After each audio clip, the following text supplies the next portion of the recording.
Picture your first day on the job, some hyped-up executive on stage, mic in hand, grinning like he's about to sell you a timeshare.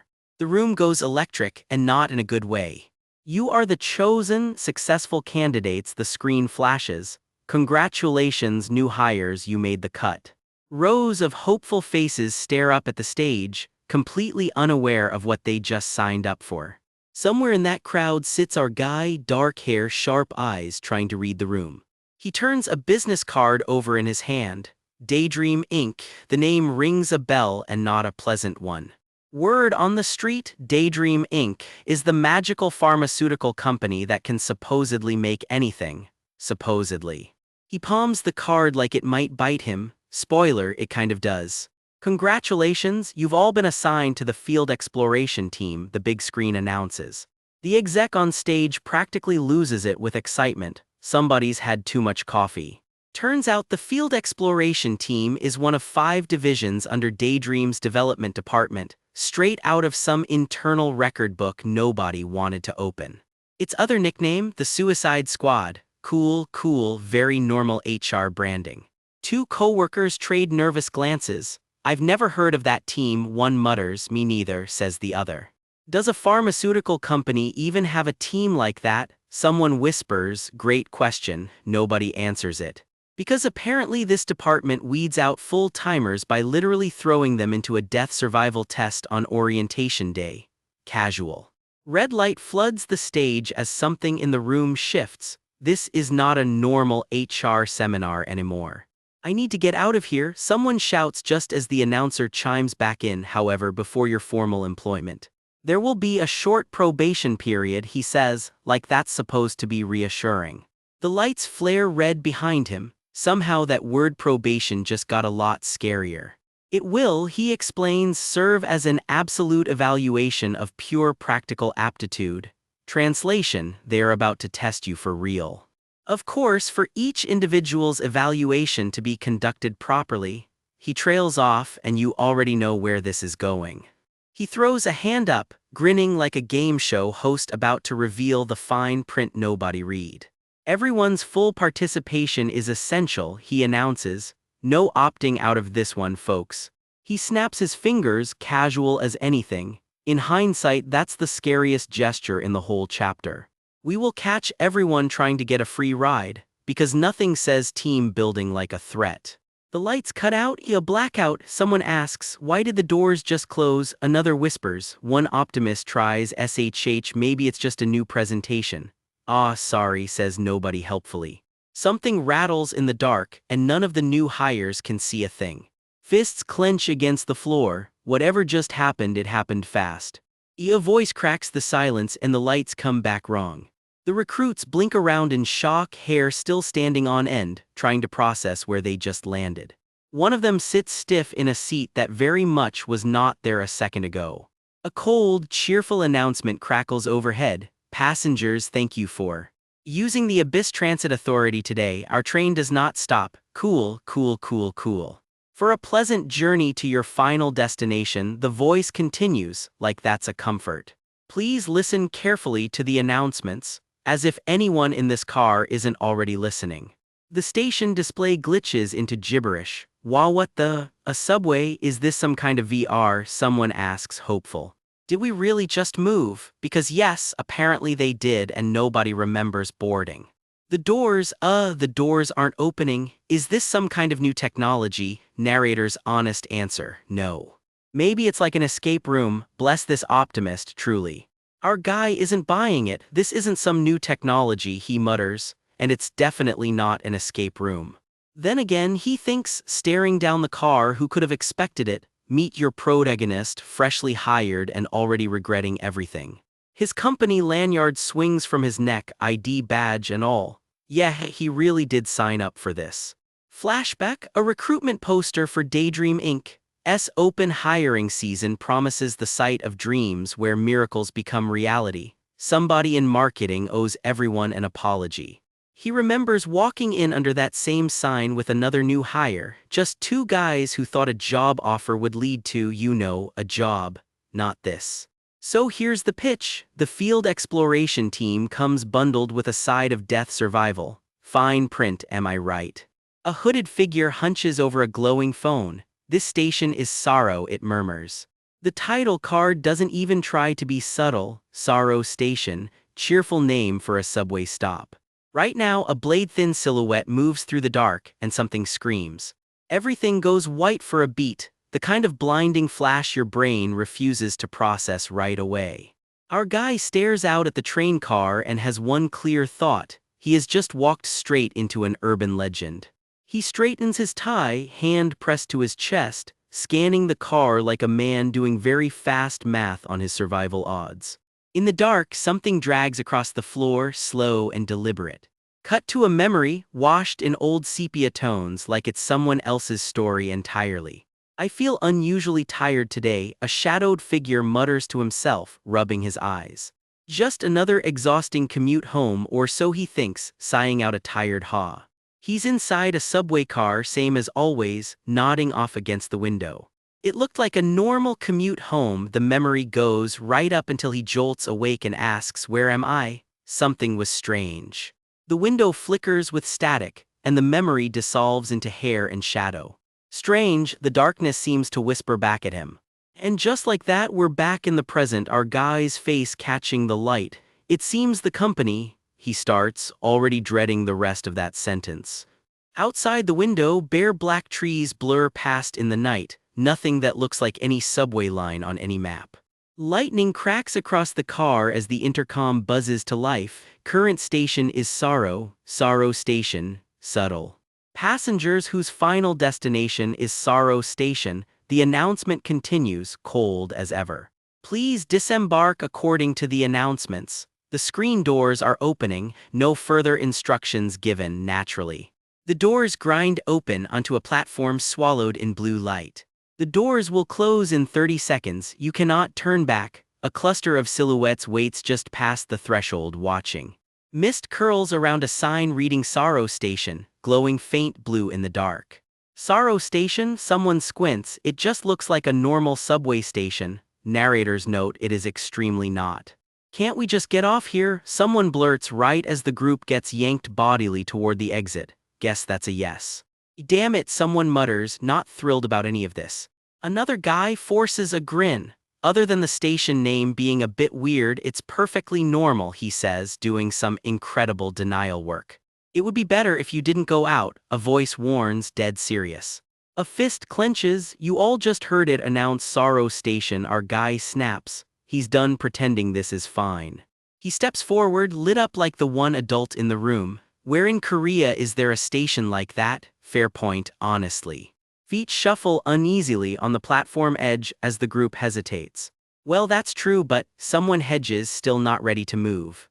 One guy panics outright, sweat and all. "Are you going to take responsibility if we end up at a disadvantage for not leaving?" Bureaucracy, still terrifying even during a ghost story. "Excuse me," a woman cuts in. "I think this guy is right. We should observe the situation a little more." Classic last-minute stall. The doors are closing. Nobody's ready, obviously. "Hey, the doors are closing." Our guy doesn't wait for a vote, he just starts shoving people toward the exit. "Just get off," he roars, hauling someone bodily through the closing doors. Someone hits the platform hard, grunting out an "og," not graceful but alive.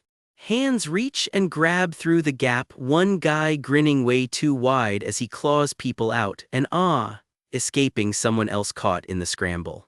From above, the ones who made it look back down at the platform. "We couldn't get off." "Aw, fuck," someone realizes. Our guy stares back at the train, jaw tight. "Aw, fuck, all because of someone." Somebody hesitated and now people are still on that train. However, the story isn't done with them yet.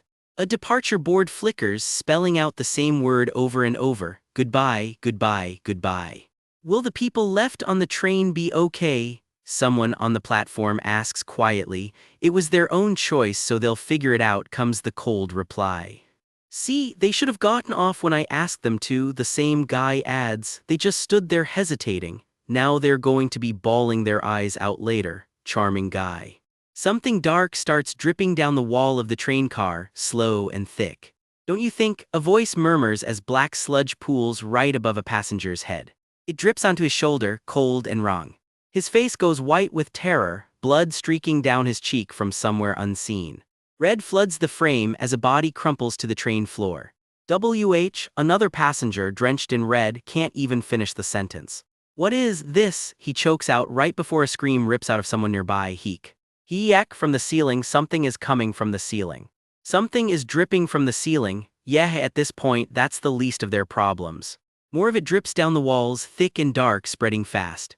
A drop of blood lands square on someone's cheek as he sobs, completely out of options. Somebody help, nobody's coming, nobody ever does at Sorrow Station. The whole car dissolves into red and screaming static. The chaos just keeps building, swallowing whatever was left of that train car whole. Back on the platform, our guy watches it all happen, blood flecked on his face, expression eerily calm. He doesn't even flinch. This clearly isn't his first brush with something like this. That is the end of the incorrect. The caption types itself out letter by letter. And the word just hangs there, daring you to guess what comes next.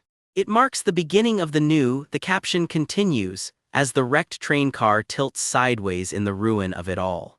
Bodies and debris are strewn through the car, proof of exactly how this test really works. Recruit's probation period, there it is. Turns out day one of this job is a literal trial by ghost train. Red and black bleed together into pure static, the aftermath of Sorrow Station doing its worst. A ghostly blue hand claws up out of the wreckage, reaching for anyone still close enough to grab. The train doors seal shut on the wreckage, blood dripping past the emergency lights. As the intercom chimes again, the train is now departing.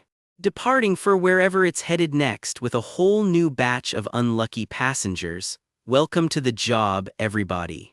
Picture this, a company called Daydream Inc., and their entire job is managing something called the darkness. And that darkness is every ghost story ever told, swirling into one giant portal. This is Daydream Inc.'s real emblem, not some knockoff. This outfit runs the whole operation. That darkness is made of ghost stories, and somebody has to go in there. Daydream Inc. ships its own employees straight into these ghost stories to run missions. And naturally, new hires get thrown into their probation period inside the scariest ones. Rookie hazing, horror movie style. Meet our guy, daydreaming about the perfect power fantasy. Shouldn't that be enough, he wonders. He's picturing himself as the hero of another world hunter, some lucky nobody dropped into his favorite world with all the answers. The classic overpowered isekai lead, perfect information, first pick on every treasure, main character energy for days. It'd be so nice to be that guy, he sighs. There's just one tiny problem. A very crucial problem, actually, hands clenched, nerves fraying. Because the truth is, he absolutely cannot handle scary things, not even a little. This is our horror story hero, folks. A subway ghost story, endless wailing, a whole team assigned to it, and him. You can feel the panic setting in. Yep, he's a total certified coward. Bookmark that because it's about to matter a lot. Online, they call him Kim Solium, and his own fan wiki logs him fainting the second anything gets visual. He can't stomach a scary picture. Even browsing ghost story wikis, he strips out every creepy image and spooky soundtrack, leaving just plain text. He even wrote his own ghost stories once and still couldn't bring himself to add a single picture. In his own words, ghost stories need images to be scary, but he's too much of a coward to ever look at one. Rules are rules. A ghost messages him directly once. "I am the ghost story you wrote." His answer, no exceptions, not even for the ghost itself. Even his friends won't let this one go. Word is he ditched a date because the girl wanted to watch a horror movie. The group chat roasts him mercilessly for it. All he can do is bury his face in his hands and take it. So let's pull up the wiki page on the field exploration team, a massive faction at Daydream Inc., better known by its grim nickname, the Suicide Squad. Back in the present, one thought hits him like a truck, already screwed. He's on a subway car with 7 other terrified co-workers, all logged as the current survivors on board. The tunnel outside rattles and groans, swallowing the car in darkness. An announcement crackles through the speakers, next stop Grudge Station. The train doors gleam, distorted, like something's watching from the other side. He slumps back in his seat, dead certain this run is about to become a grudge match. "Just kill me," someone thinks, as a pale glowing hand creeps across the seat toward him. His eyes go wide, something is very wrong. Cut back a few hours, he's clutching a real goods box at a pop-up store, practically vibrating with fan excitement. He checks his phone, half convinced this message was meant only for him. Snap back to the train, his coworkers are hauling him upright. Get up slowly, they tell him. Are you okay? Flashback again, keep quiet, he tells himself, and just touch the prize, a notepad reading first place, records of dark exploration, real goods box. Light floods the panel as something stirs inside the box. A golden flash cuts through the dark. Something small and glowing drops out of the box. He snatches for it like his life depends on it. Pop socket, that's the grand prize. This, he realizes, is definitely official merch from Records of Dark Exploration, his favorite franchise, in the flesh. And this one, he thinks, staring at it in his palm, he actually paid for himself. Somewhere, a countdown ticks down, 15 hours, then 12, the numbers bleeding closer to 0. The clock keeps falling, 14 minutes, then nothing at all. The screen dissolves into static. A single glitching beep cuts through the silence. Rewind further, a few hours ago, before any of this. A bloody handprint smears across the screen. Welcome, something whispers. More bloody prints bloom across the wall as two strangers' faces flicker into view. Turns out it's just a department store haunted house gimmick, two schoolgirls jump scaring each other for fun. The sign overhead reveals what this really is, a pop-up store event. The banner reads Doomsday Prophecy, Records of Dark Exploration, and a hooded figure slips through the crowd toward it. Records of Dark Exploration, for the uninitiated, is basically an internet ghost story universe built entirely on eerie world building. The whole concept, exploring bizarre phenomena the fans call the darkness. And right here, he is a fan completely, hopelessly obsessed with this world, cart stacked to the brim with merch. Need a size L eco bag to haul all that home? Yes, thank you, absolutely yes. The staff quietly wonder if this guy's a reseller. A scalper even, told you, one mutters. Truth is, he came last week too. This is a repeat pilgrimage.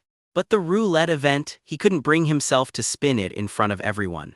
A working adult has to maintain some social dignity, after all, or so he tells himself. But the pop-up ends tomorrow. If he doesn't do it now, that's it. A staff kid practically begs him to play. Fine, yes, thank you, he mutters, letting himself get swept along. The crowd around him cheers on the staff member like it's a whole event. Now then, time for the lucky roulette. Every segment's got its own prize tier. Just hit the button whenever you want to stop it, the staff chirps beside him. He braces for the worst. A participation prize is still something, right? 7th place, a notepad. Fine, he thinks, I'll take that and go home. Then the wheel lands somewhere else entirely. 1st place. He can't quite process it. His whole posture freezes in disbelief. Congratulations, you've won the grand prize, 1st place, the crowd erupts. Confetti rains down over the stunned winner. Here's your 1st place prize, the real goods box, the staff announces, handing it over. For real, and by the way, we'll need your name to make your custom on-site merch. Ah yes, custom on-site merch, he repeats, still catching up to his own luck. Cut back to the present, something hums quietly in the dark of the train. A phone and ID card glow faintly on the ground. Make your own Records of Dark Exploration character, a hand offers, holding out a card stamped with the company's diamond emblem. The card reads, Daydream Inc. Field Exploration Team Employee Kim Solium, an actual employee ID card. Wow, it's Daydream Inc., his fan buddy gasps back at the pop-up, one of the 3 biggest factions in the whole franchise.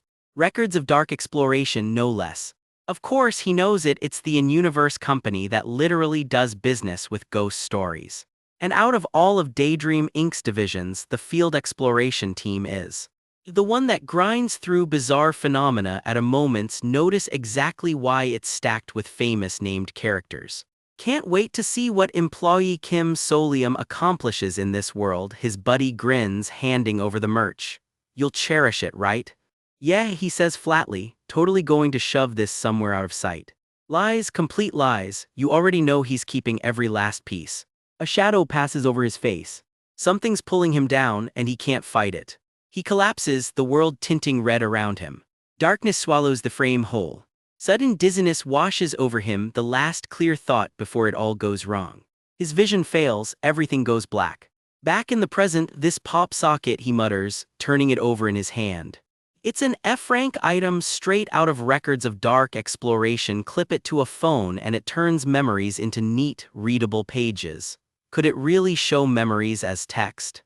In that case, he presses it against his screen. It works. The realization hits like a jolt of hope. The screen lights up. Records of dark exploration. Welcome to the Abyss Transit Authority. The file loads. A dusk-grade subway ghost story where you wake up mid-commute as the station names turn wrong and past teams have failed to escape it 58 times. It actually works. Every scrap of lore he's ever half remembered, replicated flawlessly on his screen. For the first time since this nightmare started, he stands up a little straighter. Problem is, he can't recall every ghost story on command, and you're expected to figure out survival on your own, on the fly. But if he's got this pop socket, what he needs right now is very specific. Past escape cases, he pulls up every prior attempt at surviving this exact station. Half the entries are redacted or corrupted previous explorers who clearly didn't make it out clean. He scans them in silence. I see, he mutters, piecing together a plan. He keeps the phone close, pop socket pressed against his chest like a lifeline. Then he looks up at the other passengers, who have no idea what's coming. No signal. Someone grumbles nearby. Data's dead too. Great. The car rattles on, passengers slumped and on edge. Grudge station. Like a grudge when someone's furious, a woman asks, spooked. He's got to figure out how to convince this whole car to get off at exactly the right stop. The doors seal shut. He needs as many people as possible getting off together. Is this some noble sense of duty to save countless lives? Cute fan doodles even cheer him on. Hail the great Kim Solium, hurrah for field exploration. Of course not, he thinks bluntly. Well, humanly speaking, maybe a little bit, but didn't I tell you I can't get off? The words land like a gut punch. His collar's soaked in cold sweat, the whole car bathed in warning red. One escape case describes a station filled with eyeballs. Another, a pitch-black station, or one flipped completely upside down. Read enough of these and there's a real chance he faints halfway through and blows the whole escape.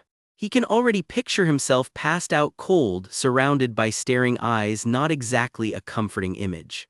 Warning tape flutters as he steadies his footing. So here's the plan. Somehow he has to persuade everyone. He plants himself in front of the car, the other passengers watching him warily. To get everyone off together, all at once.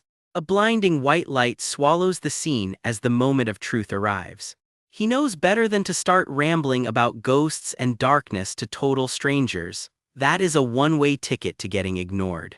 Step 1. Do not scare anyone off. He needs to earn some trust first, one careful step at a time. People follow the herd, he figures. Convince just one or two and the rest will fall in line soon enough.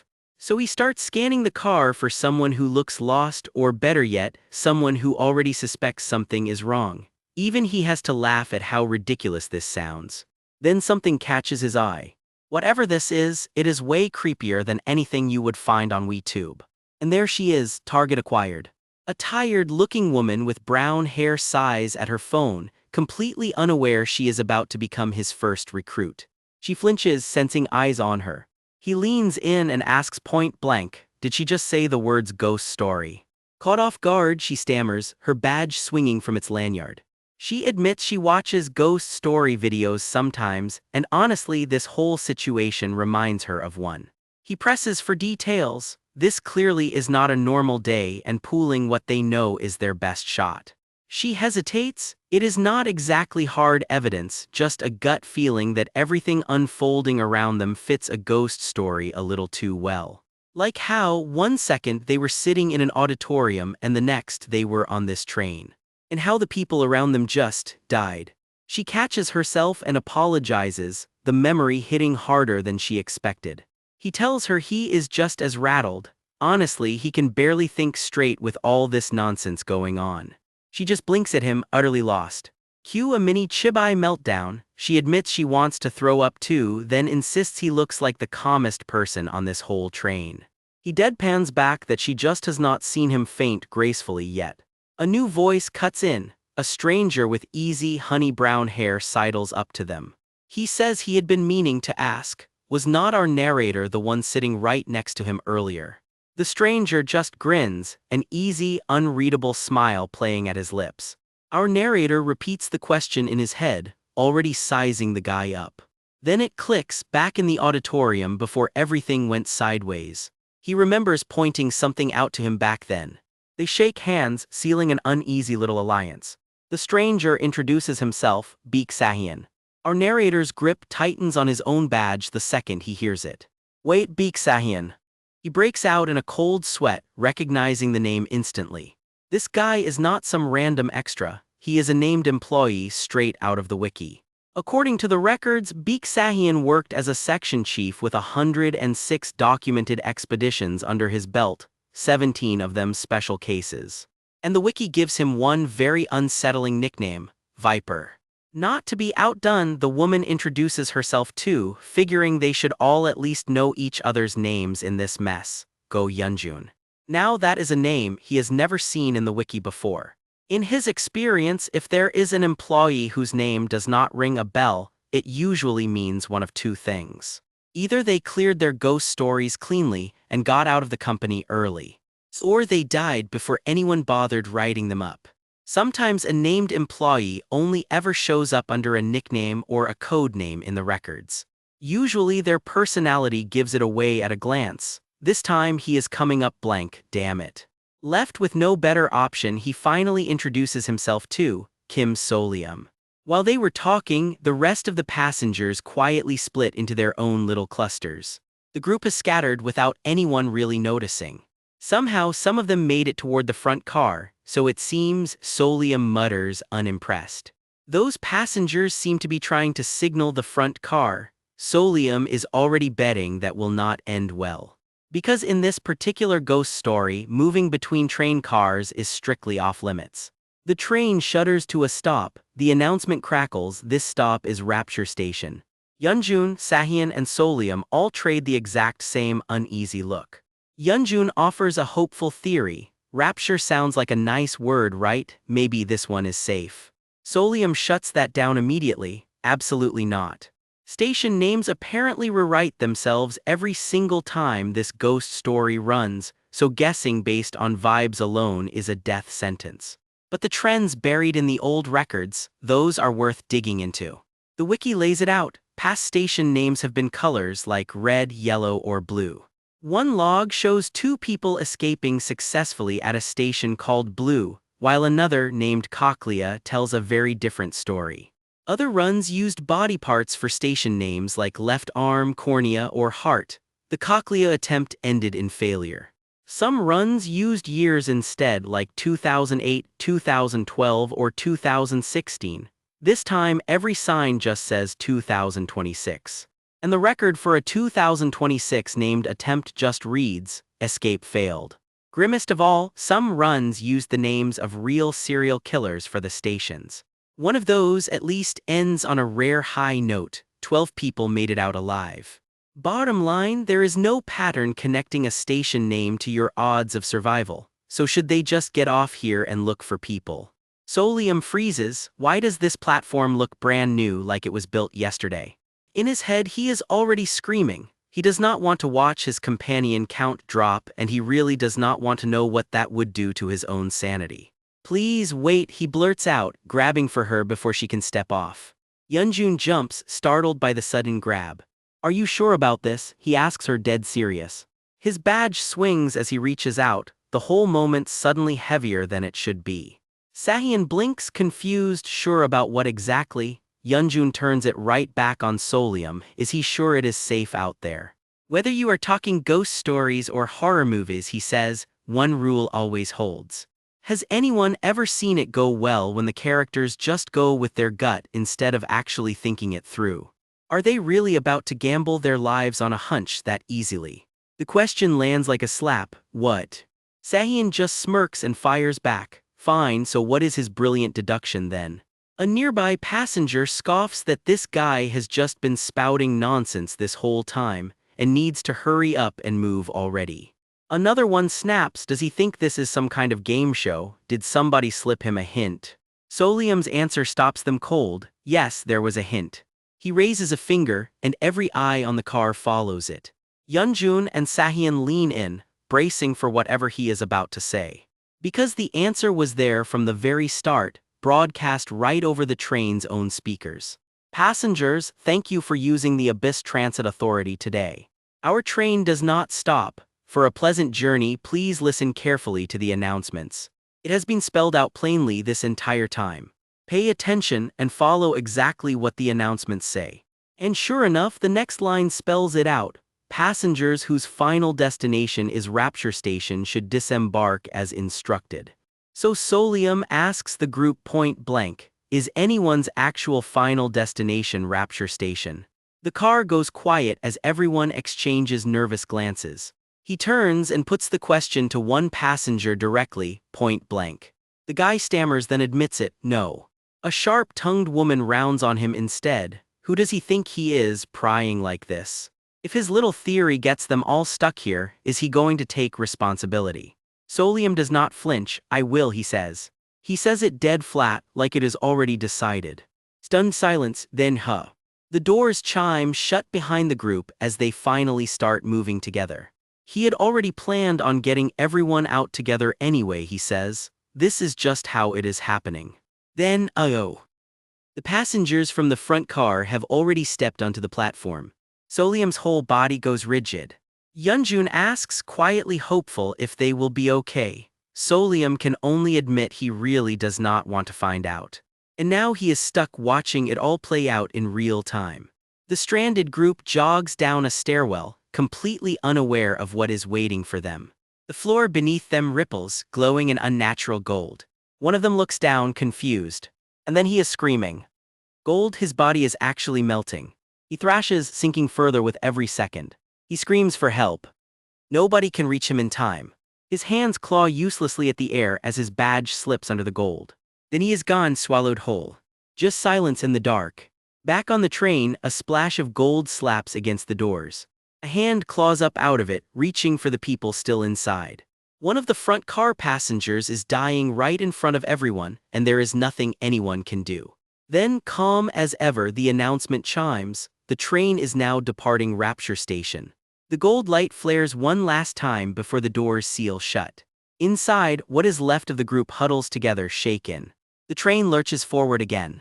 One of the survivors grabs Solium by the collar. You said you would take responsibility, he chokes out.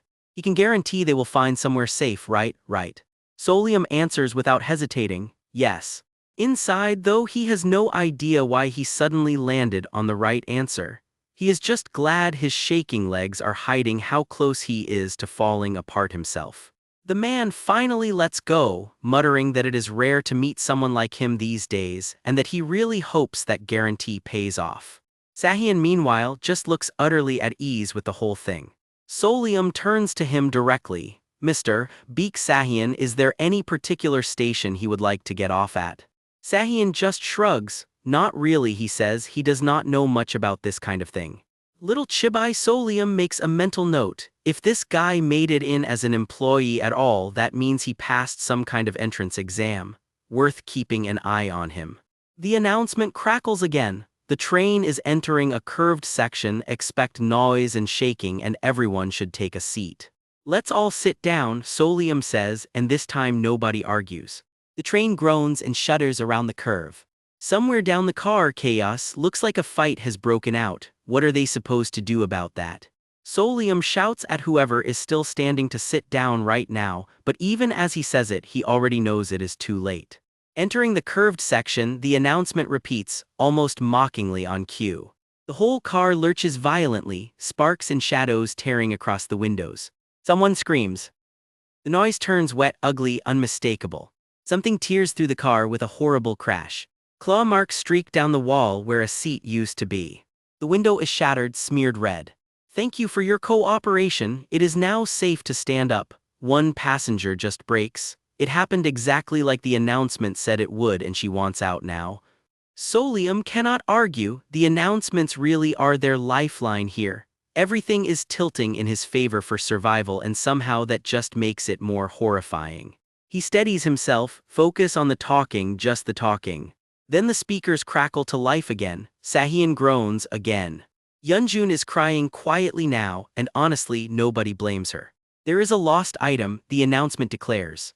Anyone who has found the lost item should get off at the next station and hand it over to a station employee. Solium's eyes go wide. This matches an escape case buried in the old records. As long as you are holding whatever they announce as lost, you can walk out of here alive. The announcement finally names it. The lost item is a man in his 20s. An adult male, blood type A. The description just keeps going and it is starting to sound uncomfortably specific. We will find out exactly who it matches next time. Picture this: you're stuck on a train and the intercom casually announces the missing item everyone needs. A 20-something guy's left eye, type A, blood only. Find whoever matches, hand their eye to a station employee and you get to leave. Simple instructions, deeply not simple. The train rattles along like nothing's wrong, packed with passengers who all just heard they might need to donate an eyeball to get home. Our guy doesn't panic. He pulls up every escape record he can find because on this train, knowledge is basically the only weapon. He digs into an archive called Records of Dark Exploration, basically a survival wiki for rides exactly like this one. Turns out a few irregulars have escaped this train before without following the rules to the letter. Rare, but it happens. One catch: no matter how many people qualify, only one person actually gets to leave. So naturally, every passenger in the car starts sizing everyone else up, hunting for their ticket out. He weighs it quietly. Should he even open his mouth? Everyone survives anyway if the group just gets off at the right station. But if someone tries to bolt for the exit alone, this whole car could turn on itself fast. Right on schedule, one nervous passenger pipes up. Why don't they just identify the guy first? Because nobody knows what happens if this drags out. The interrogation starts. First question: how old is everyone? Answers fly around the car. I'm in my 30s, you look young for your age. I'm type B, I don't even qualify. Then the group turns on one guy directly. What about you, Kim Solium? He answers fast, type AB. His own head immediately flags that answer as a lie. Another passenger silently admits to himself he really is type A, and decides staying quiet is the smarter play. Meanwhile, somebody else is sweating bullets, realizing he checks every single box on that announcement. You can watch the panic crawl across his face in real time. The intercom doesn't care about any of that, it just chimes in. This station is Anger Station. And that's when one passenger's smile curdles into something a lot more dangerous. Something in him just cracked. The doors chime open like nothing's about to happen. He grabs the sweating passenger by the collar and asks, real casual, you said you were type A, right? All the guy can manage is a terrified yes, yes. The train just keeps chanting Anger Station like a countdown. The platform doors start sliding open, right on cue. And with zero warning, he goes straight for the man's eye. The scream that follows says everything words can't. Blood sprays across the car and everyone nearby just freezes in horror. The victim drops, clutching his ruined eye, shaking. Someone shrieks it out loud: he just attacked a total stranger's eye out of nowhere. Other passengers scramble over, half checking on the victim, half screaming at the attacker to explain himself. The bloodied man just mutters the announcement back at everyone. They said one eye buys an exit. The attacker wipes his hand off and sneers at the rest of the car. Why's everyone just standing around like idiots? Two more passengers realize in real time exactly what he's implying. Anyone who's found the lost item, the intercom repeats, hand it to a station employee at the next stop. Our guy just exhales, quietly disgusted. Right, guess that's about the only decency you get on this train. The attacker grins wider, spitting out his own twisted logic. People who demand others take responsibility for their own lives deserve exactly this. Somewhere behind him, someone finally puts a name to the horror: that guy. Realization spreads through the car like ice water. And our protagonist finally connects the dots with a jolt. That's the Viper, Beek Sahian's reputation, standing right in front of him. But knowing the name Beek Sahian only makes this scarier, not safer. He's read about a guy exactly like this in those old escape records. Someone willing to hand over his own eye to match the description while wrecking a backup target's eye too, just in case only one item gets accepted. Cold, calculated, covering every angle, and the platform doors are already closing on him. Sure, the announcement hinted at it. Still, that's one seriously bold reading of the fine print, but here's the problem. None of this violence was actually necessary. That's what's bugging him. He remembers spotting something suspicious near here earlier, and starts feeling along the wall to find it again. Because think about it, what actually counts as a lost item to begin with? By definition, it's just something that isn't yours, and that opens up a much less bloody option. Turns out this whole lost item announcement is really just a scavenger hunt. The train hides a matching candidate item somewhere inside every car. Get off carrying whatever matches the description and you're free, no self-mutilation required. So no, nobody's judging Pics for figuring out his own way off this train. What he did to get there, though, that crossed a line. One passenger just stares at him, too stunned to even ask the obvious question. Our guy, meanwhile, pulls his own jar free from its hiding spot. Inside, sitting in preservative fluid, is a very real, very unsettling eyeball. He stares right back at it, half expecting it to blink. The intercom crackles back to life. Passengers who have disembarked, please wait a moment. An employee will assist you, it promises. Somehow that's not comforting at all. Something out there is already saying thank you for the cooperation. Whatever collects these donations is very, very sincere about its gratitude. Somewhere down the line, the announcement confirms it. The lost item has been safely handed over to a station employee. Back in another car, two passengers freeze at the sound rattling down the train. Whoa, that scream just now, did you hear that? Our protagonist and his coworker trade a look. Somebody out there just had their cornea wrecked and they both know it. She asks if he's some kind of medical professional. He admits he just went to college for it and switched majors halfway through, so not really. I'm just a fake, he jokes. Honestly, even getting into med school in the first place is impressive enough. The intercom cuts back in, cold as ever. This station is hatred station. She tenses up right next to him, wondering out loud if everyone's just watching to see whether she'll be the one to call this stop. With how things have been going, she wouldn't be shocked if the whole car just quietly handed her that responsibility. It's a bit burdening, isn't it? He tilts his head at her, curious where this is actually going. She admits people keep leaning on her for answers, and while she's grateful for the trust, she knows it's really just fear talking. I'm sorry, she adds quietly. Truth is, she's just as terrified as anyone, and she knows she's been stirring the pot right along with them. He asks what she meant earlier about a person's final destination. She tilts her head, half smiling. Could the final destination just mean death? Since the end of every life is death, after all. So her theory was simple: get off at any station whose name matches that idea. Except she chickened out of saying it out loud, worried it would sound like she was just telling everyone to go die. He actually tells her it's a pretty persuasive theory. She goes a little flustered. Is that so? Something clicks in her expression a second later. Because he's not done yet, however he says in the first place. She blinks pardon just as the sign overhead flashes, next station peace station. He lays it out, look up destination in the dictionary and it just means whatever you intend to reach or the direction you're heading. This whole train runs on that same blunt logic: sit in your seat, find the lost item, nothing subtle about it. Follow the instructions exactly and your safety's guaranteed. Even the people who got off at the wrong stop learned that the hard way. They paid for that mistake in a very intuitive, very brutal way.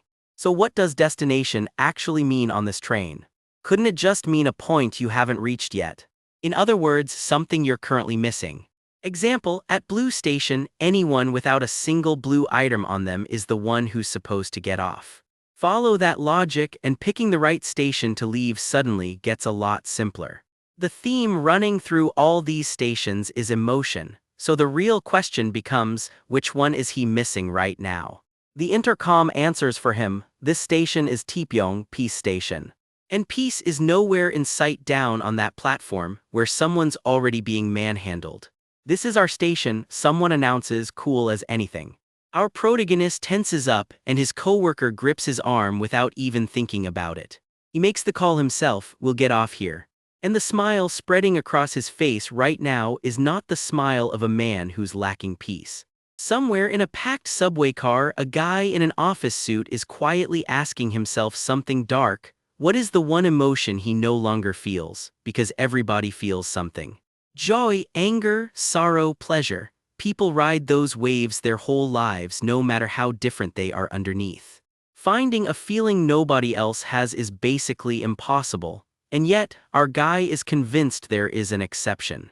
Cut to a dead quiet subway tunnel deep underground, right as the exception is about to introduce itself. He just sits there, hair hanging over his eyes, saying nothing. Calm on the outside, missing something on the inside. Next station, Tipyong Station, the intercom chirps. Cute, because Tipyong literally means peaceful. The dictionary spells it out: peaceful, worry-free, a state with no anxieties at all. Somebody is about to eat those words. As long as you are human, the book says, you can never be totally free of worry. Then the page turns red and we are staring straight into a flood of blood. A hand shoots out, catching a coworker's badge before it drops into the wreckage.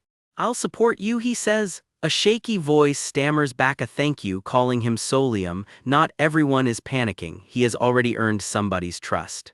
The group creeps down into the dark together, no turning back now, following Solium's lead whether they meant to or not. Since I took the lead, Solium thinks, everyone is following me now. That is a lot of weight to carry underground.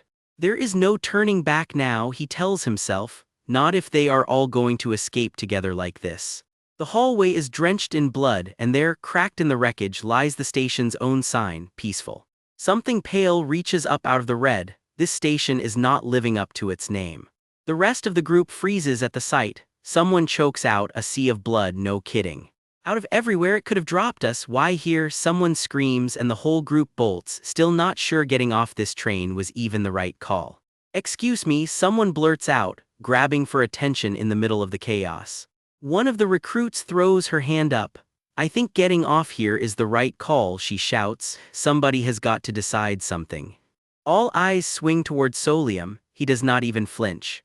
"You are the only one who seems sure of anything," she tells him. "Everyone else is terrified and you have stayed completely calm this whole time." Was he really that calm? He is not even sure himself. Meanwhile, she points out some people only ever looked out for number one.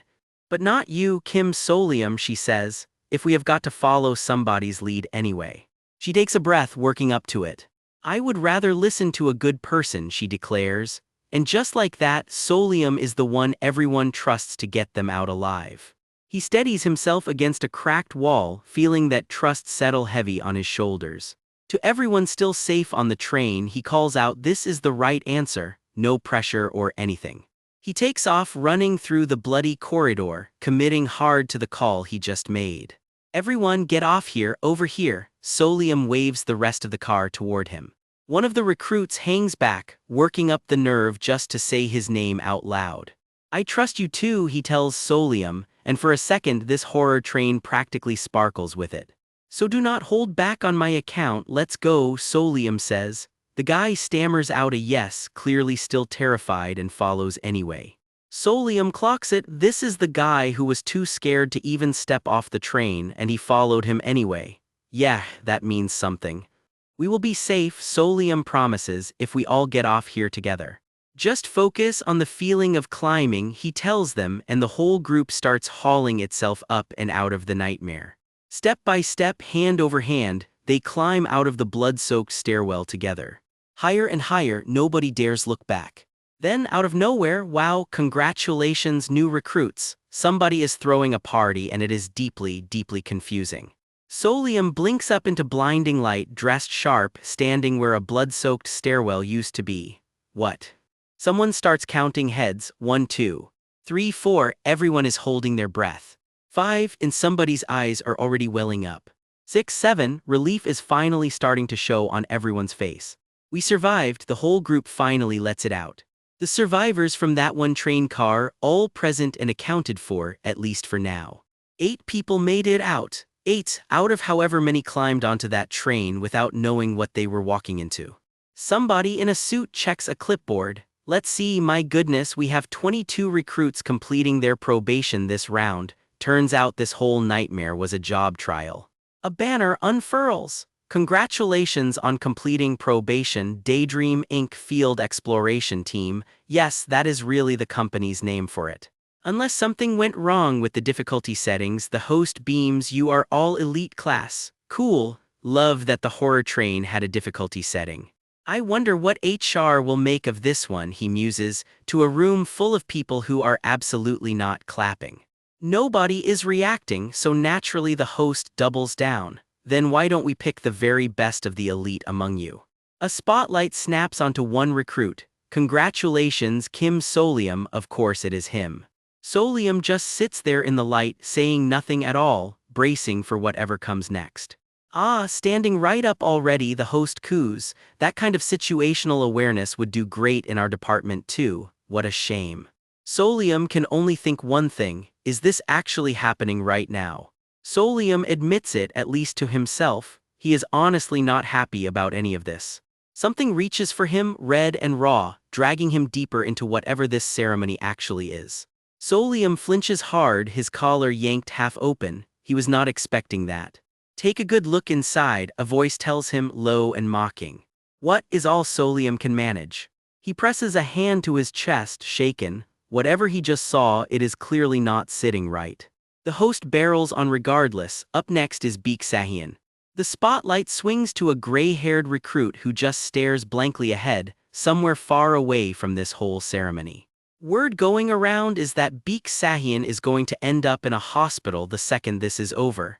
Nobody nearby can even look straight at him. Solium studies the rest of the room and puts it together. These people have been stuck riding ghost story trains for a long time, and every train runs on its own clock. You all, the host starts up again, confetti falling like this is a graduation. Have officially been hired by Daydream Inc.'s Field Exploration Team. Congratulations, survivors, you have a job now, apparently. Then he pivots into something weirder, thanking everyone who has loved the webtoon like he is wrapping a season finale instead of a hiring event. He reads off a full cast list: Kim Solium, Go Yeonjun, Pics, then a string of nameless names. Then he stops cold. Ah, wait a minute. It is not like every recruit put in equal effort after all, he says, and the mood in the room drops fast. No, there are always a few who just tag along for the ride, he adds, and Solium's stomach drops right along with everyone else's. Fairness should come first, the host declares, grinning way too wide. So we will be catching every single instance of freeloading, and the room's temperature drops to 0. Recruits start dissolving right where they sit, color and shape bleeding out of them like the world itself is glitching. One by one, the so-called freeloaders melt away into nothing, gone before anyone can even scream properly. It keeps happening, seat after seat, person after person, wiped clean off the roster. Solium cannot even speak, his face says everything words would not. To the remaining 13 new recruits, the host booms like he did not just erase 9 people. Welcome, rows of empty chairs stretch out where coworkers used to sit. One of the survivors just clamps a hand over her mouth. With such outstanding results, the host continues, utterly unbothered, and Solium can only stare at all that empty space. You have all secured full-time positions, congratulations. You survived a massacre and got a permanent contract out of it. One seat over, all that is left of somebody is an empty jacket and a stain nobody is cleaning up. Solium blinks and someone is already offering him a hand like none of that just happened. You are trying to resign after landing such a great job. Turns out Solium is already asking to quit. Why not at least hear about the welfare benefits before deciding, the host presses. Solium just wants to know, if he listens, can he still walk away safely? That's right, someone assures him, sickly sweet. You can resign without a single worry. Sure, totally believable. Of course, he adds, you might change your mind once you hear what's on offer. Solium steels himself. Whatever they threw at him back there is over now. He is still standing. Now the host says, letting the word hang there. Allow me to introduce our company's flagship welfare benefit, and the whole room holds its breath again. Light spills out of nowhere, gathering into something small and glowing. It is a bottle glowing like starlight stamped with 2 words, wish coupon. Somehow that is both the least and the most terrifying reward they could have offered. Picture a slick guy in a spotlight mid-pitch, bragging that his company is a wildly successful pharmaceutical giant. He struts around boasting they even cured hair loss, so just imagine how advanced their tech really is. Very convincing, very salesman.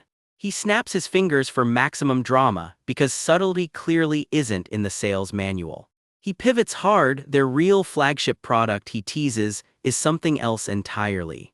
Arrows flash down onto a glowing little bottle labeled Wish Coupon, so that's the big reveal. It's pitched as a medicine that can grant literally any wish you want. He admits a slideshow alone won't sell it, so he promises them a live demonstration instead. Turns out today is conveniently his own Wish Coupon collection day. That phrasing should probably worry someone. Cut to 2 coworkers riding along, side-eyeing the whole pitch. Is a Wish Coupon even real, or is this just corporate nonsense? And even if it's real, nobody actually knows what this mystery guy wished for in the first place. Back on the pitch floor, the energy suddenly spikes into full triumphant showman mode. He throws his arms up with a cheesy yahoo and grins, fishing for applause, so what do you think? Confetti practically flies as he strikes his most dramatic hero pose. Somebody get this man a stage. This, he announces, is the power of the Wish Coupon, and somewhere, someone's jaw drops watching it happen. Apparently it can even rewind time itself. Wildest sales claim ever, or dead serious, hard to say. Then comes the real pitch. The field exploration team's stellar reviews mean its members get a shot at Wish coupons twice as often as anyone else. He drops the stat like a mic. The 10 fastest people to ever land a Wish coupon all came out of this very team. In other words, he's telling this whole room they're sitting in the best possible seat to score one themselves. Someone in the crowd isn't buying it, muttering that it's all just clever wordplay. Those creepy red-eyed shapes lurking behind him say the stakes are real. The blunt truth lands hard: there will be way more casualties than winners, and yet it's not a scam. Our guy's face goes cold and serious, clearly turning that over in his head. Because everyone in that room saw it with their own eyes. People really have walked away with a Wish coupon before. A coworker leans in, visibly rattled, like she's about to say something she'd rather not. What follows is just an uneasy, heavy silence hanging over the whole room. Then somebody finally asks the question everyone's been too scared to voice. Can a Wish coupon actually bring the dead back to life? The scene cuts to a woman in tears, clearly wrecked by grief. This isn't hypothetical for her. The moment just hangs there, letting her pain sit in silence for a beat. Back to our pitchman, who raises a hand and says, quote, "Such a thing is impossible," very dramatically. Then he immediately undercuts himself. "That's probably what you expected me to say." Classic bait and switch. Cue the dramatic title card, because apparently the Wish coupon deserves its own big reveal moment. The grieving coworker's expression sharpens, hanging on his every word now. He lays out the real promise. It grants every single wish of the user, no fine print, no asterisk, every wish. He tosses out the real question: so, are you ready to make your decision? A door swings open into blinding light. For anyone sticking with the job since they are already hired, he cheerfully instructs everyone to put on the mask tucked in their welcome bag. Our guy blinks at his own bag. A mask? Sure, why not at this point? Somewhere in the room, someone else mutters they never thought they'd actually live to receive one of these. Meanwhile, our guy just slumps over his desk, completely drained by all of this. A gloved hand pulls a jet black mask out from somewhere that definitely shouldn't have a mask in it. Tucked alongside it, a business card flutters down with a phone number scrawled on it, just in case. He squints at it, wondering if this is the thing the presenter told them to look at closely, then decides A later works fine. He turns the card over in his hand and he sets it aside and finally pulls out the actual mask itself. Word going around after orientation is that your mask's theme depends on the year you got hired. An ant mask and a mantis mask probably started the same year. It's basically Daydream Inc.'s field team uniform. Our guy daydreams, sparkles and all, about honestly just quitting and bolting. He even imagines his dramatic farewell speech. Except reality bites back, this world is crawling with darkness anomalies everywhere you look. Out there alone, he figures, a coward like him wouldn't survive 5 minutes. If quitting just means dying off screen as some nameless extra in a ghost story, then maybe the smarter move is finding an actual way out of this whole world. Escape the story completely, that's the real goal forming in his head. Elsewhere, a new coworker sits at her desk, all business, clearly just as new to this as he is. And yet, even after everything they just heard, not one person in that room gets up and leaves. Turns out the mask isn't just a mask. The moment a new hire puts it on, it actually transforms, a feature they call custom. It reshapes itself into something that matches the wearer's personality, and this one's already sprouting dark, twisting antlers. He wonders, half nervous, half curious, what shape his own is about to take. Light flashes and the mask shudders to life right in front of him. It settles into a sleek black mask crowned with jagged antlers, honestly kind of a look. Nearby, his coworker eyes her own forming mask nervously, wondering out loud if it's shaping into a deer, and whether that even matters. It lands on a pair of curled horns instead. A goat, apparently. She just laughs it off, delighted. And just like that, a message flashes up. Probation's over, employment officially confirmed. The two of them tumble through the moment together, newly minted employees, masks and all. And it's not just them, more new hires drop into frame right alongside. His own inner voice repeats it back, almost like he still can't quite believe it. Employment confirmed. A notification pops up out of nowhere. Some kind of records of dark exploration item, unlocking rights to new goods. He does a double take, new goods, since when was any of this a game with unlockables? The little notebook just sits there in his hand, glowing faintly, very much real. He decides checking it out in public would draw way too much attention, so it's getting saved for later. He figures he'll deal with it once he gets home, then catches himself on that word, home. Does he even have one here? The thought just floats there unfinished. Does he even have a home in this world at all? Not exactly a comforting question. A bright, familiar voice calls out to him, "Hi, Solium." It's his coworker, all smiles, clearly happy to run into him. He gives a quiet hello back, pressing the elevator button like a normal, tired employee. She asks if he signed up for company housing support too. He admits simply that yeah, he did. Alone with his phone, he realizes something unsettling. Every single one of his family contacts is just gone. He goes quiet, staring into space while faint, ghostly little shapes drift around him, unnoticed. He tells himself with grim practicality that he might as well squeeze every benefit out of this company while he's stuck here. So that's how he ends up signed up for company housing, no family safety net left to fall back on. He can't help but note the dark irony. They basically just ran everyone through a death survival game, so of course he's taking the free housing. Then his coworker perks up. "Oh right, did you hear? Apparently 7 out of their 13-person entry class got housing support. More than half, which is a grim way of saying that many people needed it." She admits it's honestly a little scary. But hey, free rent next to a subway station is hard to say no to. He just sighs in agreement. Honestly, money might be the scariest force in this whole world. At least the housing itself is genuinely nice. Later, stepping into his new building, he suddenly freezes up. Because there's one small problem nobody warned him about. Lounging in his new apartment like he owns the place is some other guy he's never met, phone in hand. The stranger just smirks while our guy stands there completely floored. Because apparently that smug stranger is his new roommate. And his name is Pics, a name that clearly means a lot more to our guy than he's letting on. And as a cheeky little bonus, we're back to that wish coupon question. Can it really bring back the dead? Of course, they say the wish coupon can do anything, so naturally somebody immediately asks for more wishes too. Picture Solium alone in the dark, phone in hand, staring at a message he can't bring himself to answer. He grabs his briefcase and slips out in total silence, dreading whoever's waiting on the other side of that door. That would be his new roommate, Pics, the guy with the mismatched stare that makes your skin crawl. Turns out the company already patched up Sahyun's eye. Solium mutters that being roommates doesn't mean he owes the guy anything, then bolts for his own room first. No such luck, Sahyun's right there, hey. And is that a knife glinting by the door? Cool, cool, totally normal roommate behavior. Sahyun calls out again, back turned, not moving an inch. The silence is doing a lot of heavy lifting here.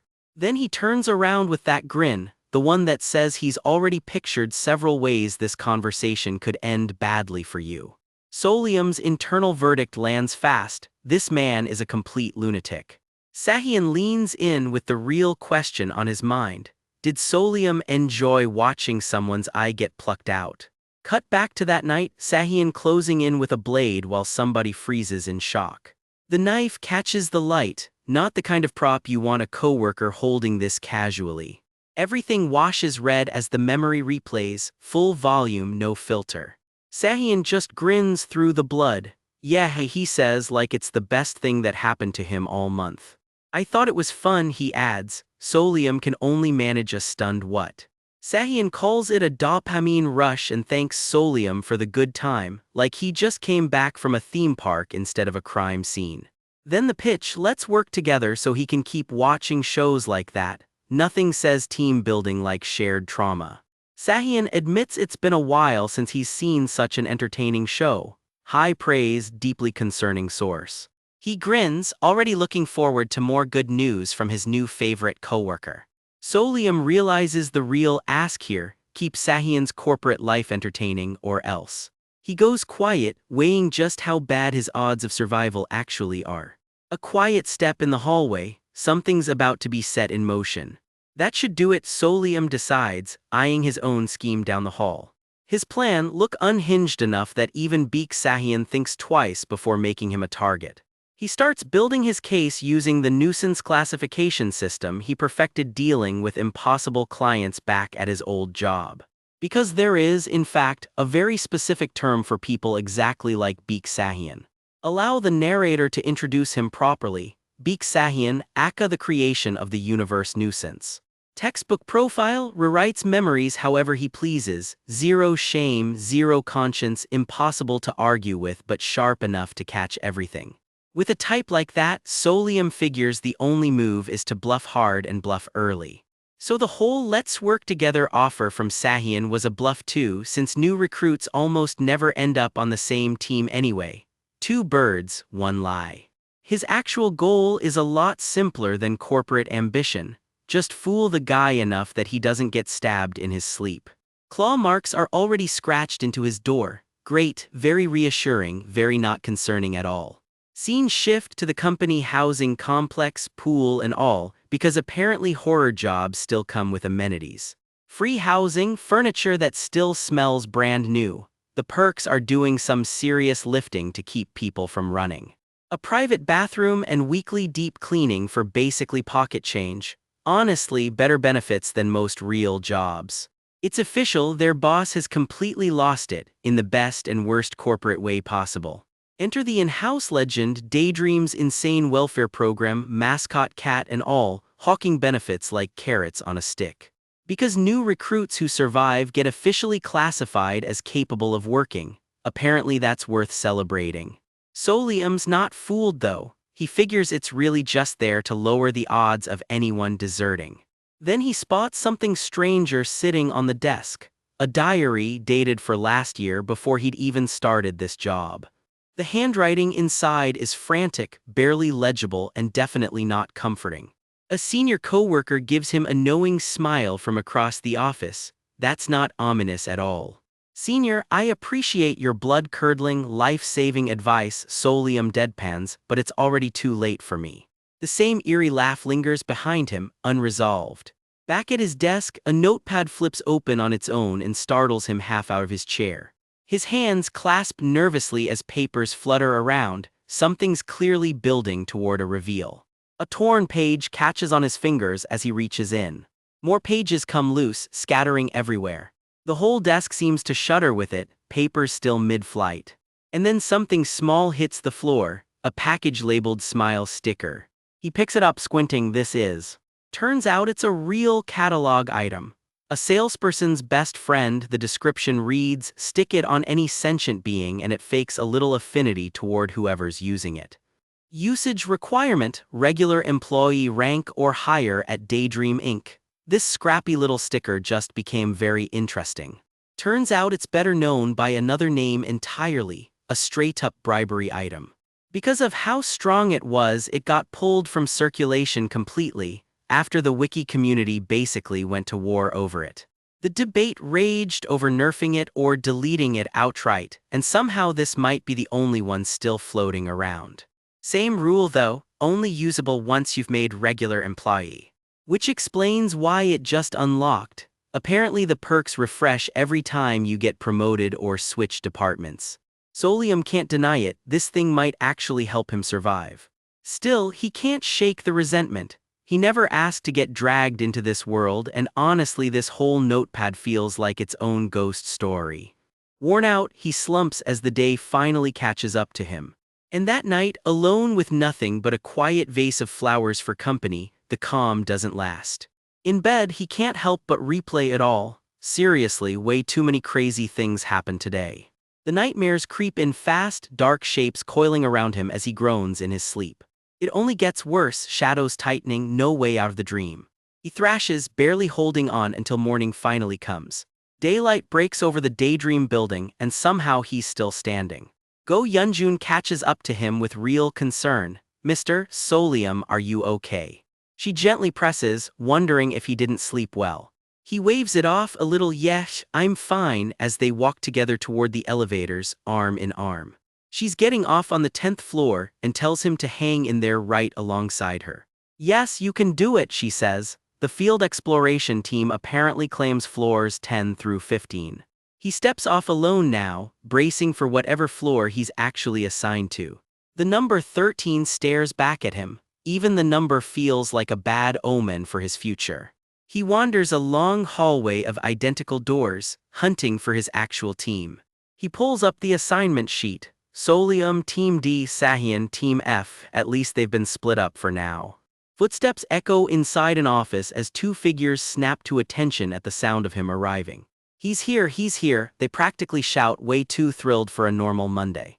We've heard all about it, welcome, they cheer. Welcome to the 15th generation's Team D. Team D Supervisor Park Min-seong steps up first, all smiles and an outstretched hand. Beside him, Deputy Yoon Hage admits she's relieved there's no newcomer hazing this time around, then adds just so he knows. Team D's nickname is literally deceased, she explains, because every past new recruit has died, delivered completely deadpan. Solium has absolutely nothing to say to that. They dissolve into a courtesy chibai moment, just a joke they promise, sure, totally believable. The joke keeps going, all flowers and grins, while the horror underneath never quite leaves the room. Framed against the Daydream building, Solium has one last, very reasonable thought. Should he just quit already? Rewind to day one, some grinning voice booms welcome like Solium just joined a cult, not a company. Congratulations on passing the death survival, someone chirps, and Solium quietly wonders if they could maybe not say that part so loud. Straightening his tie, he braces for the world's most stressful icebreaker, meeting the people who will decide whether he lives or dies this quarter. First up, Deputy Yoon Hage, all sharp eyes and a smile that says she's already sizing him up. Then the supervisor himself, Park Min-seong, welcomes him to Team D with the easy confidence of a guy who's never once been haunted. Solium bows it out properly, name and all, while Min-seong watches on, clearly delighted with the new hire. Relax, no need to be so formal, Min-seong laughs, promising he could make supervisor himself within a year. Then, without missing a beat, he adds the fine print, of course, Solium might die before that ever happens. Which is exactly why quitting starts sounding pretty reasonable. Solium figures, there are plenty of other jobs out there that don't come with a body count. Except apparently ghost stories don't care what your job title is, they'll drag you in regardless. Curious how he even landed this job, Hage needles him for bragging rights and Solium's answer is disappointingly humble, he just worked hard. She's not buying it, please, if that's all it took, everyone would have gone to Seoul National. With the actual team leader off doing fieldwork, Solium's told to just make himself comfortable, so he folds himself into a polite little bow and says thanks. That's when a battered old radio crackles to life on its own, greeting the room like it's got something to say. This is your live traffic forecast, it announces, a weirdly specific thing for a radio nobody actually turned on. Solium's brain catches up half a second late. Wait, did that thing just turn itself on? The broadcast chirps about clear skies and peaceful roads, while outside a girl's getting soaked under an umbrella in the pouring rain. Turns out that's the whole gimmick. For one day only, this forecast is guaranteed to be dead wrong. Solium just stands there listening, already regretting how interested he is. Because this radio, he's starting to realize, is not just a radio. It's a ghost story right there in the break room, casually chatting about traffic. Did you notice? Someone asks, clearly testing him. He watches a hand casually twist the dial like it's the most normal thing in the world. Sharp as a ghost, this one, Minseong grins, impressed. Solium clocked the discrepancy so fast. Turns out it's basically a glorified horoscope, one of the more harmless urban legends floating around out there. Officially, it's cataloged as Hello Traffic Info, a bizarre little radio that reads your fortune through fake traffic reports. Solium just blinks, keeping his face carefully blank. You were totally thinking, what's an urban legend versus darkness, you otaku, weren't you? Minseong accuses. No, I wasn't. Solium lies badly. So naturally, Minseong's prepared something special, a whole orientation video just for him. Solium eyes it with the enthusiasm of a man who already knows this is going to be painful. Watch the whole thing, comes the order, right as the screen glitches into a big red warning label. Produced by Daydream Inc. itself, for the training of executives and employees apparently. Cue the mascots, a chipper cat and dragon duo hyping it up for recruits supposedly bursting with dreams and passion. Welcome to Daydream Inc.'s field exploration team, they cheer, way too enthusiastic for what's coming. So what exactly is Daydream Inc.? Great question, glad the video asked. Turns out they can whip up any medicine you could possibly need. Because, plainly stated, they are a magic company that brews literal magic potions. Did you know supernatural, bizarre phenomena are still popping up all over modern society? The video sure wants you to.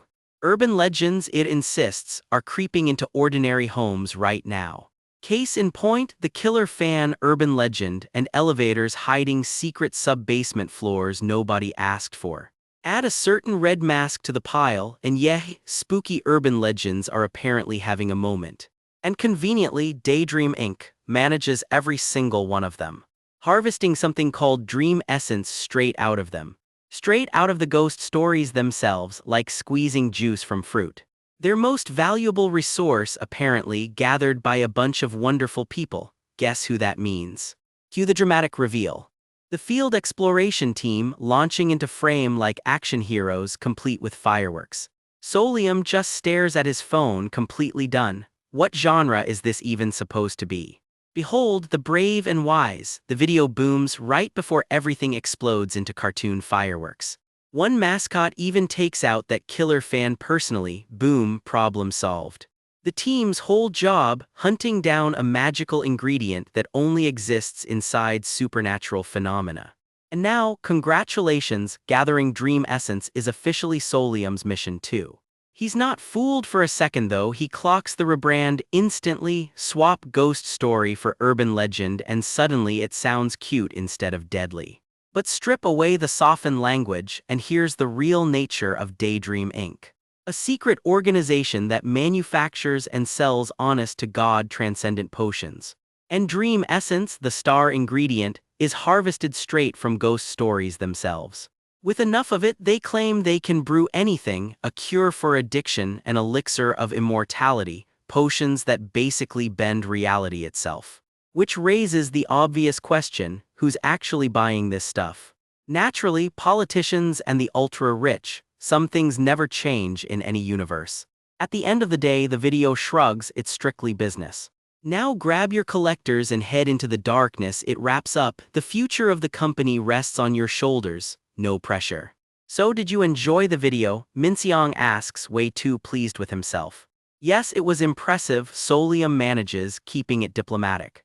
Min Seong reassures him that between ghost stories and urban legends there's a response manual for basically everything, so no need to panic. He pulls out his phone to make one more thing clear. Officially, the company just calls them darkness, he adds, so unless you want people side-eyeing you as some ghost story otaku, stick with that term. Solium privately thinks that just swaps one flavor of otaku for another, but he keeps that to himself as they move on to the manuals. He settles in and actually skims through the paperwork this time. Then Min Seong drops the real announcement, time to head out for an actual exploration. Both his new supervisors watch him with matching, slightly unsettling smiles. And that's where the memory snaps shut, all of it, straight from Solium's very first day on the job. Back in the present, Min Seong's already laying out the plan for this afternoon. This afternoon, he says, is just a light darkness exploration, nothing too crazy. Hage steps in and hands something over first. It's a dream essence collector, the exact gadget from the training video now sitting in his actual hands. A portable little container that fills up with dream essence every time he survives a darkness. Gotta be careful with it, apparently.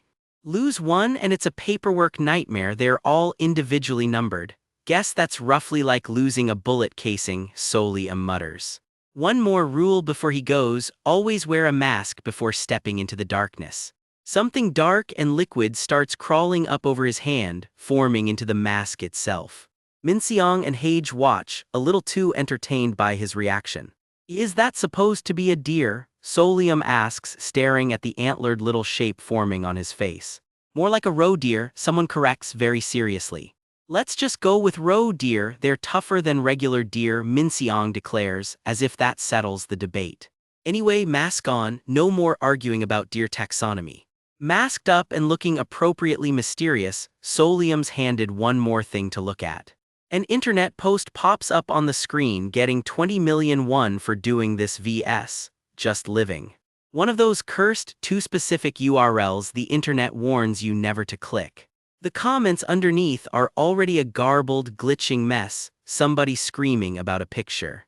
So what's it actually about? Solium asks. Turns out it's whether you'd take the cash to play 3 days of hide and seek with a ghost inside a convenience store. Though, he starts, already sensing where this is going. He was told this was just a darkness exploration. So why is he suddenly reading a cursed internet post about a haunted convenience store? Min Seong and Hage just smile back at him, offering absolutely zero reassurance. Before he can even finish the thought, the darkness yanks him straight in. Everything smears into color and static as he's dragged under. Take it easy and come back, it'll be fine, Hage calls after him, which is not remotely reassuring. Somewhere in the swirl, the realization finally lands, don't tell me. Are they seriously sending a brand new recruit into a ghost story completely alone? And just like that, he's falling with nobody backing him up. A system window flickers up mid-fall, filing this whole nightmare under grade shade, the weakest possible tier. The rules populate themselves, this darkness comes from that viral internet dare, and he'll be chased by a killer or a ghost until he's caught. And then just like that it's dark, really dark. Nothing but silence pressing in on every side. Then faintly, a sliver of light cuts through. He follows it, careful, half expecting something to lunge out of the dark. The light swells until it swallows everything.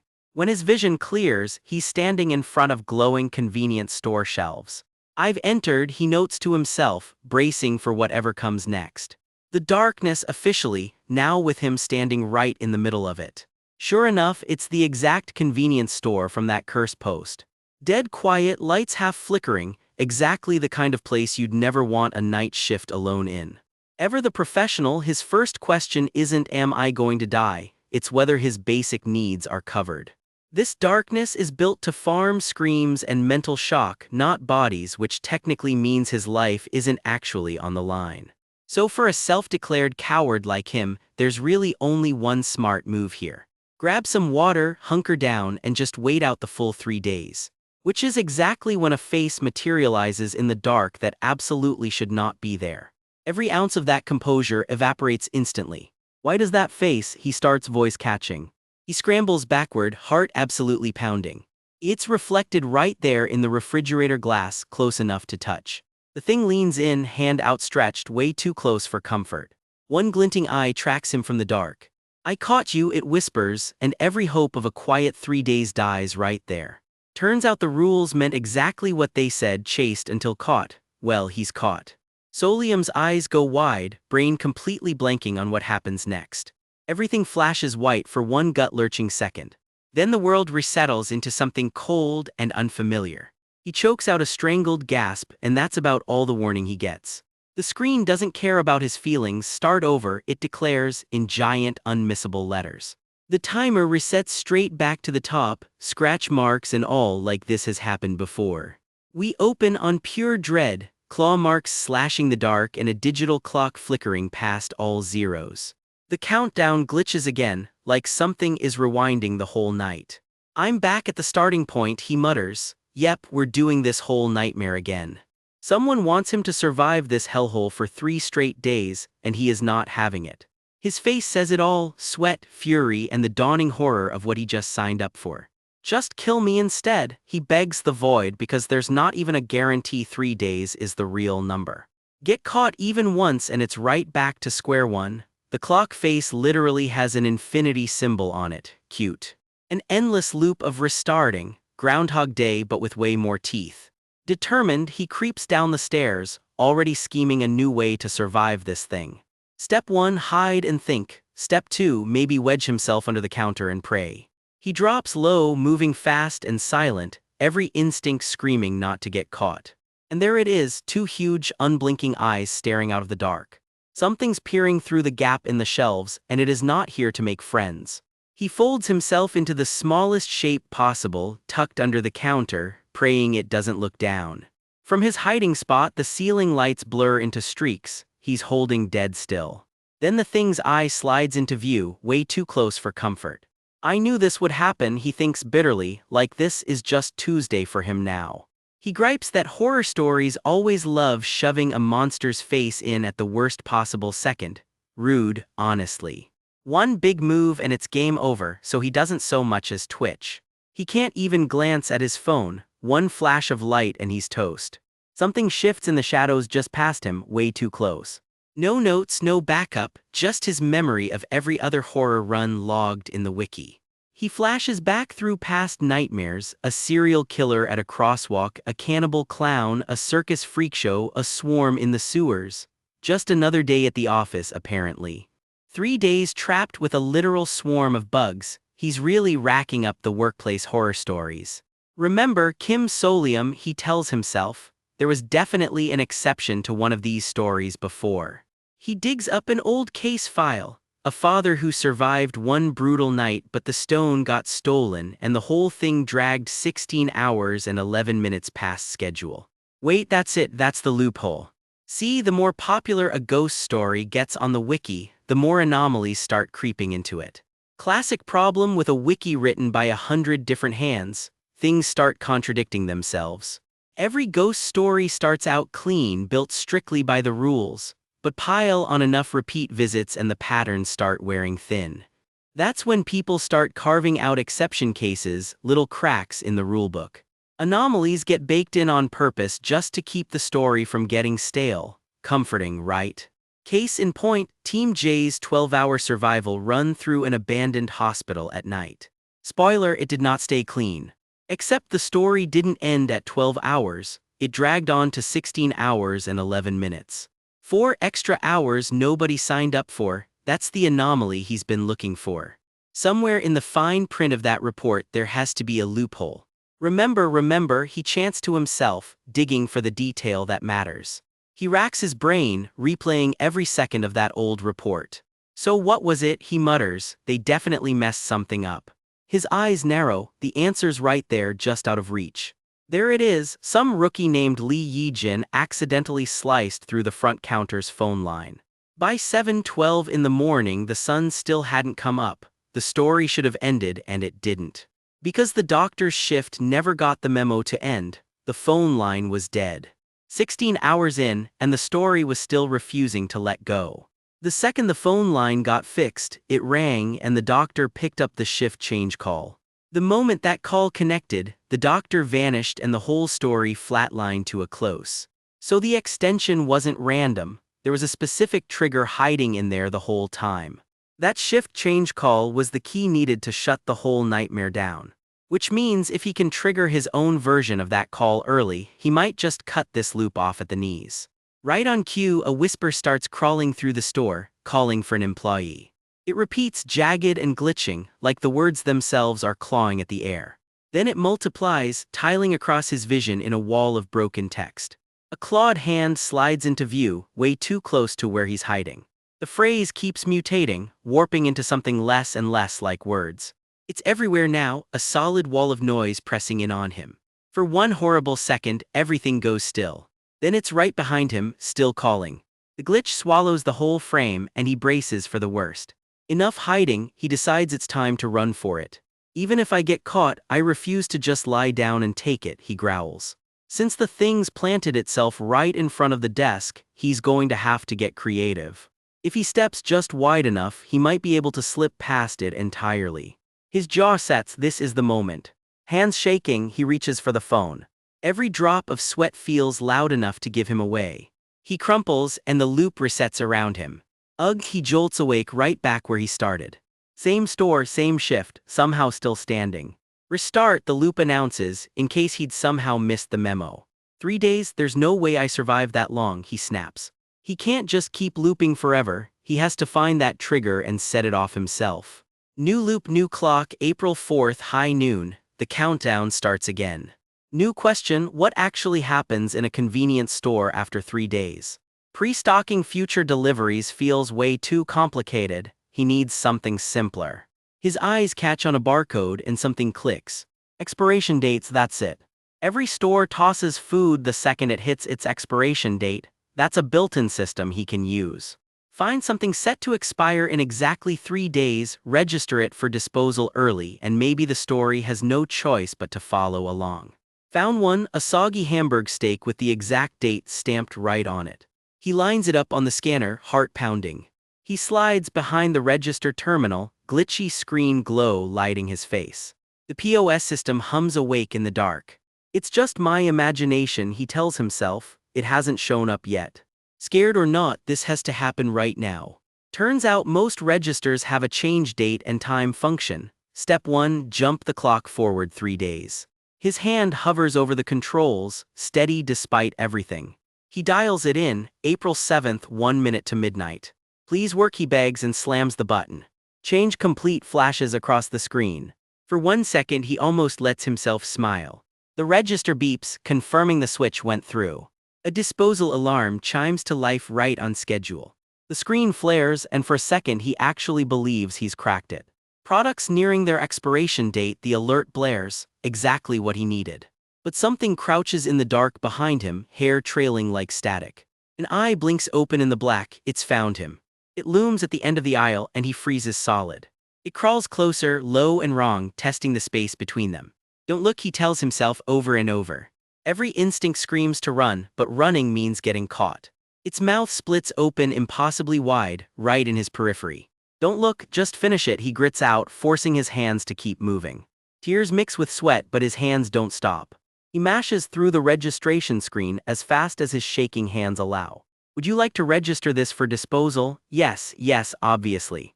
He holds his breath, one motion from the finish line. His finger stabs the confirm button. Registration complete lights up the screen. Registered, it actually went through. He nearly collapses right there, tears and relief hitting him all at once. The monster's shape dissolves away, like a drop swallowed by still water. The darkness rips wide open, blinding white light pouring through. He blinks up into a store that's suddenly, gloriously normal. He stumbles between the shelves, half convinced this is a trick. It were, he starts, as a receipt spits out of the printer. It worked, he breathes, barely believing it. Exhausted, wrecked but alive, and finally actually free. People really do need to live in the light, he declares, mind and body finally at peace. Money, the machine is spitting out actual cash. He stares, completely thrown by his own reward. Turns out there's a trivia note buried at the bottom of the wiki. Clear the story and it actually pays you. Guess the ghost's just a nice guy who likes scaring people. Somewhere the wiki's mascot is absolutely flexing about it. Oh, he says, watching the cash rain down around him, not the reaction anyone expected, least of all him. Back at the office, someone figures the new recruit won't surface for at least 3 days, so they might as well get a head start on the paperwork. Up on the rooftop, his coworkers are already groaning about report duty. Back at HQ, a hand reaches for something small and important. Solium lunges forward, determined to close this out properly. A clean OK stamps itself right onto the record. Someone nearby reacts with a stunned gasp. Solium bows apologetically. I filled it up, he admits. His coworkers stare at the thing in his hand, the dream essence collector completely full. The standard minimum clear time for that ghost story is 3 full days, and then there's recruit Kim Solium's time. Whatever number is about to show up, you already know it's going to break the curve. Rewind the clock about an hour, back at headquarters where the real story starts. A lighter flicks open and a cigarette catches. Someone's settling in for a long wait. Sharp suit, loose tie, cool as ever. This senior isn't exactly stressed about it. Meet the team's blue-haired deputy, smoke curling off his cigarette like he's got nowhere else to be. Right now, somewhere out there, the newest hire on Team D is completely alone in a ghost story. If it's a 3-day mission, he figures, it should be a fairly laid-back one. And even if it drags on, he's got food. No real issues, he tells himself, staring off into the smoke. Because pushing a brand new recruit alone into the dark is Team D's own twisted little welcome ritual. And sure, plenty of recruits have quit over this exact initiation, no pressure or anything. So why keep doing it? Because if a recruit can't even handle the initiation, better they quit now than later. Better that than losing their life for nothing out in the field. Watching a coworker die, especially a rookie on your own team, isn't something anyone wants to see twice. That's something we'd rather never see again, one of them mutters, eyeing the morning flowers laid out nearby. A single pale chrysanthemum spins in the dark, the office's unspoken reminder of what's really at stake. By the way, about this new recruit, someone says, sliding over a file stamped completed probation period. Top recruit Kim Solium, the file reads. Yeah, here comes the flat reply like that's already old news. He was extraordinary, one chimes in. He really was, the other agrees, still a little starstruck. Almost strangely calm, I'd say, the deputy adds, watching from behind with narrowed eyes. Usually new recruits freak out just learning what this job involves, the coworker says. This guy didn't even flinch. Firm resolve, the deputy purrs, clearly charmed. Seems like the deputy's taken a liking to him, the other teases. We always welcome those with strong hearts, the deputy says smoothly. This is a department that walks into urban legends like it's a daily commute, can't afford a coward on the roster. A coward wouldn't have survived probation in the first place, he says, right as a screaming flash of some old nightmare cuts behind them. A coward who actually passed. This new recruit's the real deal, someone declares, still visibly rattled. Two coworkers nod along in unison, thoroughly impressed with themselves for spotting the talent. Funny thing is, he didn't take a single note. First job though, guy probably doesn't know any better yet. I'll have to remind him note-taking's non-negotiable here, the deputy says. Our lives literally depend on it. He needs to write things down so he can review it later, one Chibai coworker insists. Right, not like he'd know any of this beforehand, the other nods. Silence, then it hits them. Wait, he already knew. Anyway, the recruit should be out in 3 days at best, the coworker shrugs, heading off with his tablet. I'll handle the paperwork in the meantime, the deputy says, strolling off to do exactly that. A hand reaches for a suddenly buzzing device on the desk. Why's it going off? The coworker's face drains of color as the phone lights up in his hand. Something's happening. He taps to bring it up, bracing for whatever's on the other end. Someone does an actual spit take at whatever just showed up on screen. On the feed, a blur of fists, swirling fog, and what looks suspiciously like a witch hat stumbling through the haze. Yeah, that tracks for a ghost story. And then, just like that, Solium steps back through, holding a small glowing vial. I've returned, he says, cool as ever. The coworker's jaw hits the floor. A ghost story that's supposed to take at least 3 days. The new recruit cleared it in an hour. Yeah, nobody in this office is getting paperwork done after hearing that. Solium exhales into the dark, clearly running on fumes after whatever just happened in there. I genuinely thought I was going to have a heart attack, he admits, while the deputy looms in right behind him. A hand reaches out through the cracked dark, the deputy closing in for a chat. Solium just sighs again. Whatever's coming next, he can already tell it's not going to be simple. First things first though, snacks. A hand grabs a chocolate pie straight off the convenience store shelf. I just fast-forwarded the time, Solium says between bites like it's the most obvious thing in the world. He answers like he's deciding what to have for lunch, not recounting a brush with death. The team is stunned. Since there's a time limit, there had to be some event inside the ghost story that flags time as past, he explains. Trigger that event 3 days early and the whole ghost story just ends. So by tampering with expiration dates to toss the food before the deadline hit. Yeah, he gamed the ghost story with grocery logistics. This guy, someone mutters, half impressed, half unsettled. He's a field exploration genius. That ghost story was the easiest thing in the world to him. Cue the imaginary tabloid cover, skeleton hands and all, the secret of escape revealed, you can do it too. The rapid rise of top recruit Kim Solium. Quitting is not an option. No, I have to help him adapt well, the deputy plots, already scheming. Please don't forget me when you make it big, roe dear, the deputy sniffles into his drink, already bracing to get outshone. Full fake tears mode, the deputy's really committing to the bit.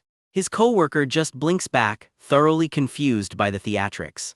No, actually, Solium cuts in. I came out fast because I was scared, so much for the genius narrative. He straightens his tie, letting that humbling little confession just hang in the air.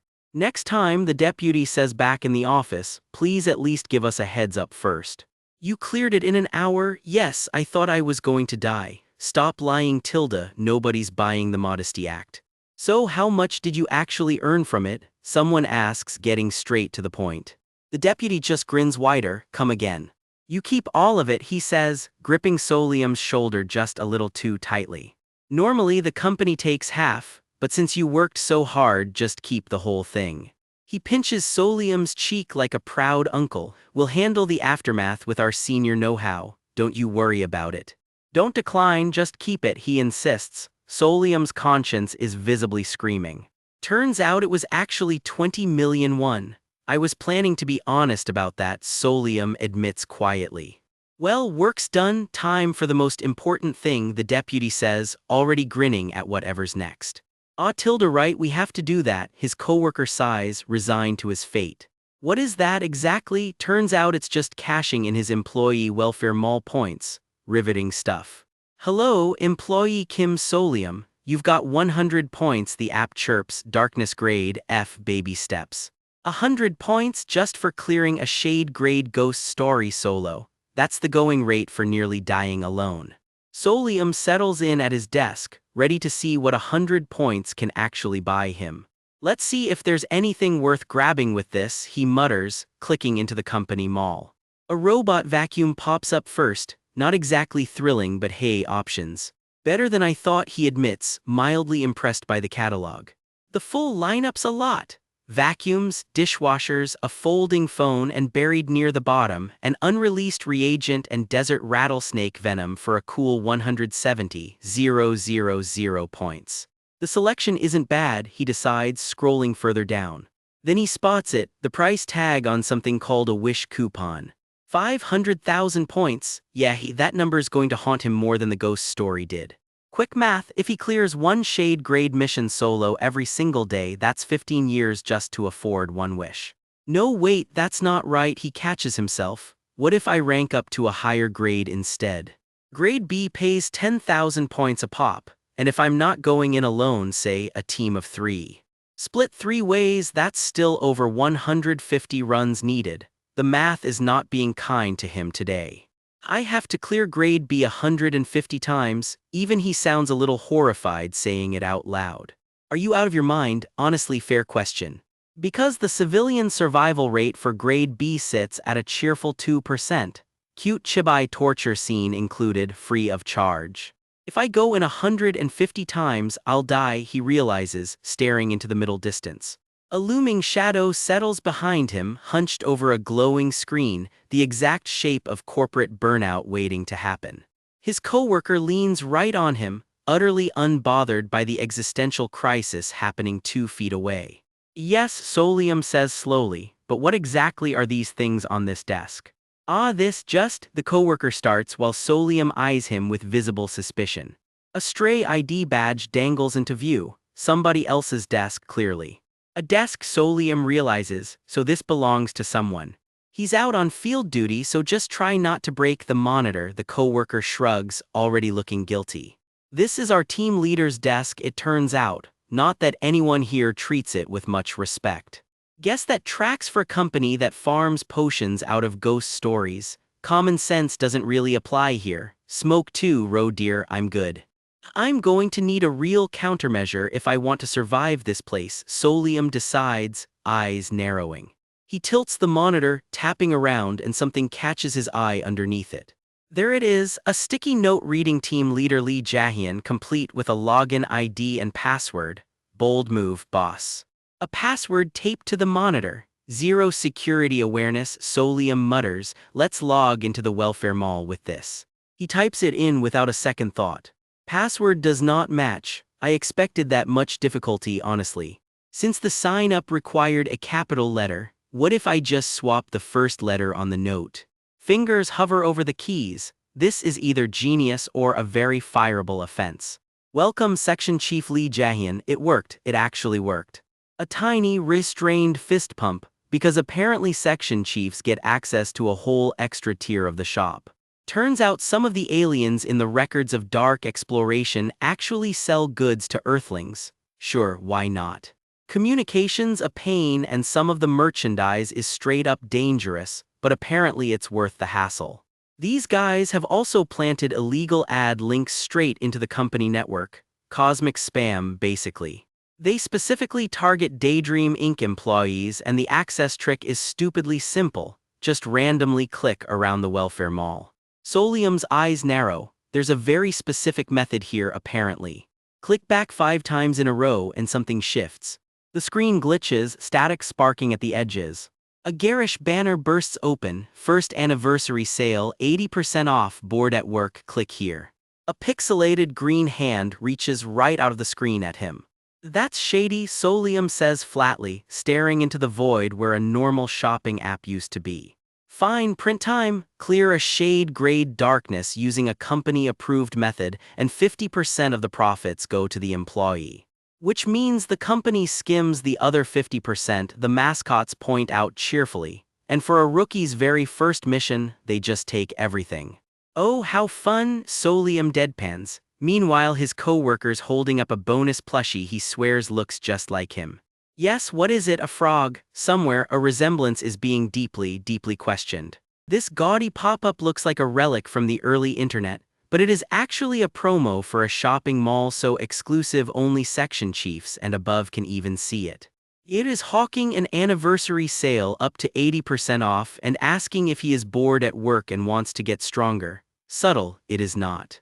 One click on this obviously sketchy banner and he could go straight to the site.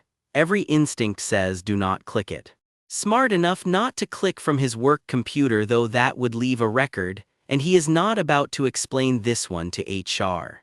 So he quietly saves the link, planning to dig into this from the privacy of his own apartment instead. Back home and off the clock, he settles in to finally see what this bizarre ad is really selling. The saved link loads up all glitchy and corrupted, like the internet itself does not want him seeing this. He types the address in by hand instead, figuring a little extra caution cannot hurt. And just like that, a strange little storefront flickers to life on his screen. Welcome to the cosmic shopping mall, cool stuff from outer space apparently. He clicks to see what is for sale. His first review of a supernatural black market, the website is not even mobile optimized. Priorities, right? Still, he tells himself not to judge this place by its ugly font choices. Whatever they are selling here might be worth a look. The page finally loads, showing the items it announces like a game show reveal. The catalog is unhinged. vampire cutlery for 15 million won, a broader walkie-talkie, something literally called We Help, for 66 million, an Alice picnic set and a silver coin snake marked way down on sale. The site practically screams that these are truly extraordinary goods. Bold claim for a page that will not even resize properly. Then it hits him, he actually recognizes more than half of these so-called items from real ghost stories he has survived. The cutlery, the walkie-talkie, the picnic set, he knows exactly what those do. His grip tightens. All right, he is doing this. He has 20 million won burning a hole in his pocket from that convenience store nightmare last time, and he is determined to spend it wisely. His jaw sets as he starts weighing his options like it is a real investment portfolio. Okay, he decides, this is it. The checkout screen pops up, complete with a chibi version of himself handing over sacks of cash to an alien while it processes his payment. Purchase successful, the screen declares in full Technicolor glory. There is no going back now. Ding, his order has, and I quote, boarded the rocket. Boarded the what now? He barely has time to process that sentence. A countdown ticks down to 0 as a tiny UFO hovers outside, apparently his delivery vehicle. Somewhere out there, an actual rocket launches to bring him his picnic set. Right on cue, he hears the doorbell. A beam of light drops a package straight out of the night sky and his jaw hits the floor. He picks up the box with both hands, and it is trembling like something inside wants out. Wow is all he can manage. Sure enough, stamped right on the box, Cosmic Shopping Mall, this is really happening. Delivery complete, the universe announces as the rocket streaks back off into the stars behind him. He tears the box open and for one shining second thinks, this crazy world can actually be amazing instead of terrifying. The unboxing begins in earnest. First up, the Alice picnic set exactly as advertised. And tucked in beside it, a strange old coin labeled the silver coin snake. The Alice picnic set messes with item effects, pair it with the drink and things double, pair it with the cookie and things get cut in half. Just under 12 million won well spent apparently. Handy little kit, he figures, worth carrying one or two around just in case. Then there is the silver coin snake marked down from nearly 20 million to under 5 million. He is a sucker for a sale, ghost story economy or not. He saw the original price, got a good feeling, and just bought it, which is, frankly, how several real-world financial disasters begin. This, he insists to no one, was an investment. Turns out ghost stories come with their own currencies and there are actual organizations that will exchange them for real cash. The economy of the afterlife, folks. It will pay off someday. He swears, gesturing at a hand-drawn chart that is definitely not gambling, definitely not a pipe dream, just cold, rational judgment. He clasps his hands together, already bracing for the follow-up question he knows is coming. Why did he buy the items he cannot even use himself? Simple, because he cannot use them. Take the vampire cutlery here. It is a weapon built for fighting ghosts head-on, shock, stab, repeat. He pictures himself as the hero of his own little action movie. The end, roll credits. Except, can you even suck blood from a ghost? He imagines himself solemnly informing a spectral patient he will be extracting their dream essence instead. Somehow that tracks better.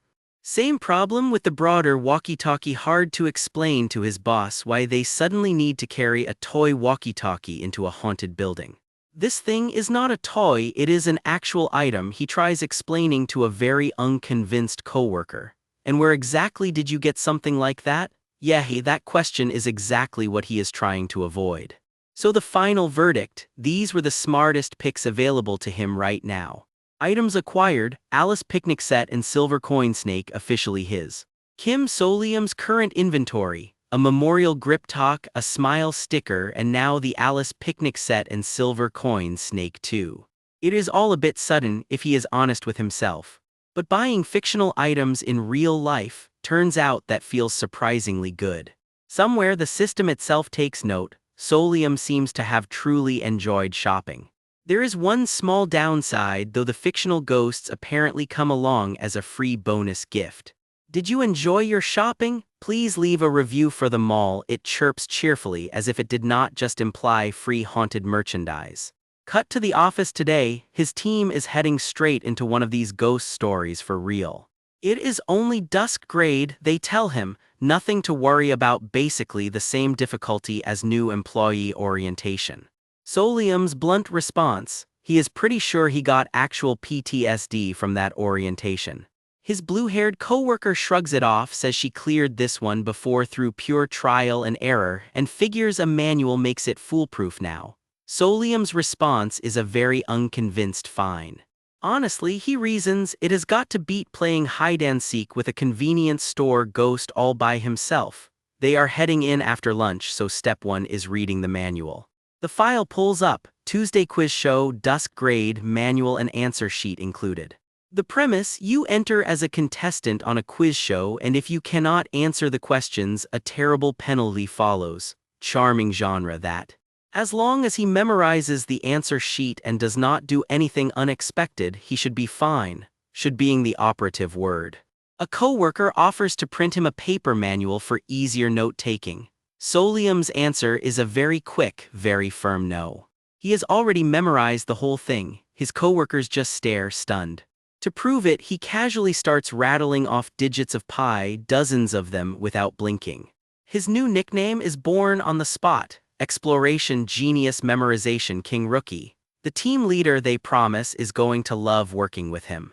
Funny thing though, he realizes he still has not actually met Team D's leader. Supposedly they are arriving this afternoon, so he figures he will meet them soon enough. Or so he thought. Pardon, he says, sensing that sentence is about to age very badly. No can do, comes the reply. Their actual team leader is still stuck out in the field. His coworker takes the call, exhales, and simply says, understood. Have these people lost their minds? They are seriously telling the team to just take the rookie and go in without backup. It is end-of-month quota pressure, plain and simple, and their rookie, already nicknamed Roe Deer after just one day, is apparently their best shot at hitting it. Roe Deer, she asks him directly, did you actually memorize the entire answer sheet? He briefly wonders if claiming he has not memorized it would get them out of this. It would not, and he knows it. Hey, he memorized that whole thick manual. This should be a piece of cake for him, someone says with way too much confidence. I'm doomed, Solium thinks, while somebody gives him an enthusiastic thumbs up. Decision made, they are heading in by themselves today, no backup leader required. The room goes quiet as that reality settles in. This happens all the time apparently, so no need to be anxious. His flat okay says otherwise. He is fairly convinced this whole ordeal is punishment for scoring that 20 million won payout last time. The file reopens one more time before they go in. Tuesday quiz show, dusk grade. He has never seen this one in the official records of dark exploration, which is fine, he figures. There are bound to be ghost stories he has not encountered yet. He just did not expect to be walking blind into an unrecorded one quite this soon. 0 search results. Maybe the company's entire archive of darkness is bigger than he ever realized. The way in turns out to be almost quaint. Just write your name in the sender line of an old postcard. He turns the strange little card over in his hand, feeling how real and old it seems for something summoned out of an app. One coworker signs in under the name Badger. Another goes with Falcon. And Solium, no surprise, writes down Deer. The postcard's own backstory reads like a warning label. Someone found it in an old magazine promoting a quiz show that, when they checked, did not actually exist. They signed it for fun anyway and got dragged straight into a truly bizarre quiz show. Somewhere in the pull of it all, a voice asks the room, everyone, what exactly is a show? A blinding golden ring iris is open like a camera lens, or maybe a television screen, swallowing them whole. They land on a stage under hot spotlights, a glittering marquee overhead reading the Tuesday show. Contestants filled with passion, the signage promises, as name placards line up. Badgers already sitting right there under the lights. Something is already changing. Solium, antler-like horns sprouting from his head to match his Deer entry. No, a voice insists, that is not all. It is the connection with all of you that makes a true show. The voice booms, and do not you dare forget to cheer. Welcome everyone to the Tuesday quiz show. And there is their host, a grinning, winking face frozen on an old television screen where a head should be. Bone-white fingers curl into view, and suddenly this dusk-grayed, no-big-deal ghost story feels a lot less like orientation. One last bonus notice flashes up before the credits roll. Apparently Alien Mart now offers instant delivery within 3 minutes flat. Even the Void has better shipping than some real stores. An eerie voice croons over the crowd of hopeful applicants lined up for this episode. Cute enthusiasm for something that reeks of trouble. Welcome, he announces, to the Tuesday quiz show. Somehow that sounds way less friendly coming from a guy with no visible face. Backstage at the Roe Deer podium, the host tells his newest hire he must be nervous ahead of his first broadcast. No kidding. His advice? Slap on a big smile, because apparently that's the whole foundation of the show. Cue a wall of grinning buttons and one enormous, unsettlingly cheerful smiley face lighting up the set. Then the reveal nobody signed up for: this host doesn't have a head, he's got a TV. Cameras roll to standby while a gloved hand fusses over the static on his own screen face like it's just another Tuesday. Our guy just stares. Is this thing actually running the show? Because the host explains, dragging out the suspense. Your cheers, dear audience, are the entire reason this show exists. He throws a fist in the air like he just won something. Footsteps hit the stage floor as someone else steps up into the spotlight. Confetti rains down shaped like little percent signs, because even the sparkle effects here are weird. The whole set fills with the things, swirling past the lights like some off-brand ticker tape parade. It just keeps coming down, panel after panel of pure, glittery nonsense. Somewhere in that chaos, a familiar voice in his own head admits this isn't nearly as terrifying as he expected. Meet our guy, Solium, striding into frame in a sharp suit, hands folded, bracing himself for whatever comes next. Solium tries the mental trick of pretending the guy's just wearing a giant TV mask. Works a little, not much. At least the venue itself is a step up from his usual nightmare fuel. From above, it just looks like a cozy, old-school talk show set, audience booths and all. Almost normal. Almost, because underneath that folksy set dressing is a classified case file. This whole thing is a ghost story wearing a costume. Solium's face goes still, the gears turning behind his eyes. Wait, something's not adding up. He runs the thought back through his head one more time, slower this time. Piece by piece the picture clicks together, an old American talk show format dressed up and repurposed. This dusk-grayed darkness is built around one twisted little rule: the participants are supposed to already know the answers. So this is the ghost story he's walked into. Backstage, the host chirps that preparations are officially complete. He gives his own screen a little tune-up, static crackling into focus. No warm-up, no mercy, let's get right into it, he says. The countdown starts. This ghost story's on record as case Q-Turway 104, straight out of the company's own files. 2 more contestants wait in the wings, masked and sunglassed, looking a little too calm about all this. Fun fact nobody asked for: this exact scenario is the starting point of an incident that once caused a pile of casualties. Turns out dusk grade isn't even the scary part. What's actually hiding underneath is rated abyss grade, the bad kind. The countdown hits 1. Solium breaks a sweat, antlers barely hidden under his hair, bracing for impact. And action, the clapperboard snaps and the whole thing lurches into motion. The scene dissolves into old film reel static, like we're rewinding into someone's worst memory. Blood spatters across the film strip. Whatever happened here before, it wasn't pretty. The reel keeps unspooling, dragging up images nobody wants to look at too closely. The tragedy began, the narration intones, right as the curtain rises. It all started as a harmless little 70s-style talk show: darkness, cute premise, terrible history. Back live, the host throws up a big cheerful card. Hello, viewers, he says, you're watching the Tuesday quiz show. He explains this whole talk show only seems to run on specific days, and nobody's ever recorded it showing up on any other one. Time to meet the lovely new faces, he beams, because apparently this is the one day anyone actually sees the contestants. Turns out the field team's been quietly prepping for this exact scenario since cycle 12, smuggling in an answer sheet built from past questions. 99 clean runs in a row all the way up to episode 110. Not bad odds. prizes included apparently. Except episode 111, exploration number 100, is exactly where it all goes wrong. None of which stops the host from cheerfully introducing tonight's lineup anyway. A spotlight swings onto the stage as the first name gets dramatically unveiled. Sparkly little shards keep falling, dragging the suspense out just a bit longer. First up, Badger, blonde, smug, sunglasses on indoors like he owns the place.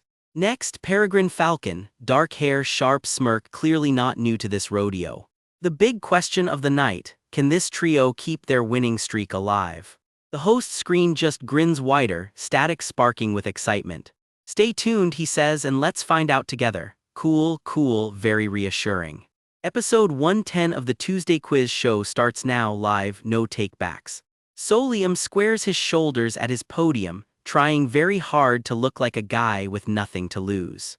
More of those little falling symbols rain down around him like the world's most ominous confetti. Then it hits him, if this is episode 110, that makes it exploration number 99. Not the 100th, not yet, small mercies. Behind him, Badger and Peregrine Falcon do the math too, and neither of them looks thrilled about it.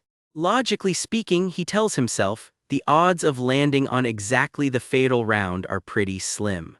His so-called seniors look relaxed enough, it's probably fine, probably. Still, he reminds himself, don't get comfortable, he's still very much trapped inside a ghost story. A cheery little sticky note warns that disrespecting the show gets you expelled. The fine print underneath says interfering with the broadcast gets you incinerated. Just to be crystal clear, incineration, as in on fire, as in don't touch anything. And it's all airing live, no edits, no do-overs, no safety net. One wrong twitch on camera, and you might as well be signing your own death certificate. The host's screen flickers an ominous red as the three of them file toward their podiums. Oh my, the host coos, mister. Roe dear looks awfully nervous up there, gee, wonder why.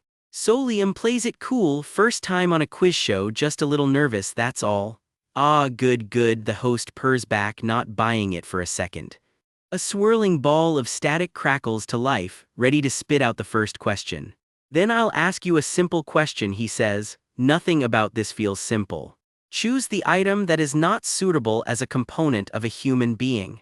Casual little icebreaker, really. Water, iron, oil, or earth? Solium locks in his answer, number 4, earth. Correct, the host practically explodes with confetti and static fried glee. Badger nails his own question too, looking way too pleased with himself about it. Peregrine Falcon goes 3 for 3. The crowd noise practically screams unbelievable, though of course it isn't when you've all got the answer key. Then something makes Solium's face drop, uh-oh. He hesitates over his card just long enough for the host to milk it for drama. He's hesitating, the host sings. In his head the answer's obvious, number 3, strangulation, charming quiz topic this show. The host milks the tension for all it's worth. What fate awaits Mr. Roe dear and his grim little answer? The drumroll just keeps going and going. Correct mark, Solium plays it smooth, muttering the answer was obviously number 3 all along. Sure it was. That is correct, the host confirms, and just like that he's 4 for 4. Question after question, it's the same story, correct, correct, correct. Even the crowd sounds suspicious of how good this streak is getting. Amazing, the host squeals like he's never seen a perfect streak before. The scoreboard doesn't lie, a flawless 100% accuracy rate before anyone's even had time to blink. Solium keeps his composure at his podium, antlers and all, doing his best impression of a guy who totally isn't panicking. Mr. Roe dear, are you ready? The host asks, dials spinning on his TV face. Somewhere behind that static, something is definitely enjoying this. Yes, Solium answers flat and steady, no point letting the nerves show now. Excellent, the host chirps and calls for the final question of the round. Please select the percentage of blood loss at which a human dies. Options 1 through 3 flash by. 40, 45, 50, 55%. Take your pick if you dare. Solium plants his feet and squares up to the podium. The correct answer is number 1. The host tilts his screen with interest. Ah, you chose. And trails off, static flickering in what almost looks like shock.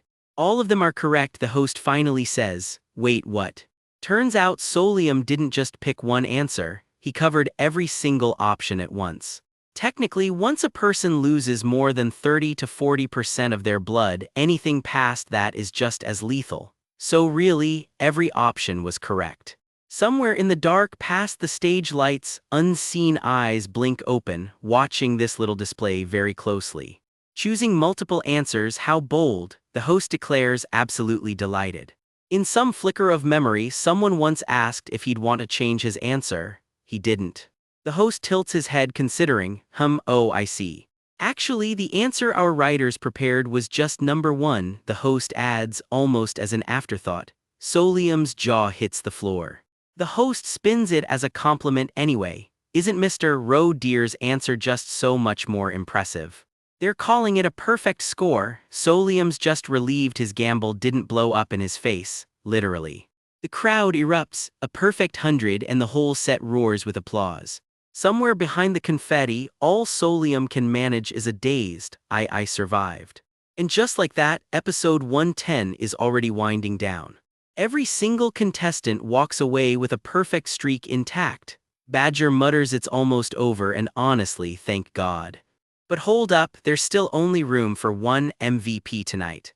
And the crown goes to Mr. Roe Deer. Congratulations, apparently, on winning a game you never wanted to play. Solium stands there under the lights, freshly crowned MVP of Exploration 99, looking thoroughly unimpressed with his own success.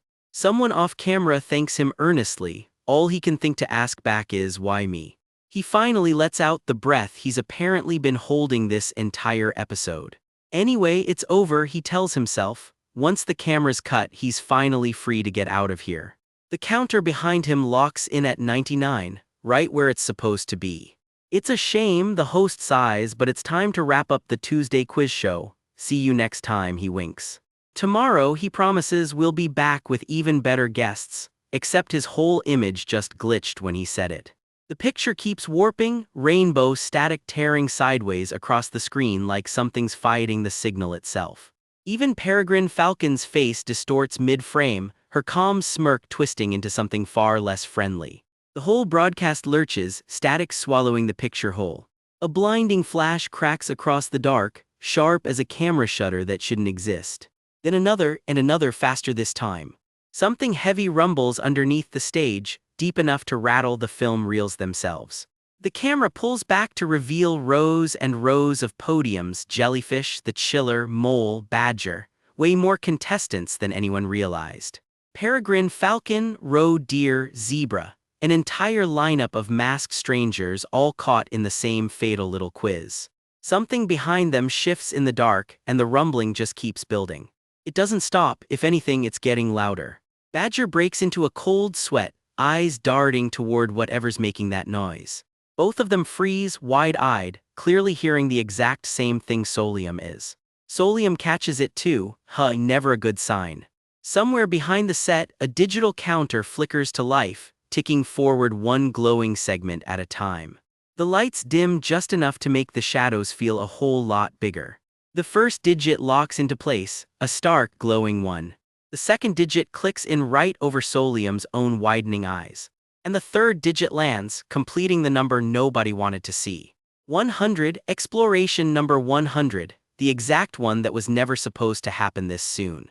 The episode cuts to black on a single, mocking question mark. To be continued, apparently, whether they like it or not. Somewhere off camera, that low growl still hasn't stopped. Backstage, 2 more masked faces surface, people Solium never expected to see stuck in this loop with him. Wait a second, field exploration team staff, these 2 work for the same outfit he does. Solium's stomach drops. Why would 2 of his own co-workers be looping through this exact nightmare? The stranger looks just as lost as Solium feels, stammering out the same question everyone in this show eventually asks. And why are the people who showed up before them still stuck here too? Nobody in this studio seems to leave clean. A gloved hand gives a warning snap, mess with this live broadcast and the penalty is getting burned alive, cheerful workplace. Somewhere off camera, something tagged zebra goes up in flames. Just a taste of what incineration actually means here. Cue the jump scare theatrics. A big cartoon surprise blast right in the middle of the tension. The host straightens his collar like nothing's wrong because showmanship apparently never stops, even mid-crisis. Turns out that jolt was just a sneak peek at next Tuesday's fresh batch of victims. Solium can't even react out loud. He plants himself in the rubble of the set, forcing his face back to neutral. Rule 1 of surviving this place: don't let the cameras catch you flinching. A red light blinks the number 3 on some ominous pedestal. And that caption underneath isn't subtle either, the cameras are still rolling. Whatever that glowing switch controls, Solium's not about to find out the hard way. A cheerful sticky note reminds everyone that disrespecting the show gets you ejected. Solium mutters a very quiet, very heartfelt damn it. On screen, the show's reigning golden boy toasts the audience, already wondering who's fool enough to take his crown next. Please look forward to next week, he grins like this whole thing is a cozy variety show and not a meat grinder. Overhead, the real host packs up his gear for the night, confetti still drifting down around him. The set goes quiet as the crew wraps for the day, like this was just another studio wrap party. Sadly, that's all for today, he sighs, promising an even more enjoyable show tomorrow. Somehow that's not reassuring. The credits roll like it's a real network show, starring the host, roe deer, badger, peregrine falcon, and chillingly you, the viewer. Backstage, the TV-headed host lets out a tired phew, finally dropping the on-air smile. We almost tanked the live broadcast, someone grumbles behind him. Good thing they managed to salvage it, no thanks to Solium. Cleanup duty apparently is part of the deal now. Someone's sweeping up the mess of tonight's near disaster. Mr. Roe dear, you showed real discernment tonight, the host beams, offering him a spot as a full-time panelist. Solium doesn't even hesitate, I already have a job. The host pouts, oh my, what a shame, like getting turned down for a death game is a personal slight. The new participants must have been shocked too, someone offers kindly, insisting they didn't mean to nearly wreck the show. Soon enough, he promises, all 3 of you will get your own chance to participate. That's not a threat, that's absolutely a threat. The mascot's smiley face sours for a second, like even it knows that promise sounded bad. Sometime later, the host clears his throat, he's got some very difficult news to deliver, never a good opener. Their show, he announces, has just been cancelled. Specifically, the Tuesday quiz show is dead, not that his own hosting gig is over, he clarifies fast. The quiz segment itself has simply been replaced. Of course, this isn't the end, he insists cheerily. There's good news, apparently. Solium's entire response fits in one word: no. Because the host chirps, all of you are being invited right back as participants for the new segment. Peregrine falcon's glare could curdle milk. The room goes stiff with dread, nobody quite ready to argue with a guy who cancels shows on a whim. An official clear report surfaces. Daydream Inc., same studio, same crew as every episode before. Only the program's name got swapped out. Everything else stayed exactly, ominously the same. Turns out some contestant answered correctly 99 times straight, making the death penalty pointless as a threat. Staff got disciplined for letting the show get boring. So here it comes, the reveal of whatever's replacing it. Good news, apparently it's pre-recorded this time, so it'll be way easier. Somehow nobody in the room looks comforted. The TV-headed host promises he's only an assistant this round, doing his best to make it a good show, then abruptly cuts himself off. Wait. Solium doesn't wait for the rest of that sentence. We've already participated, he announces flatly. We're leaving now. Filming, the host says quietly, hasn't finished yet. The temperature in the room seems to drop. Oh dear, he sighs, the fine print should have been right there on the application postcard. Convenient how nobody got to read it.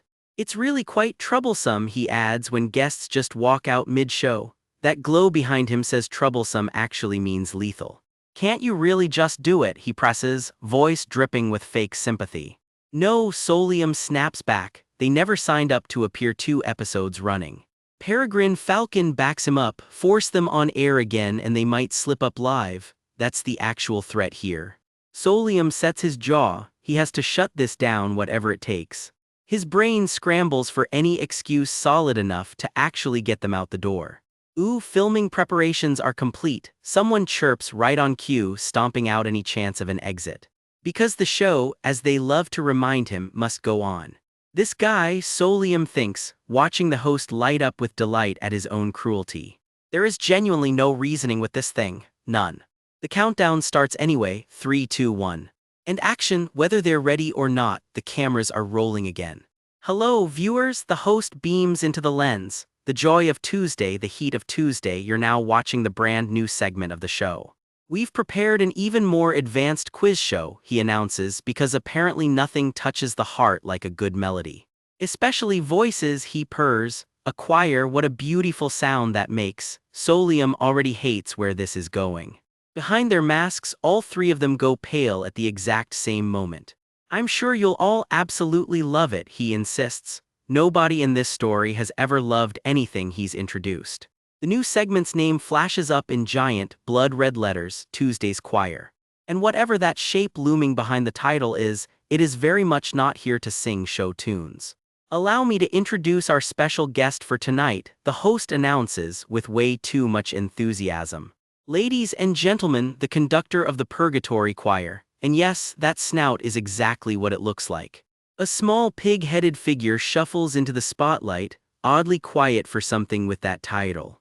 Wait a moment, the host murmurs like he's forgotten a step in the routine. Ah, right, he remembers now, and it is not a comforting realization. The host fusses with a pink card, prepping for whatever comes next.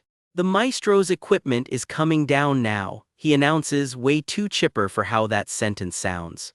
Something silver and tray-shaped lowers slowly from above the stage. Then another and another. This equipment comes in a full set. I wonder who will be the lucky one to join the choir, he teases. Solium's face says he already suspects the answer won't be pretty. First up, Mr. Mole, looking about as thrilled as anyone should be right now. The question flashes up, which creature has the longest lifespan, pig, human, rabbit, or flea? Mr. Mole stares down the board like it personally offended him. As long as I get it right, it should be fine, he mutters, clinging to how the old rules used to work. Who human, he blurts. Number 2, it's human. Correct, the show declares, lights flaring to life. Congratulations on passing, Mr. Mole, except his own grin has gone somewhere no sane person's smile should go. And then there's blood on the cushions, and Mr. Mole is very much not okay anymore. The so-called sacrificial canticle, it turns out, needs exactly 1 conductor and 13 silver trays to sing. Something faint and green flickers in the dark just past the stage lights. Our first choir member has officially taken his place. Getting the answer right, apparently, was the actual death sentence. Hi, human, screeches whatever's left of Mr. Mole, now singing his own name back at the crowd. The notes just keep coming, warped and wrong, stitched into something that's supposed to pass for music. It's human, Aarg, his own scream, looped forever as part of the act. Every severed head that lands on a tray fuses with it, chanting its own line, forming a twisted a cappella. The record for heads on stage at once is 7. Somewhere down the line, another contestant is already screaming in pain. Aeg, and through the noise, a single name cuts through the chaos, Sion. The chorus of the damned just keeps chanting the same wrong answer over and over. The host's hand flares with a little flame, ready to cue the next act. Next up, Mr. Jellyfish, ready or not, he is clearly not ready. If that's what winning looks like, he decides, he'd rather just take the penalty. I don't know, he stammers, I genuinely don't know the answer. Oh dear, eliminated. Static swallows his face, and for once that might actually be the better outcome. He just kind of dissolves, flower petals drifting where he used to be standing. What a pity, the host sighs. He failed to join the great choir, somehow that's framed as the disappointing part. Peregrine Falcon just stares at the flowers on the floor, saying nothing at all. The old penalty system, it turns out, is gone. Get the question wrong now and it's unconditional elimination, full stop. But get it right and your head gets severed clean off, turning you into an evil spirit, a full-blown, a grade ghost story. There's no good answer on this quiz. And something clicks in Solium's head, a fact he'd been quietly refusing to think about. Static resolves into 2 familiar faces on a staff screen, his own supervisor and deputy, both listed for Team 0. He's never once seen either of them logged in the records of dark exploration. Not once. His superiors' names, too, might already belong on one of these silver trays. Then, shall we meet our next participants? The host asks brightly. It's a familiar face, apparently. It's your turn to answer, the screen declares, and the camera lands squarely on someone Solium absolutely recognizes. The killer quiz show grinds on and the host's voice turns ice cold. It's someone's turn to answer. The camera lands on him, Mr. Badger. For one heartbeat, Sahian's calm cracks into pure dread. In his head, he can't stop asking, if he actually gets this right, does that mean everyone else here dies one by one? Somewhere in the dark, the wreckage of a previous round is still smoking, a grim preview of what a wrong answer looks like. Then the question drops, casual as a coin flip, decapitation or incineration, one contestant at a time. The room goes dead silent, except for the creak of something being strung up in the shadows. A noose sways into view while someone mutters the quiet part out loud. There's no way a coward like him survives this. Backlit and shaking, one more soul braces for the worst, shoulders slumped like he's already given up. Me too, someone else echoes, the fear spreading contestant to contestant like a virus. Pull yourself together, someone snaps, eyes blazing. This is not the moment to fall apart. A name cuts through the panic like a whip, Kim Solium. But Solium isn't shaking. What she's feeling isn't fear, it's the numb, overwhelming awe of watching a disaster unfold in real time. Like standing in front of a tidal wave and just watching it come. It's a disaster, plain and simple. Don't forget Kim Solium, the one with the best odds of walking out of here. Is the warning cuts off cold. A hand presses down on a switch and the broadcast rolls right on. Now, Mr. Badger, are you ready? The host's voice is syrup sweet and absolutely merciless. Off-screen, someone else is already screaming to prove they're human, a reminder of exactly what's riding on this answer. The TV-headed host tilts its grinning screen expectantly. Mr. Badger. Sahian says nothing for a long beat, while nearby, another contestant has already gone limp with fear. Then he answers and nails it. Great, the host chirps, delighted. Riding the high, Sahian pushes his luck. Ah, may I say one word before I answer the next one? Oh, of course, the host allows and Sahian plays his card. I have a family member in the hospital. If possible, after filming wraps, I'd like someone to go check on them, he adds, laying it on thick. Wow, how touching, the host squeals, rewarding the sob story with a couple of grinning marshmallow snacks. Subtle. Sahian isn't done, he raises his hand again. Mr. Moderator. The room freezes. Mr. Roe dear, do you have something to say? Sahian just called out a fellow contestant by name in front of everyone. Panic ripples through the set. What is he doing? Interrupting the host's rhythm is supposed to be a death sentence. But Sahian stands his ground, calm and deliberate, like a man who already knows exactly what he's about to do. Excuse me, I'm sorry, he says instead, swaying slightly, but I feel very dizzy. Could I rest for a moment? The whole set holds its breath. Somewhere off to the side, the machinery that decides who lives hums ominously, waiting on an answer. Oh my, that puts me in a spot, the host mutters, genuinely thrown for the first time all episode. A frustrated TCH slips out from somewhere in the crowd. Nobody expected the host to actually hesitate. Then it happens, the host slaps a pause button. Let's take a 30-minute break. What? Disbelief ripples through the contestants. He interrupted the host's flow and got away with it. And they just let it go without incinerating him, someone whispers, stunned. Sahian exhales, it worked. If this had been live, he'd already be dead, but it isn't live. This whole thing is a recorded broadcast, and that one fact just became his biggest weapon. Banks of cameras blink their little green record lights, confirming exactly what he suspected. And with that discovery in hand, the real plan begins. It was a total gamble whether the trick would even work on the host, but it paid off. Haha, sorry, just adjusting my antenna, the host laughs off its own glitch. Also, could someone guide Mr. Roe dear to the waiting room? I promised to bring him some water, Sahian volunteers smoothly, stepping right into position to control the situation. A small, satisfied smirk crosses his face. Step 1 complete. Recording will resume in 30 minutes. The countdown officially starts. The timer ticks down from 30. He's bought himself some time, just not much of it. Now I need a countermeasure. In the waiting room his mind is already racing. Check it, alone, he murmurs, pressing something into Solium's hand before they split up. A sudden noise makes him freeze mid-step in the empty hallway. The corridor stretches out silent and empty, just one closed door waiting at the end of it. Phew, Sahian slumps against the wall for a second, finally alone and letting the adrenaline catch up to him. His face is unreadable, but his mind is already sprinting through every possible next move. He has to act within this window, there's no other option. Even with the time he bought, it's only 30 minutes, not even enough to properly catch his breath. Somewhere in the haze of the moment, an idea starts to take shape. First, the item the deputy slipped me. He turns it over in his fingers. A button looks like something you press. Click. A strange sound answers back. A call connecting. Click, the line locks in. Yes, a calm voice answers on the other end. This is Lee Jae-hyun. The voice introduces itself, all business. On the other end of the line stands a composed, white-haired operative, already moving like someone used to crises. Fully geared up and holstered, whoever this guy is, he doesn't do anything halfway. Back in the makeshift control room, the tension is a physical thing in the air. It's a communicator, an actual lifeline, and Sahian just found it.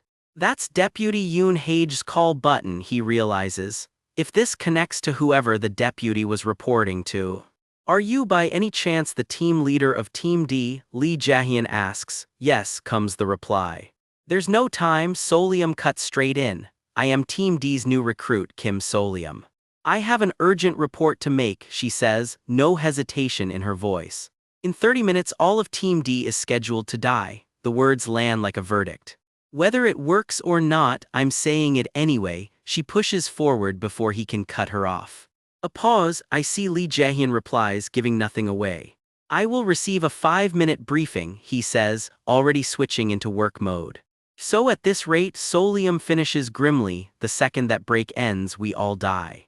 I see, he repeats, as unreadable as ever. Stall for another 30 minutes, he instructs. That seems impossible, she admits. In that case, there's no way. Nearby, someone can't believe how calm he sounds. Why is he so calm? His own team's lives are hanging in the balance and he's running numbers like it's a spreadsheet. Is this a joke to him? Is it possible the situation changes if I buy another 30 minutes? Solium presses, refusing to give up. Yes, he says, with a margin of over 55 minutes we can get clearance from the security team. To rent weapons and entry gear. Even cutting every corner, that's 40 minutes plus another 20 to actually enter the darkness in question. He lays out the math without a hint of doubt, like he's already run this exact scenario 100 times.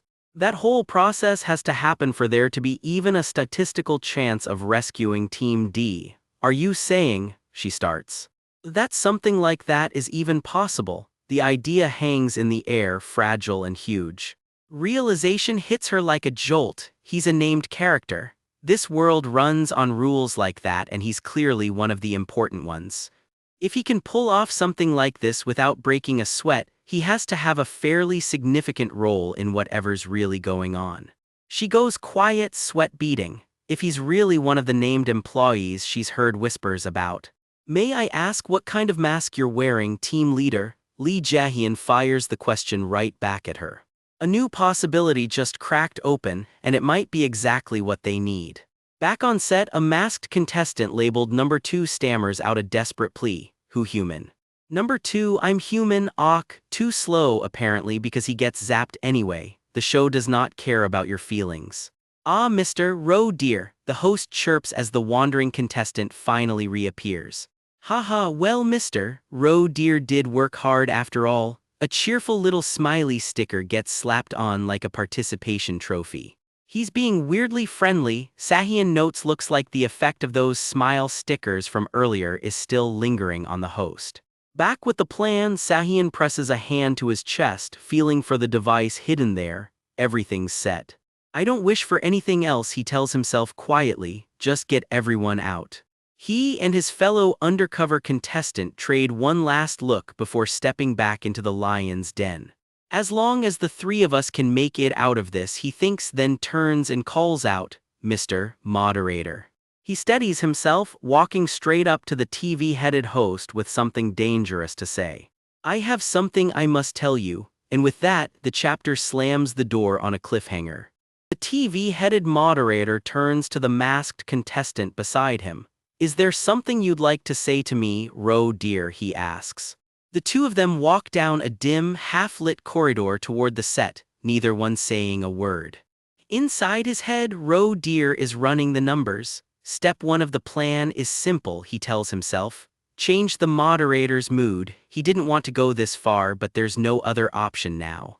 So he lays it on thick. "Moderator, you pour incredible affection and enthusiasm into your show," he gushes. The host's screen flickers with a startled exclamation mark. "Are you referring to me?" the moderator asks, genuinely thrown off balance. He keeps piling it on, praising the show's flashy aesthetic and the way the hosting flows in real time with the crowd. Smooth talker doesn't even begin to cover it. "Combined with your commentary," he purrs, "it makes for a truly captivating show." Roses practically bloom behind him. Faced with death, he thinks the flattery just spills right out of him. Shame be damned, he'll say whatever it takes to survive this broadcast. The moderator's screen lights up with a huge, delighted grin. He is absolutely eating this up. "Such high praise," he gushes, "I don't know what to do with myself." "A broadcast is something we make together, Ro dear, you're a part of it too. All Ro dear can manage is an awkward, muttered thank you." "No, not in that way," he backpedals, then doubles down anyway. "Because I really did like your show, moderator," he says, and for once it almost sounds sincere. Then the mood flips. "I am truly disappointed the show was changed so unilaterally like this," the moderator says, and the temperature in the room drops. "It has to be this way," Ro dear tells himself, jaw set. There's no backing out now. He runs through what's actually changed. The band sounds got cut way down and the penalties for wrong answers have quietly disappeared. With no live audience to actually react, they've been running canned applause this whole time. This doesn't feel anything like the talk show he remembers, he thinks, standing now in what used to be the moderator's private waiting room. The walls are papered floor to ceiling with old posters from the talk show's glory days. In flashback, Ro dear raises a hand, signaling someone to hold. He studies the wall of posters, pieces slowly clicking together in his head. He'd assumed the revamp was just about cutting production costs. But could the real reason for this whole revamp run deeper than that? Could it be tied to whoever they cast as this episode's guest? This new broadcast format, he realizes, is bound to seriously displease the moderator himself, who apparently still cares a lot more about this show than anyone gave him credit for. "Oh," he breathes, as the whole plan finally clicks into place in his head.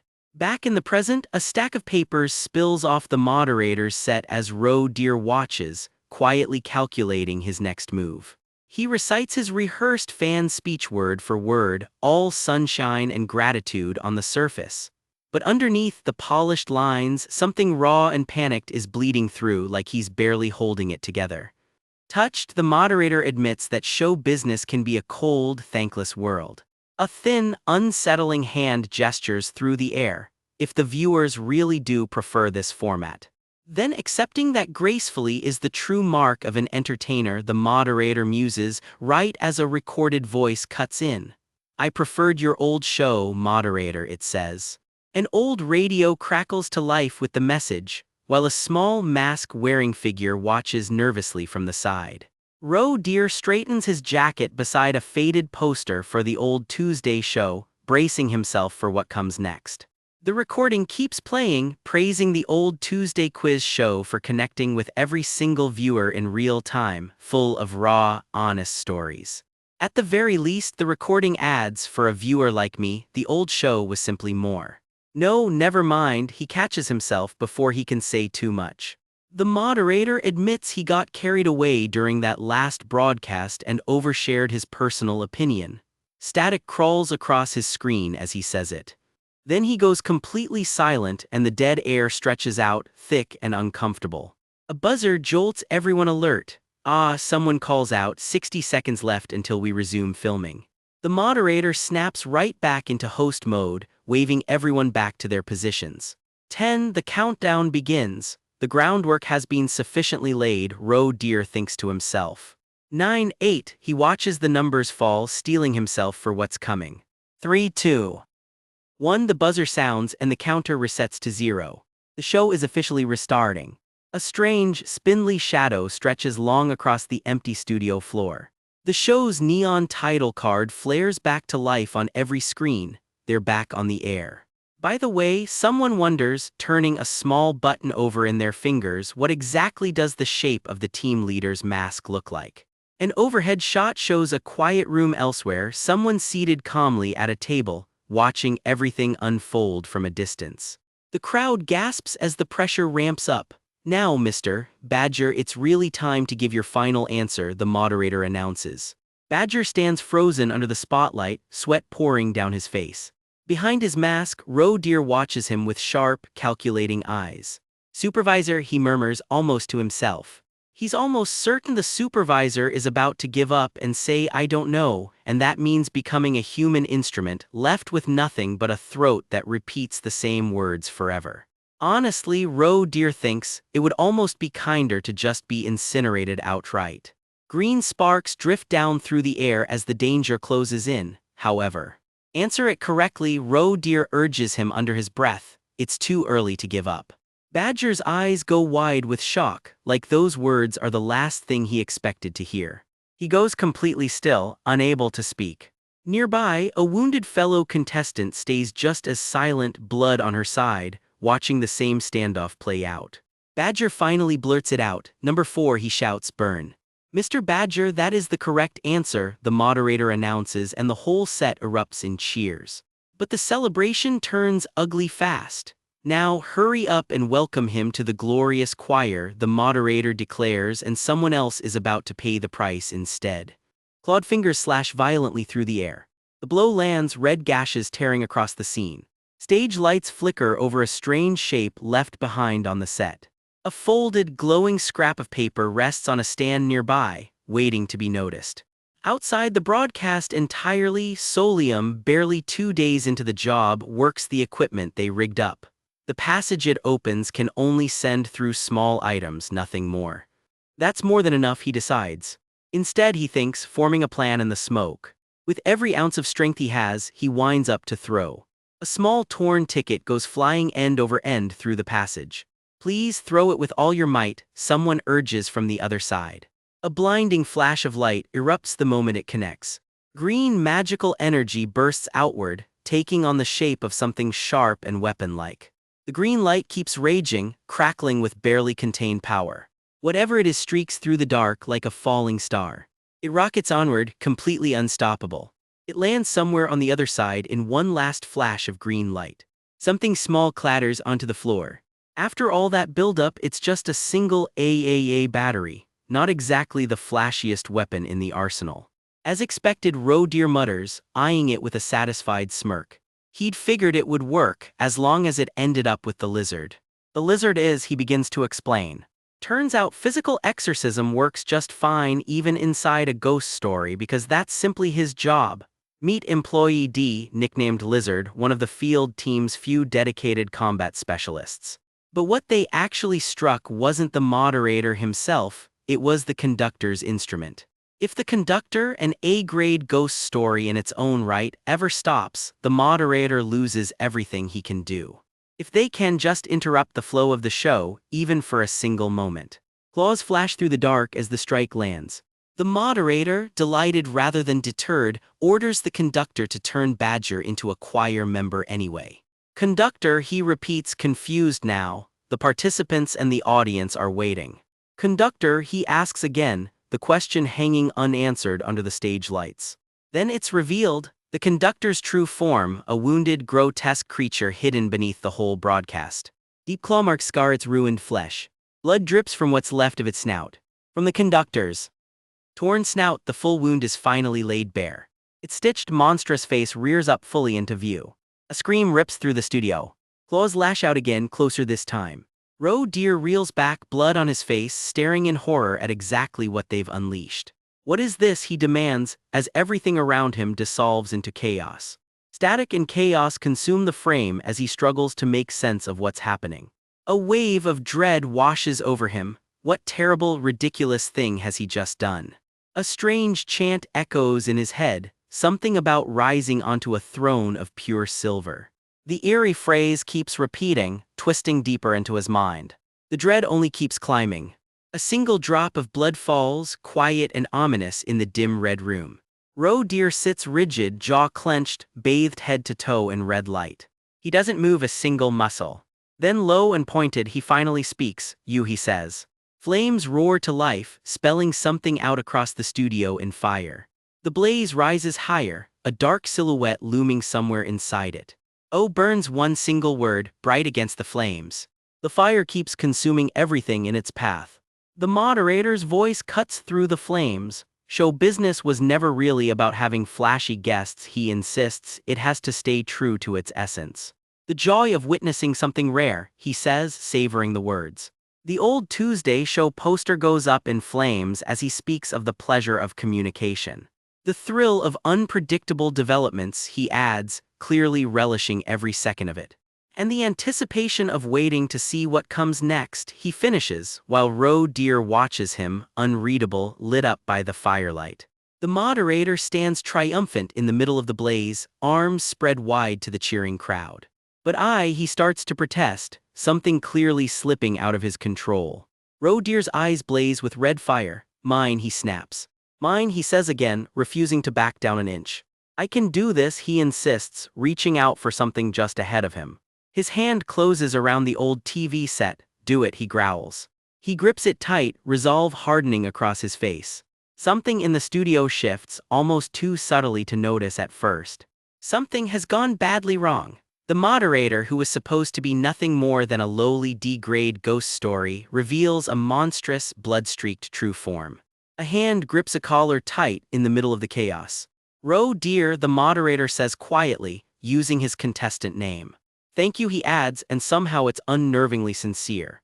Bloodied and shaken, Deer murmurs that thanks to all this, he's finally starting to see things clearly. "You have a real talent as a show creator," the moderator tells him. Straightening his tie, the TV-headed host says he'd love to see more from him in the future. "I'll be sure to invite you back," he promises, static crawling across his screen. "As soon as the next broadcast is ready," he adds, however. Elsewhere, back in the real world, the team catches whoever just made it out, checking him over in a rush of relief. He's barely upright, still trying to catch his breath after everything he just went through. His teammates just stare at him, stunned, the words caught in their throats. "I survived," he realizes, the words finally sinking in. Someone lets out a wail of pure relief, and the whole room erupts into chaos. They pull him into a crushing group hug. "You commendable bastard," someone shouts, "you absolute crazy guy." "I survived and I actually escaped," he repeats, still not quite believing it.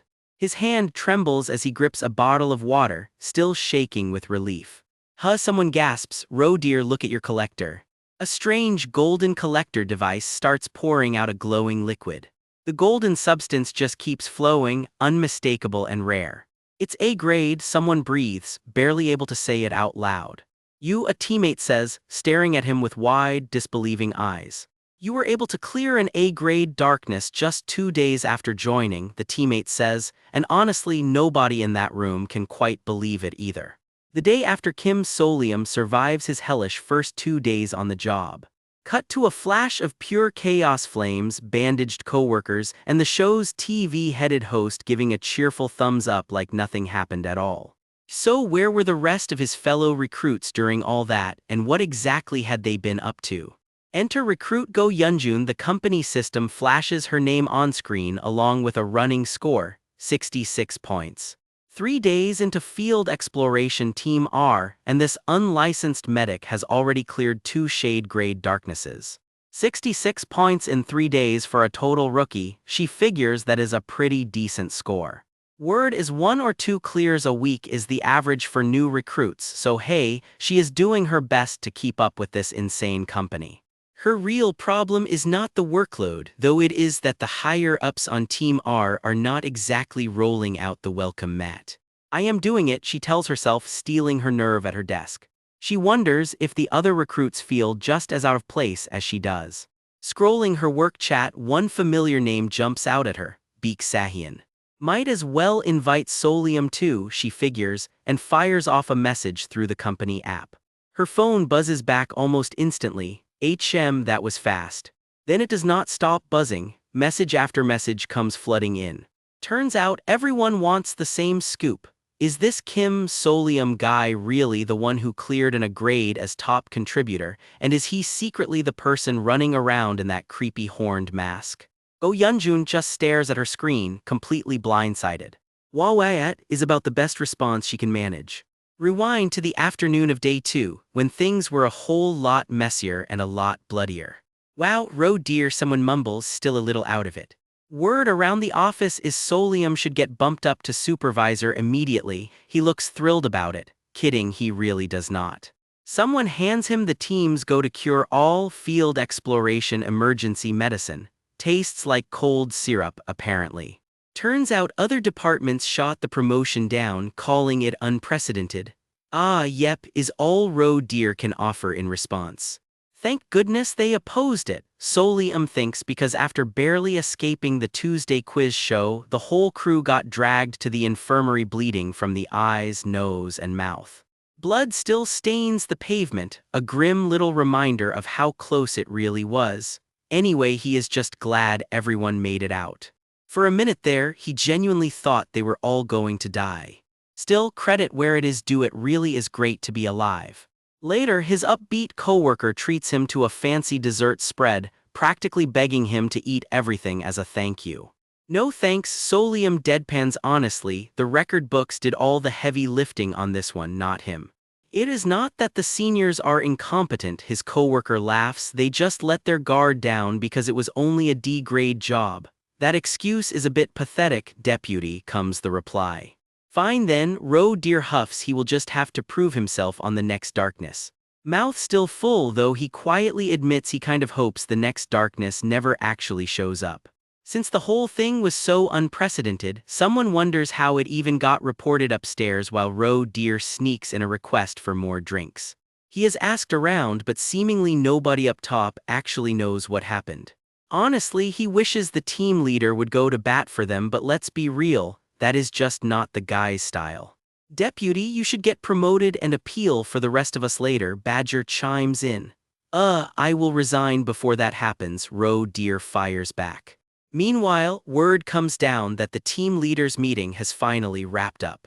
Will I finally see his face? Solium wonders, weirdly invested for once. Enter Section Chief Lee Jae-hyun, one of the most famous names at Daydream.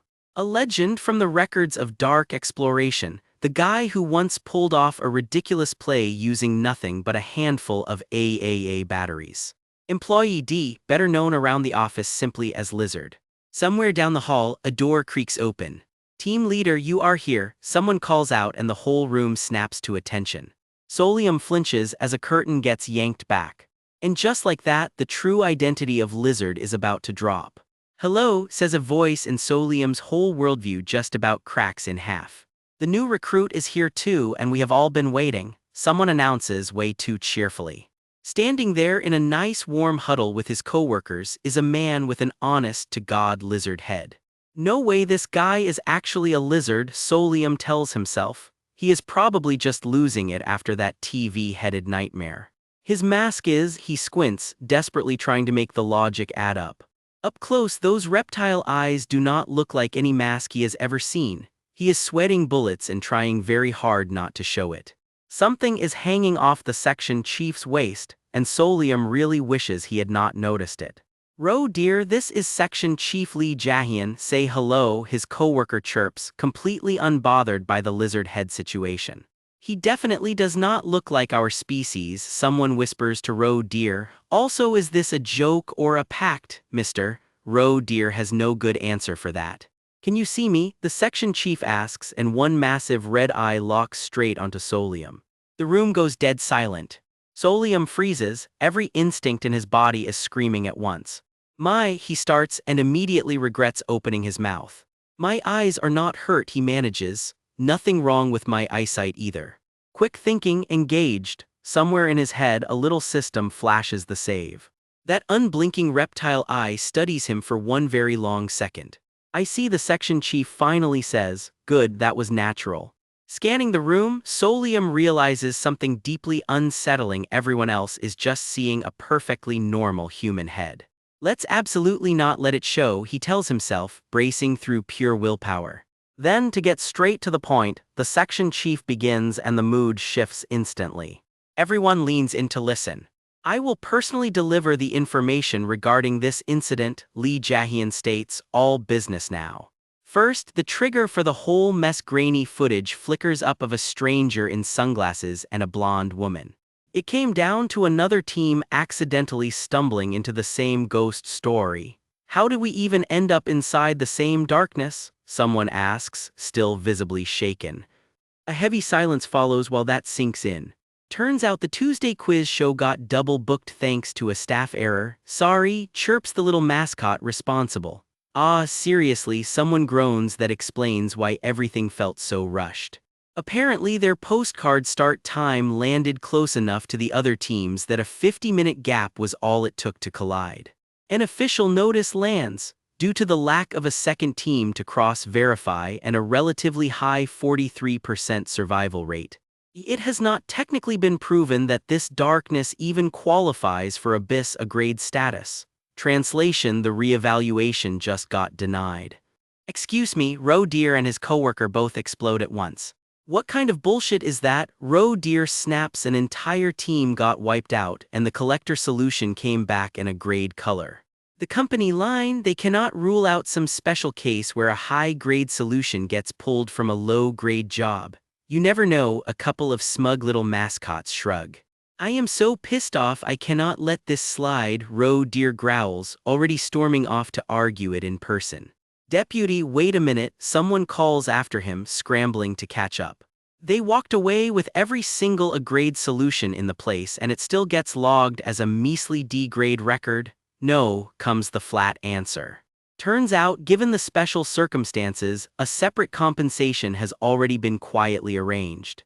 A one-time bonus equal to a full A-grade payout has been established, the section chief announces. 30,000 points, straight to every single person involved. And for the top contributor to the clear Mr. Kim Solium, an extra 10,000 points on top of that. Grand total 40,000 points. Waya, 30,000, the room erupts while Solium just stands there with his arms crossed. He can practically hear his resignation date moving up by 3 years. Points are not transferable though, which honestly is a little embarrassing, he tells Ro Deer, since Ro Deer basically did all the actual work. No, it is fine, Ro Deer waves it off. Honestly, it is better that an official A-grade clear never made it onto the books anyway. Let's not forget, though, a grim, candy-colored reminder flashes up. This is a world where one single mistake gets you killed.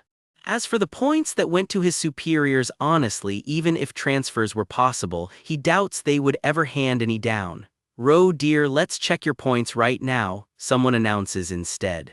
The three of them huddle around one screen. These are people who took a genuinely deadly job just to rack up points for a wish coupon, the thought goes, over a shot of a familiar sunglassed pitchman. Of course, everyone chasing those points has their own reasons. I taught you how to register points last time, remember? Ro Deer reminds him. Which means, for people desperate enough, their points are basically worth their entire lives. Wow, someone gasps at whatever just popped up on screen. 100 plus a number in the tens of thousands that has not even been split between everyone yet. I just filled 8% of the wish coupon requirement in one shot, Ro Deer practically screams. His eyes go full on sparkly, his coworker looks just as thrilled. Ro Deer blinks, a tiny confused lizard mascot hovering right next to him. Since everyone made it back alive and hit the jackpot on points, Solium trails off, curious where this is going. So should we go for that? Someone floats and the air practically glows with possibility. Ro Deer lets out a full-blown shout of excitement. For a second, everything just goes quiet and hazy with anticipation. Amazing, the sheer technological prowess of Daydream. A couple of cartoon mascots cheer, apparently over the company's very own wiki page. Company dinner, day 1 on the job, and Solium's already volunteering him to man the grill. Their boss laughs it off, telling the new hires to relax tonight, there will be plenty of grinding to do later. Sahyun insists he's not worried about anyone, but that twitching eye says he's lying through his teeth. His mind is racing, all he wants is somewhere else, anywhere else to point his eyes. And there's why. Right across the table, a bone-white lizard face grins back at him with a lolling tongue. The rest of the table just keeps grilling like nothing's wrong. Sahyun's the only one gripping his tongs for dear life. Here's the kicker, nobody else at this table sees a lizard face. To them, their team leader looks perfectly, boringly human. He knocks back a drink, figured a little alcohol might make the horror easier to swallow. The table fills up with bottles and smoke while his thoughts drift. How long has it actually been since he ate a meal like this without flinching? Every other company dinner lately has just been babysitting clients. This one almost feels normal. Watching his teammates crack up over the grill, for 1 second it actually feels like a real team, not a horror job. His actual plan for when this dinner's over: crawl back to the dorm, binge some little kid cartoons, and sleep with every light on. Between bites, he catches himself muttering something that sounds suspiciously like "roe deer." Don't ask him to explain it. Someone at the table fires a question straight at him, and all Sahyun can manage is a startled yes. Turns out the question was about his 40,000 reward points. He tells them he's saving up for a wish coupon. Across the table, a teammate laughs and raises a toast to their sunbee, while someone else just quietly files that answer away. The lizard-faced team leader types out a question on his phone. Any recommendations on how to spend those points? Sahyun says yes without missing a beat. A glowing terminal demands he type a command just to get an answer out of his boss. Congratulations, Sahyun, you've basically learned to operate your team leader like a vending machine. The team leader wants to know what a good use for the points would actually be. Sahyun's face goes carefully blank while he thinks it over. A long, awkward silence stretches out between the two of them. Finally, he says it out loud: customization equipment. The lizard flashes with light at the words. Sahyun watches carefully, trying to gauge exactly what he just set in motion. He really hadn't expected this conversation to come up right here, right now, of all places. A briefcase snaps open and floods the panel with light. Personal equipment, the actual prize behind this whole messed up system. Here's the deal with this company. Daydream Inc. sends its own employees into horrifying ghost stories just to harvest potions out of the wreckage. A cartoon explainer breaks it down nice and simple. Throw an employee at a monster, chaos happens, potions come out the other end. Which raises an obvious question. If everyone dies in the high-grade ghost stories, how does anybody ever come back with the goods? The company's answer is simple. The higher your rank, the stronger the special equipment you're allowed to carry. That's exactly what personal equipment is: gear pulled straight out of a captured ghost story. And before anyone gets excited, no, it doesn't hand you actual ghost powers. Just ask the sad Chibai reindeer with the big red X over his head. Since it's ultimately just gear for exploring ghost stories, the explanation he got was never very detailed to begin with. They're standing outside the annex right next to the company, the place where the safer, more useful ghost stories get locked away. Solium grins and starts walking him through it. For example, remember that old radio sitting in their office? Turns out that radio's a ghost story too, and it reads your fortune for the day. This annex is where the company sorts out the genuinely useful ghost stories, and it's got an official name: Twilight Grade. A blue-haired teammate listens in with wide, unblinking eyes, clearly taking mental notes on all of this. Officially, they are all filed as low-danger E-grade ghost stories, nothing to write home about. But that's misleading. Some of these outrank a proper D-grade threat while others are gentler than the weakest F-grade. The whole category is built on exceptions. The group heads deeper in, footsteps echoing past rows of suits as they push further into the annex. Sahyun confirms what he already suspected. Yeah, they build this equipment straight out of ghost stories. If he remembers right, the Twilight Grade ghost stories his team usually works with come down to 3 names: Joy Labs Toy Maker, the Kind Seed Kit, and something ominously called offering a memorial service. These 3 specifically, and Sahyun can't help wondering which one he's about to end up using. Up ahead, someone finally spots what they're looking for. There they are. Sahian straightens up at the sight, while Solium just keeps right on chatting like nothing here is unusual. A blinding flash washes out the hallway. Sahian squints and figures an employee probably. Waiting at the information desk is a figure buried under a hood, sunglasses, and a face mask, giving off some serious do not approach energy. Solium steps up and states their business. Team D of the Field Exploration Team here for new recruit training, requesting clearance for Twilight Grade Darkness number 99. The hooded figure waves them through without much ceremony at all. A heavy vault door groans open ahead of them, and Sahian watches it swing wide from behind the group. He leans in for a look through the gap, bracing himself for whatever's waiting on the other side. Rows of cold fluorescent lights stretch out ahead of them, humming quietly in the dark. The corridor just keeps going, lights flickering overhead in that deeply unsettling way corridors always seem to in this company. Someone finally calls it. They've arrived, standing in front of a heavy door stamped with the number 99. A strange glow ripples through the dark just past the door, humming with something that isn't quite light. Sahian's eyes go sharp, taking it all in, careful not to miss a single detail. A burst of light spills out and all Sahian can manage is this is.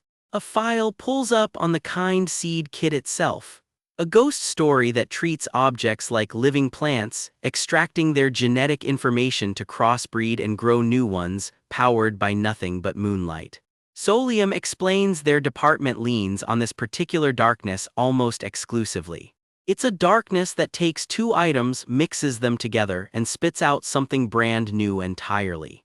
Sahian asks the obvious question, do you even need points to use this thing? Turns out yes, there's a usage fee just to activate the darkness in the annex.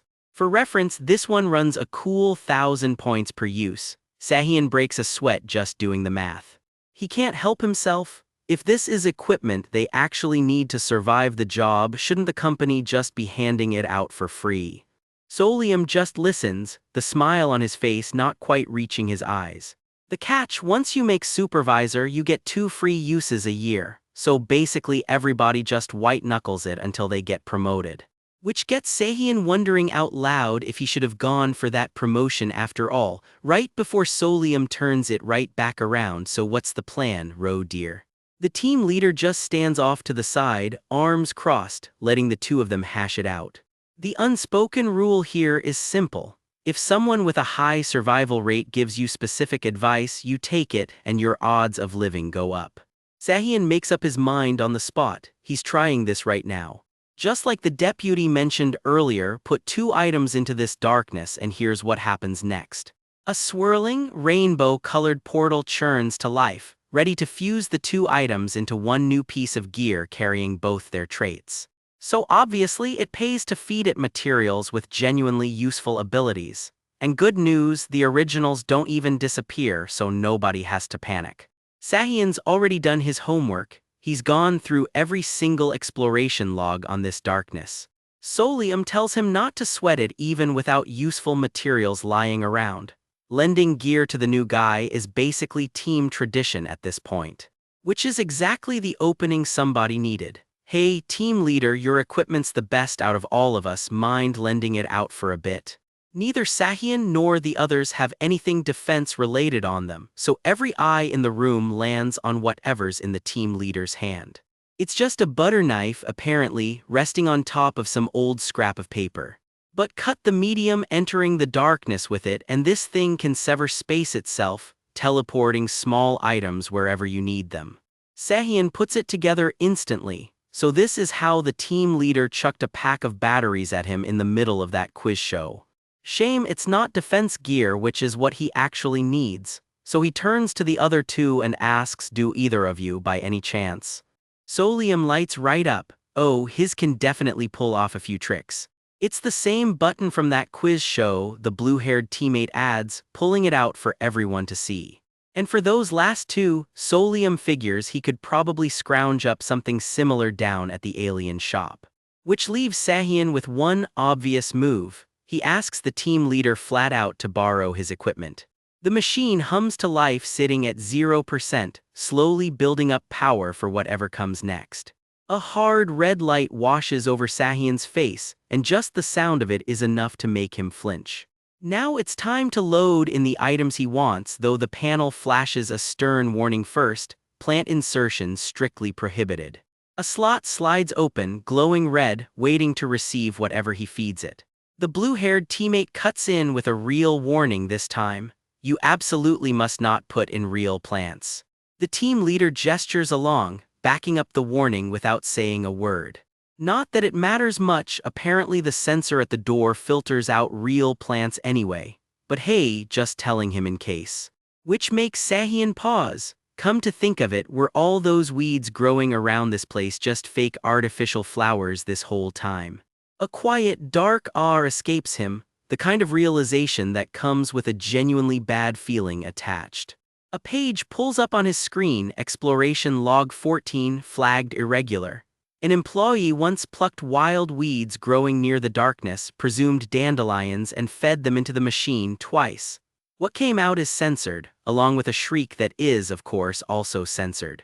The whole screen fills with nothing but the word censored over and over. Somehow that's worse than actually seeing whatever happened. It took the security team 7 full days to contain what happened. All 3 people at the scene, including that employee, were confirmed dead. Every last plant confirmed removed. Any recurrence means termination, as if that's still the part anyone should be worried about.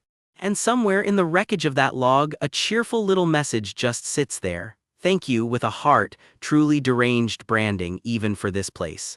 So yeah, Sahian remembers now. There was absolutely a log exactly like that. The team leader lays out the usual approach. Normally you'd toss in something plain and easy to use for the other slot, since supernatural traits can come out weak or not carry over at all. He holds the borrowed knife out, letting Sahian get a proper look at what he's about to work with.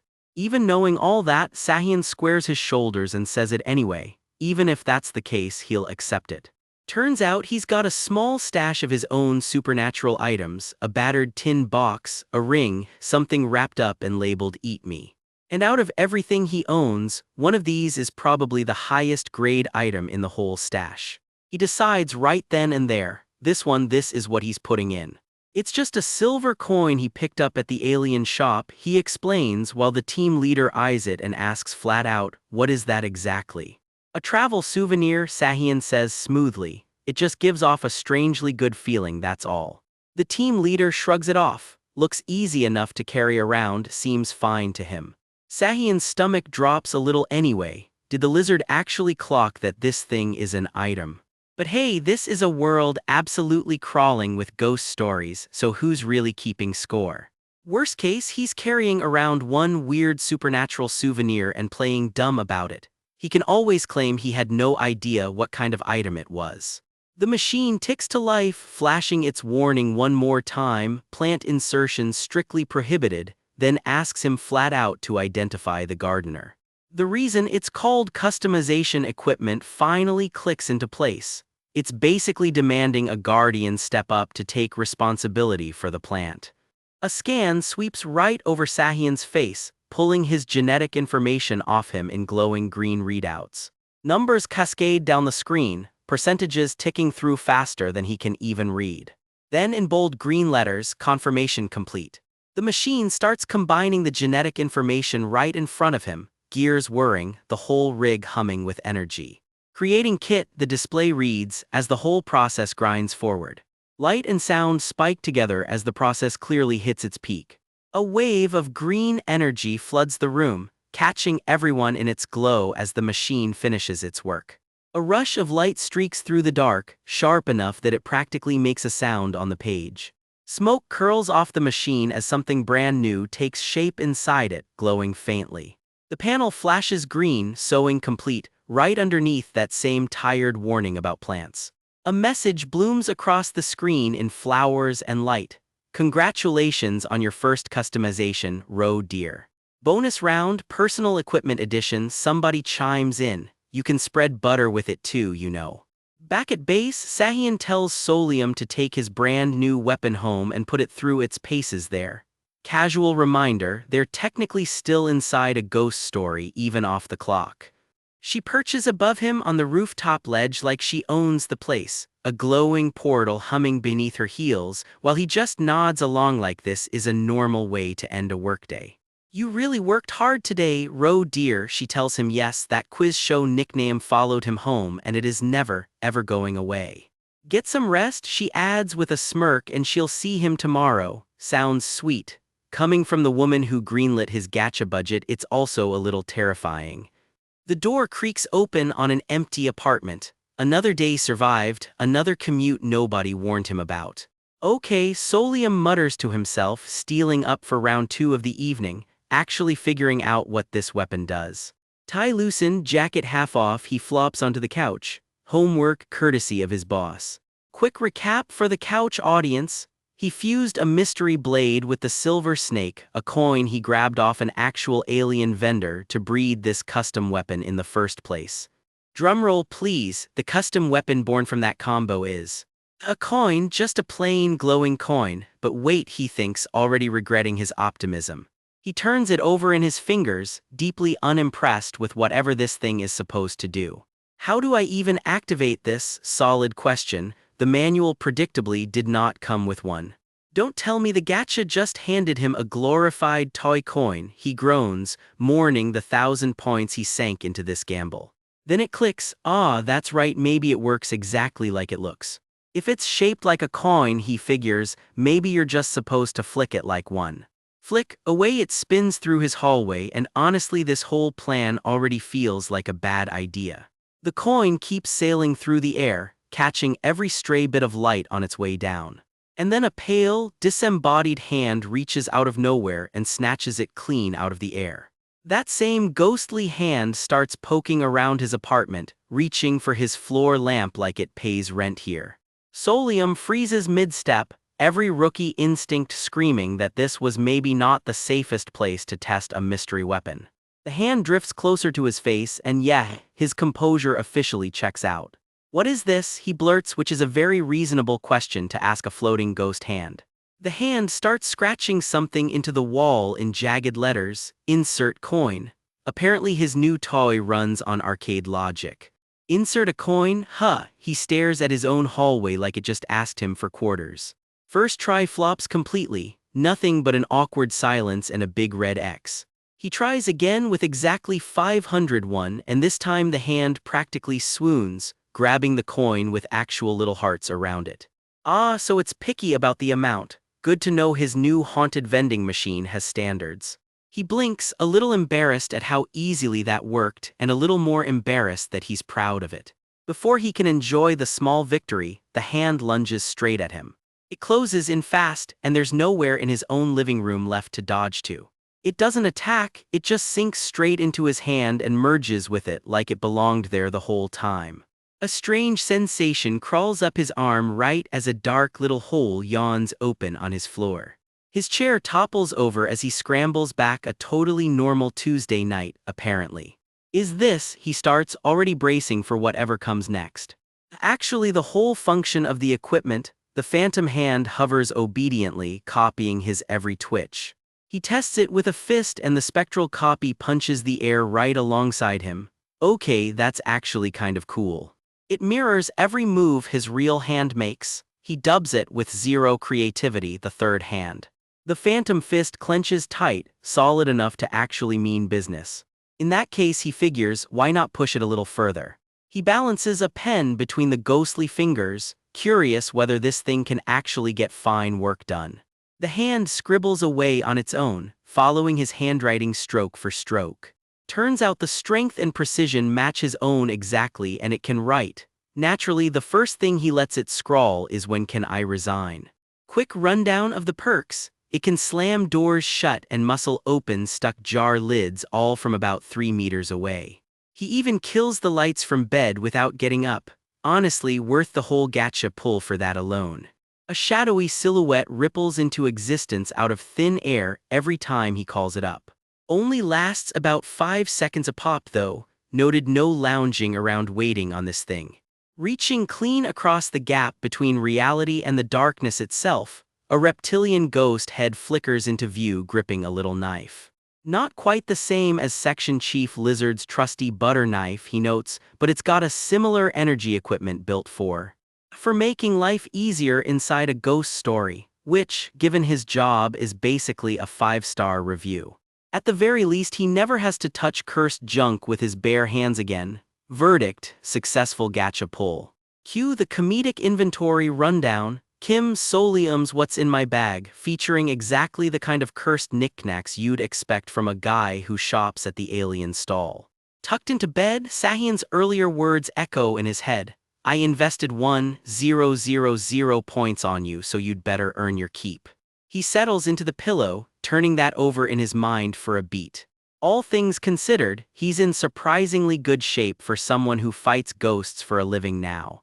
If nothing else, he thinks, he got lucky with the people around him. Supervisor Park Min-seong, who never once broke protocol, even staring death in the face. Deputy Yoon Hae-je, who trusted a total rookie enough to hand over her own gear mid-emergency. And without that trust, he never would have gotten Section Chief Lee Jae-hyun's backup, either one favor snowballing into the next. Surprisingly, he thinks, maybe he can actually get through whatever comes next. Glasses clink in a warm little memory of drinks with the team. No telling how many more ghost stories he'll have to clear before this is over, he thinks, but at least he won't be doing it alone. His eyes finally drift shut, the whole day melting into the dark. Somewhere in that same quiet dark, a knowing voice, Sahian's, if you're keeping track, murmurs that she once believed exactly that too. Stars streak overhead as the night quietly ticks over into morning. Next morning, coffee in hand, Sahian calls out across the office, "Roe dear." Solium glances up from his desk, badge still crooked from yesterday, bracing for whatever's coming. "Excuse me," he asks, already regretting making eye contact. "I think we're getting a job reassignment," Sahian says, way too casually for how much that sentence is about to ruin his week. Somewhere off to the side, their group chat is already having a field day over his "excuse me dear" and fox stickers cackling in unison. In plain terms, she explains, it just means his duties or department are about to change. Cue the mental sound effect, level up, years of service, 2, darkness is cleared, 200, would you like to change class? The only options offered are yes and yes. Normally this only kicks in after years on the job. In other words, I really don't think that applies to someone who's been here 3 whole days, Solium deadpans. I know that, punk. Sahian fires back, completely unbothered by his logic. Then she changes tack. Did he happen to see the official notice that just went up today? Official notice? He has no idea what she's talking about, and that's never a good sign. She pulls it up. File Q Turwadi 43, a compensation notice, the very same code tied to that deadly Tuesday quiz show he barely survived. To put it simply, she starts, and the dramatic pause alone is enough to make his stomach drop. The company's cheerful mascot is out here hyping the whole office. Dive into ghost stories like moths to a flame and grab those sweet, sweet points. And right under it, if you want to win a Wish coupon, just follow Team D's example, complete with a cartoon of his own team sitting smugly on a mountain of gold. Then the kicker, major contributor, 40,000 points credited directly to one Kim Solium. That's him. That's his name in print for the whole company to see. This is crazy, he manages, staring at his own name like it belongs to a stranger. They straight up put my name on blast, he mutters, already dreading what comes next if this notice is why they're getting reassigned. Sahian, visibly rattled, presses him again. Did he actually see the notice? She's asking, for real this time. Yes, he admits, then pushes back with the obvious question, is the whole team getting shipped off somewhere new? It's not exactly a transfer, Sahian laughs, a little too nervously for comfort. Our workload's just changing a bit, she adds, chugging her coffee like it owes her money. She slaps a fresh manual down on the desk between them. Or rather, she corrects herself, the darkness they're heading into from now on won't have one at all. Solium's expression flatlines somewhere between dread and disbelief. So basically, he thinks, they're getting thrown into brand new ghost stories with absolutely zero information. I swear, he grumbles around a mouthful of snacks, it's ridiculous how they dump you into harder places the second you do one thing well. All the higher-ups do is push pens in their offices anyway, he adds right as footsteps approach the door. "Hello," says Section Chief Lizard, strolling in at the exact worst possible moment to have overheard that. A teammate bursts in right behind him, panicking straight at Sahian. "Team leader, did you see the notice? They're telling us to walk into a darkness with zero manual. Isn't this basically just telling us to go die?" He wails, an honestly fair question. Everyone just kind of freezes. What? Is there actually some loophole we can use here? The teammate presses, grasping at straws. Section Chief Lizard just shrugs it off. People die in ghost stories with perfectly complete manuals all the time. That is somehow both true and extremely unhelpful. The rest of the room just stares at him, equal parts stunned and unconvinced. "Ah, is that so?" Solium says flatly, but it's still true that it's a lot more dangerous without a manual, isn't it? Lizard just shrugs again. I honestly haven't noticed much difference." He gestures at a torn record, hinting at something bigger, some tie between Monsters and Daydream Inc.'s own identity, which, he adds, is exactly why employees who bulldoze through ghost stories on raw strength alone tend to get noticed. Solium decides to just ask outright, "Is there actually any upside to this reassignment?" "Yes," comes the answer, "there is." Sahian's whole face lights up with the kind of smirk that should worry everyone in the room. "Is it a lot, team leader?" a teammate asks, catching the scent of opportunity. "Yes," Lizard confirms simply. Compared to a regular darkness of the same grade, these missions pay out 3 to 4 times the points. And the maximum multiplier caps out at 15 times, he adds, and Sahian's eyes go full jackpot. Their teammate short-circuits completely, sparking with the exact same greedy energy. Solium watches both of them with the calm concern of a man watching his coworkers walk into a casino. Their eyes look exactly like a gambler's right now, he thinks. Should I stop them? Then again, he reasons, you can't really call it gambling when you're guaranteed to win, and unlike everyone else, he's still got the wiki's records of dark exploration memorized. In that case, he grins. Isn't this basically just a personal 3x point multiplier event with his name on it? Team D marches out with actual swagger for once, Sahian leading the charge. "Time to earn some points," Sahian calls out, pumped for the payday. First stop, the 17th floor. The elevator ticks up floor by floor toward it. Floors 17 through 20 belong to the development division, Sahian explains, and the 17th floor specifically is home to the research staff who scout out brand new darknesses before anyone else even knows they exist. Glowing tech and glass corridors stretch out ahead of them, nothing like the rest of the office. Machinery hums quietly behind every pane of glass they pass. Solium lets out a low ah tilde, clearly not expecting his new office to look this fancy. "So I'm basically a celebrity now," he thinks, still a little dazed from seeing his own name in print. For some reason, I get the feeling that this new job, a hand reaches out toward them before he can even finish the thought, isn't going to be easy either, and judging by the stranger stepping up to greet them, he's probably right. A sharp-eyed researcher in a lab coat looks them over with the kind of grin that says he's already got plans for them. Bonus round, a quick look at Solium's real superpower: pure, unfiltered laziness. Tucked into bed, too lazy to get up and hit the light switch, he seriously debates summoning his ghost hand for the job. Then he remembers it costs 501 a pop, and well, some things aren't worth the money. Solium's walking the halls when a stranger in a lab coat locks eyes with him, and the vibe is already off. They're deep in research territory when someone waves him over toward a face he doesn't recognize yet. Solium feels a chill down his neck and mutters "who?" before he even turns around. The stranger's already grinning at him like they're old friends. That kind of smile usually means more work is coming. He clears his throat, clearly working up his best first impression. "I'm Quack Jegging from Research Team 1, the stranger announces, all smiles. He bows so politely it almost seems sincere, almost. A blue-haired coworker leans in, unbothered. "Don't let the title scare you, he's just a section chief." Someone fires right back, "Aren't you just a deputy yourself?" Brutal. But Solium's shock has nothing to do with rank. Something about this guy's name just rattled him. Quack Jegging strolls off with easy confidence, totally unaware of the reaction he just caused. Because a named employee just showed up, And in this line of work, a name like that is never just a name. Researcher Kwak Jegang, Raw Material Development, apparently famous enough to have his own file. He shows up again and again in the earliest darkness exploration records, and get this, the file literally calls him cheerful and sociable. Rare for this crowd. Although someone mutters, let's keep the staring to a minimum because he clearly already knows he's being sized up. Now then, Section Chief Lee Jae-hyun, Kwak Jegang grins, will be seeing a lot more of each other from now on. That's right, he confirms, while somewhere nearby a screen literally asks for a command to get an answer out of the team's pet lizard.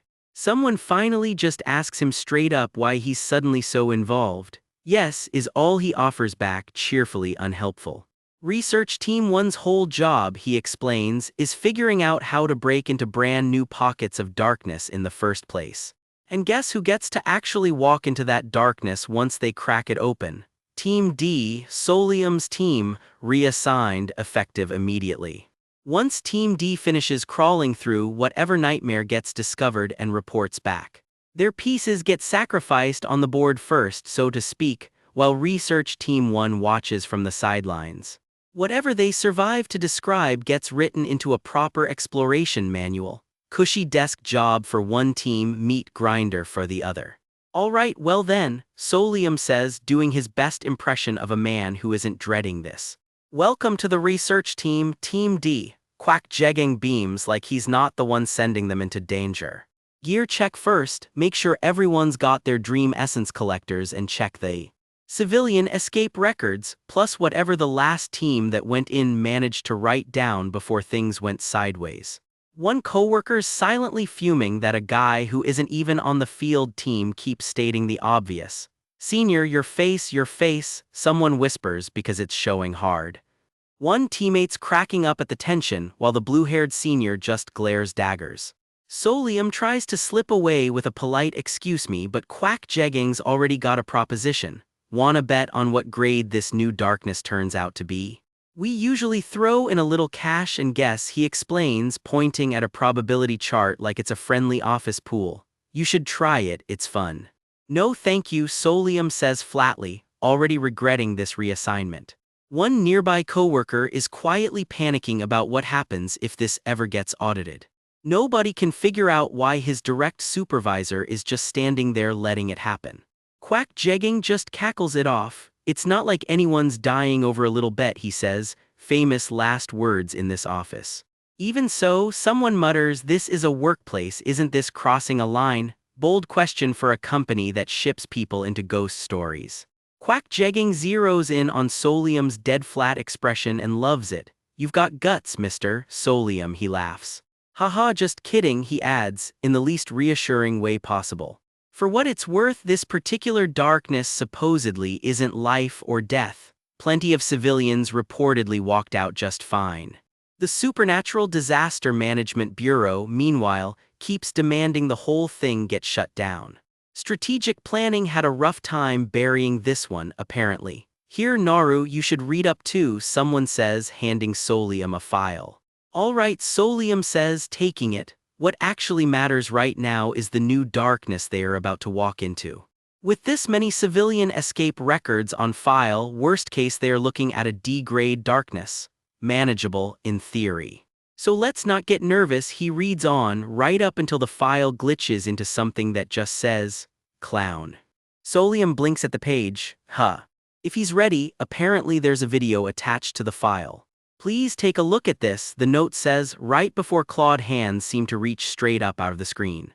The recording opens on a clown standing dead still in some cramped little room, a tinny jingle playing underneath. Then that grin splits wider than any human mouth should, and a shriek rips out of the speakers. The footage dissolves into static, but the shape underneath just keeps twitching closer to the camera. And then, without warning, a clawed red hand grabs Solium right by the collar. This ghost story is as far as he gets before he's yanked straight in. Oh, Kwak Jegang says mildly, watching it happen like it's nothing new. A second clawed shadow lunges for him too, and he barely even flinches. Have a good trip, he calls after them, way too chipper for the situation. Then a hand grabs him too, and even he lets out a startled hey. Solium's dragged in screaming, clawing for anything to hold onto. I'm not going, he yells, which, judging by the grip on him, is not really up for debate. Somewhere on the other side, that clown is already grinning like it's been waiting just for him. A single line flashes across the dark, Pirate hates you, cool, cool, cool, cool. Solium comes to with a strange red mark streaked across his face, static still crawling at the edges of his vision. He's standing in a hallway lined wall to wall with clown portraits, and every single one is watching him. His team fans out behind him, descending deeper into the blood-red corridor. This is a ghost story about wandering forever through a place that never actually ends. Look closely though, and that's not real clown makeup on any of them. It's forced smiles carved onto real, grotesquely twisted people, turned into clowns whether they wanted it or not. One portrait's eyes look almost alive underneath all that paint. And the longer anyone stays in here, the more twisted and bizarre the portraits get. Great, love that for them. A quiet, unbothered teammate studies the hallway like she's window shopping, not exploring a nightmare. Honestly, footage this good is hard to come by, someone says, genuinely impressed. I don't think it's that bad. Don't need that crap, another teammate snaps back, visibly less thrilled about the field trip. I nearly died just from how scary getting in here was, he grumbles. Anyone else would be terrified. Someone else just shrugs, it's really not that dark in here. She just raises an eyebrow, completely unbothered. Chief, should we wait for our eyes to adjust to the dark first? Someone asks. Right, everyone close your eyes for a minute, comes the answer. Yep, just a minute, someone else pauses. Wait, are they actually serious right now? In a hallway lined with portraits this unsettling, closing every single set of eyes at once feels like a spectacularly bad plan. We have no idea what could happen, someone protests right as the chief starts the countdown anyway. Truth is, this crew and the lizard genuinely do not get scared. Like basically zero fear response at all. These are the people who need actual life or death stakes to feel anything, the type who skip horror movies because they find them boring. Picture them watching a slasher flick like it's a cooking show, snacks and all. Still, if these portraits actually came alive and started moving, surely even they'd panic. Oh, apparently if you stab one, it pops out and crawls after you, someone mentions, totally casual. One teammate flips through the briefing right next to a portrait that looks like it's sweating bullets. And apparently a few civilians actually made it back out through the empty frames left behind. I see, comes the reply. New standing order, stab every single portrait you come across. Yes sir, if anything pops out, I'll signal and we run immediately. Solid plan actually. So there they all stand, eyes obediently shut in a hallway full of cursed art. You said they crawl right? Should be fine, crawling slow, someone reasons, eyes still closed. Hey Noru, you see that clown with the weird eyes up there? Total movie poster vibes, a teammate says. Solium, eyes very much still shut, is not amused. You can open your eyes now, go ahead and take a look, the chief finally says. Solium's hands are shaking, just slightly as he does. And right there on the wall is a portrait with eyes that seem to glow straight back at him. It matches the description of a civilian who went missing here. Guess now they know exactly what happens to the ones who don't make it out. Nobody says anything for a long, uncomfortable beat. Then quietly Solium says, please wait a moment. He's already got it figured out, I know how to escape, he says. And with that he's already bolting. His teammates freeze, completely blindsided. Wah what, it hasn't even been 5 minutes since we got here, someone yells after him.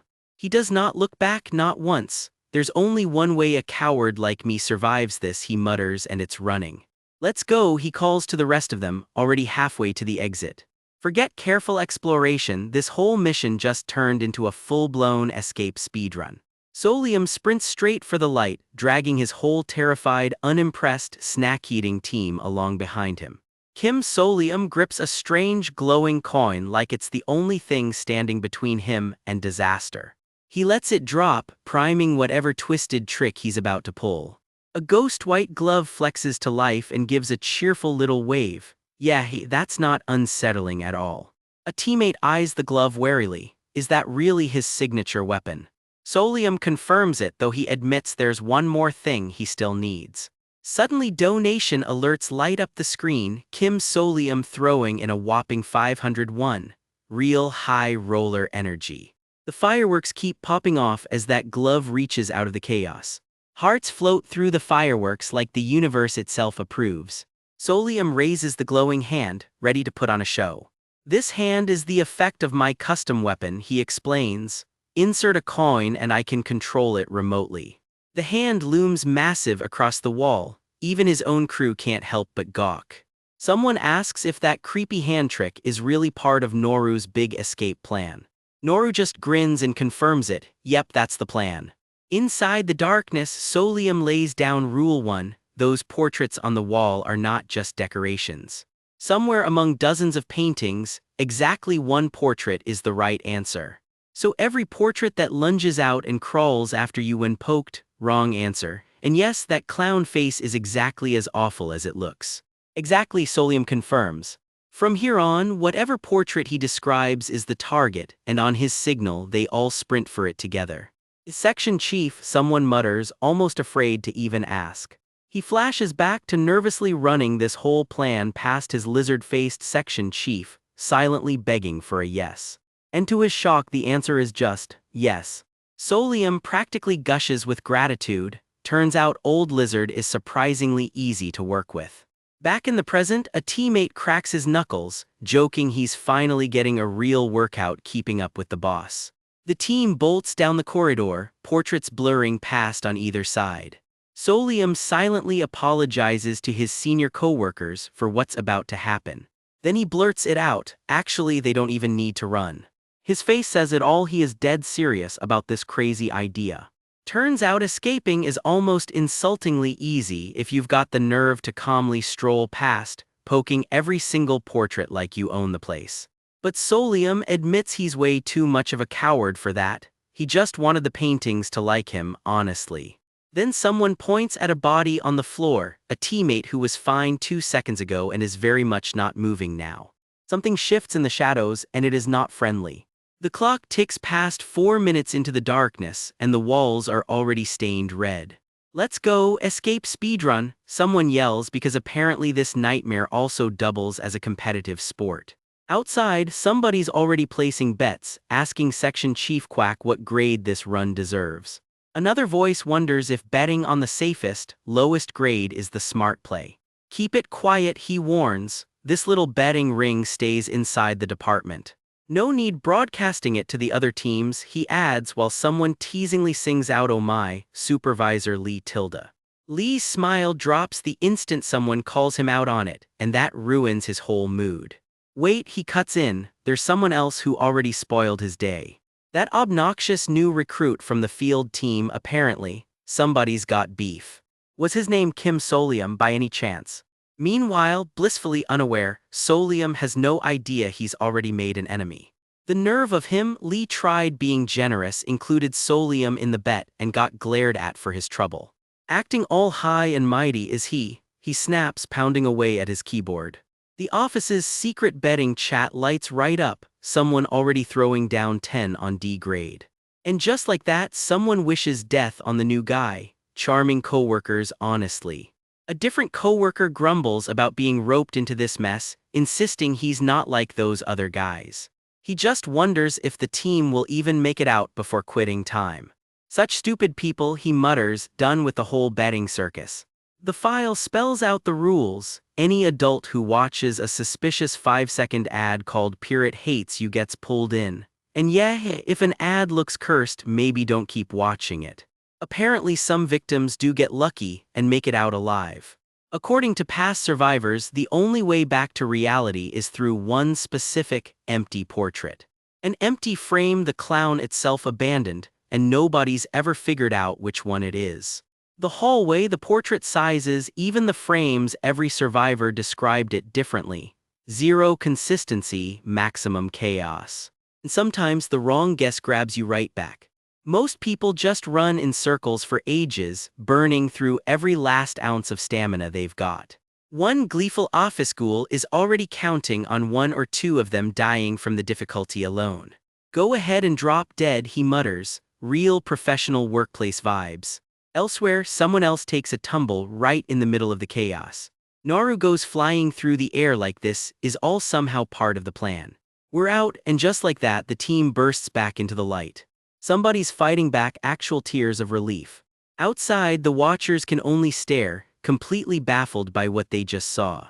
Someone checks the clock and can't believe it, barely 26 minutes have passed. The clock reads 2:41 p.m., barely any time at all. They cleared an entire cursed darkness in under 30 minutes. That is not normal. Supervisor Lee nearly loses it, stunned they got out so fast. Someone asks if Lee's usual brute force tactic worked again. Nope, not even close. Turns out their youngest recruit did all the heavy lifting. Solium goes red in the face, clearly not used to the praise. Nice to meet you again, he manages, awkward as ever. That new recruit did it, Lee breathes out, already turning something over in his head. Put right on the spot, Solium is asked to explain exactly how he cracked the puzzle. Understood, he says, steeling himself. He starts from the top. The ad that dragged them in was titled "Pirate Hates You." Right, Lee confirms, listening closely.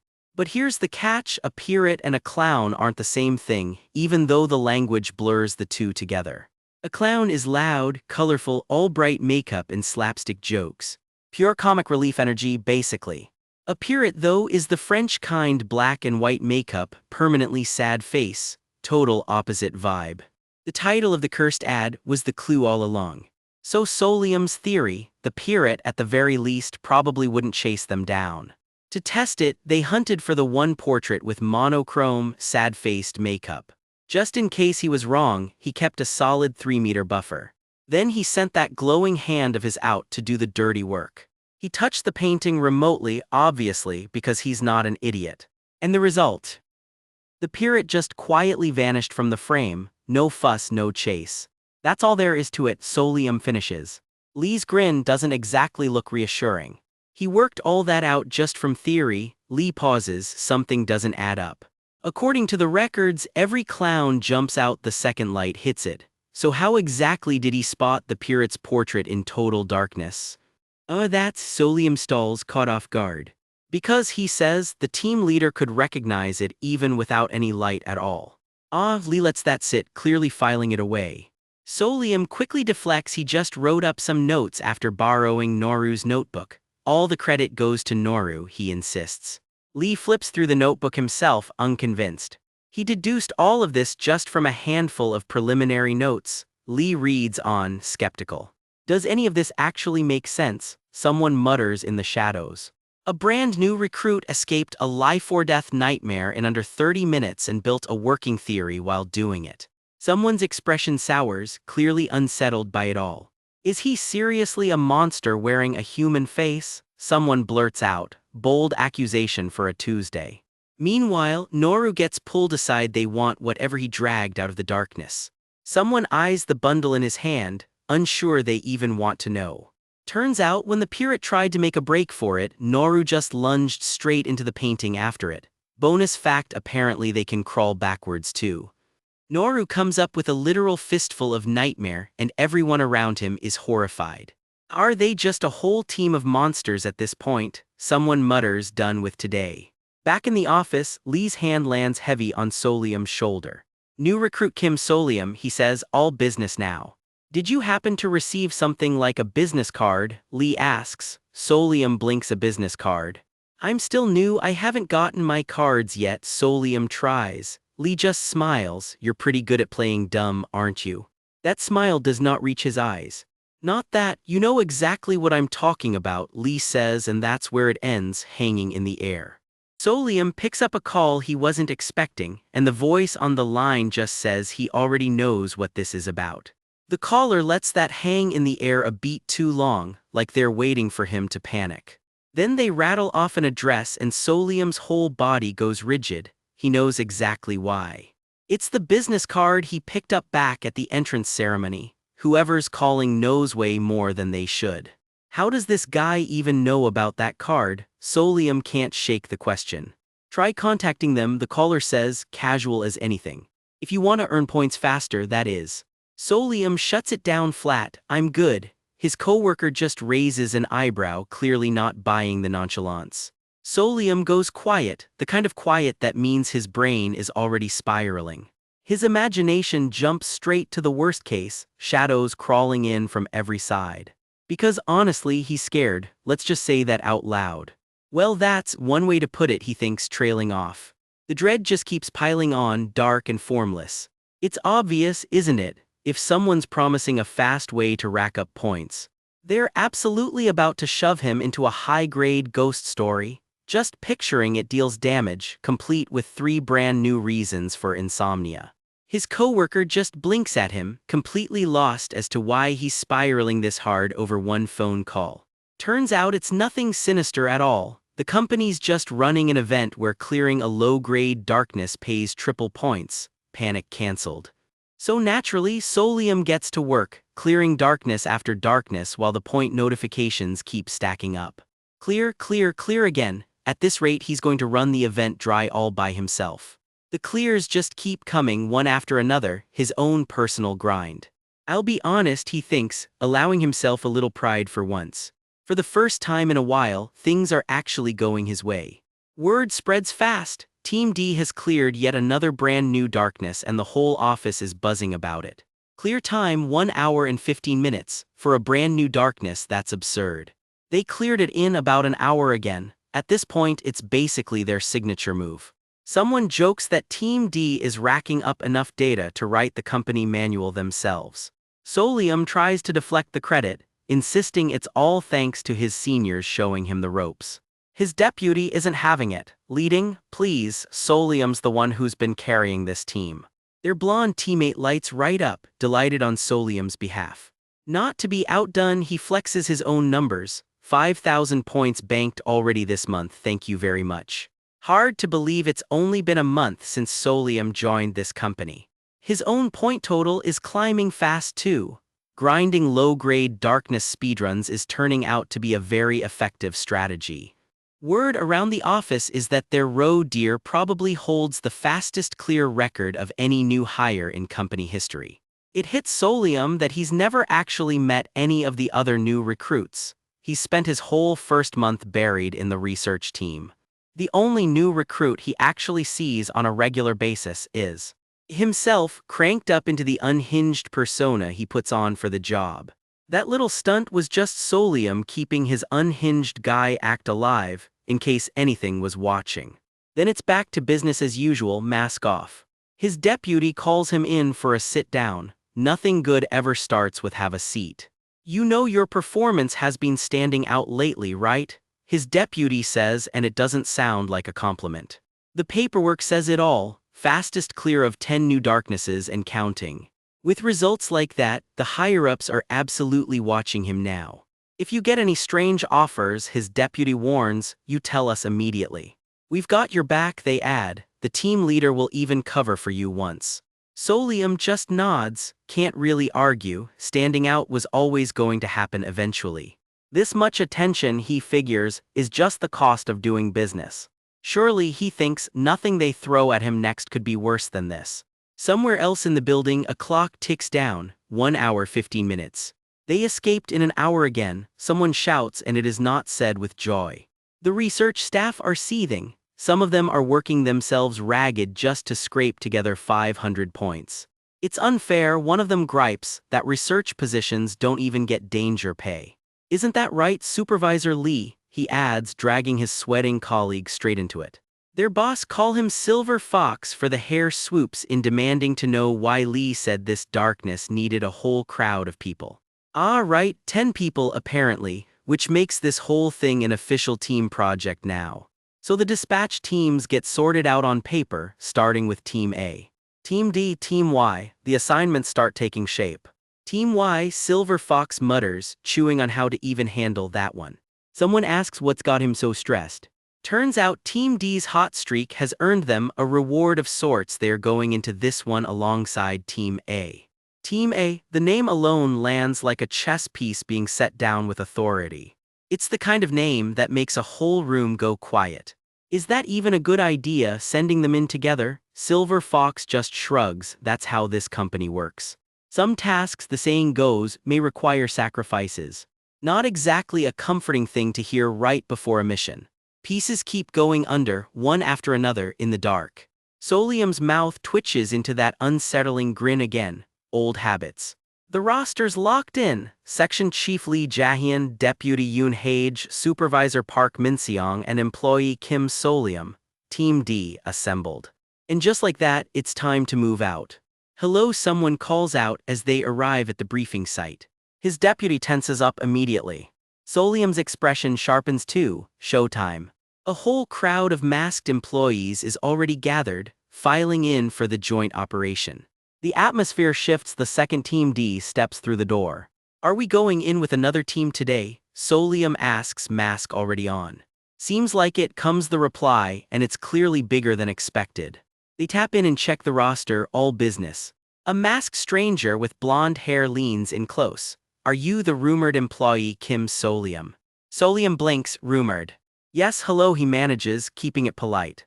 Gold, Solium notices the mark stamped right on the guy's mask.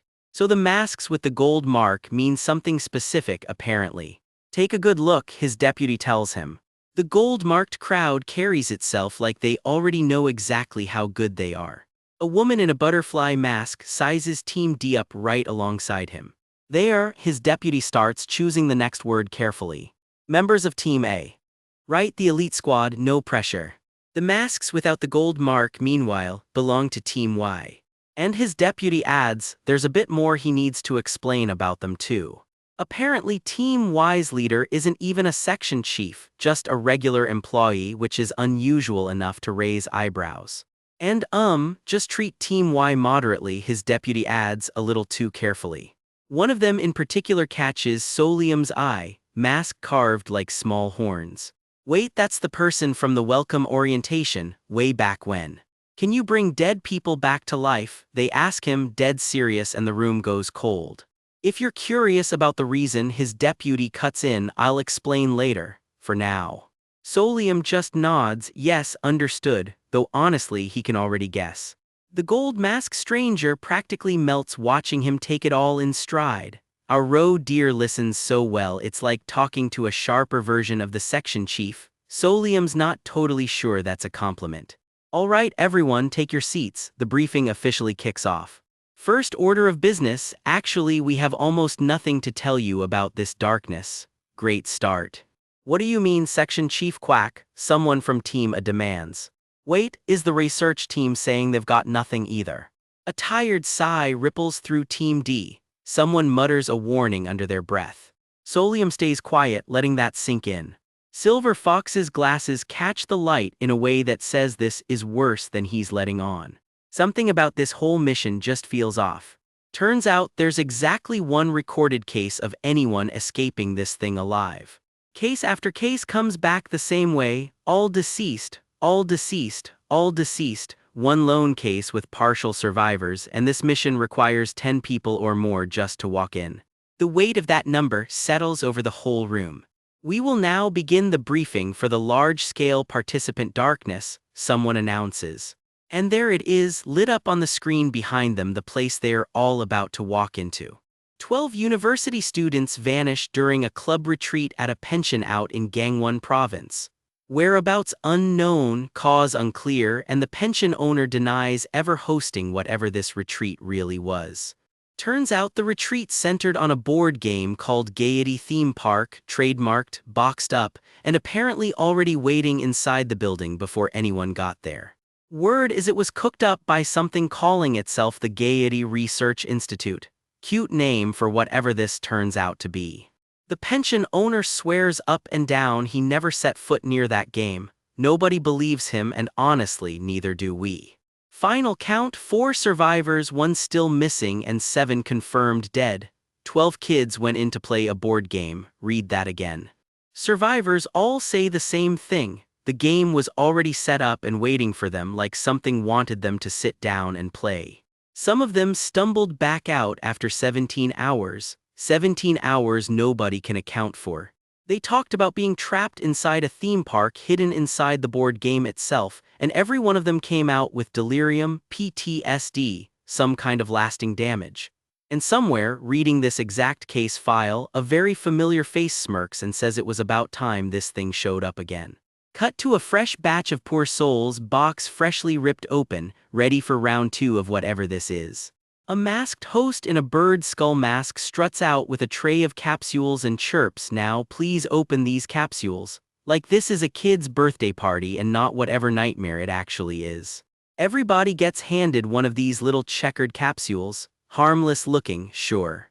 The host explains the rules. Teams get reshuffled based on whatever color piece pops out of your capsule, 3 colors total. One of the group blurts out the obvious question. "Wait, we're getting split into brand new teams right before this?" Yeah, that tracks. They're about to mix up who's standing next to who, and that never happens for a good reason. Capsules rattle open one by one. Our guy cracks his open, and something small and red drops into his palm. A red piece. Of all the colors on the table, he pulls the one that just feels wrong. He tells himself color shouldn't matter much in a ghost story. He does not convince himself. Red is never a good color in this universe, and everybody knows it. Somewhere behind him, the host calls out, checking if everyone's drawn their piece. "We will enter the darkness," the host announces way too cheerfully for what that sentence actually means.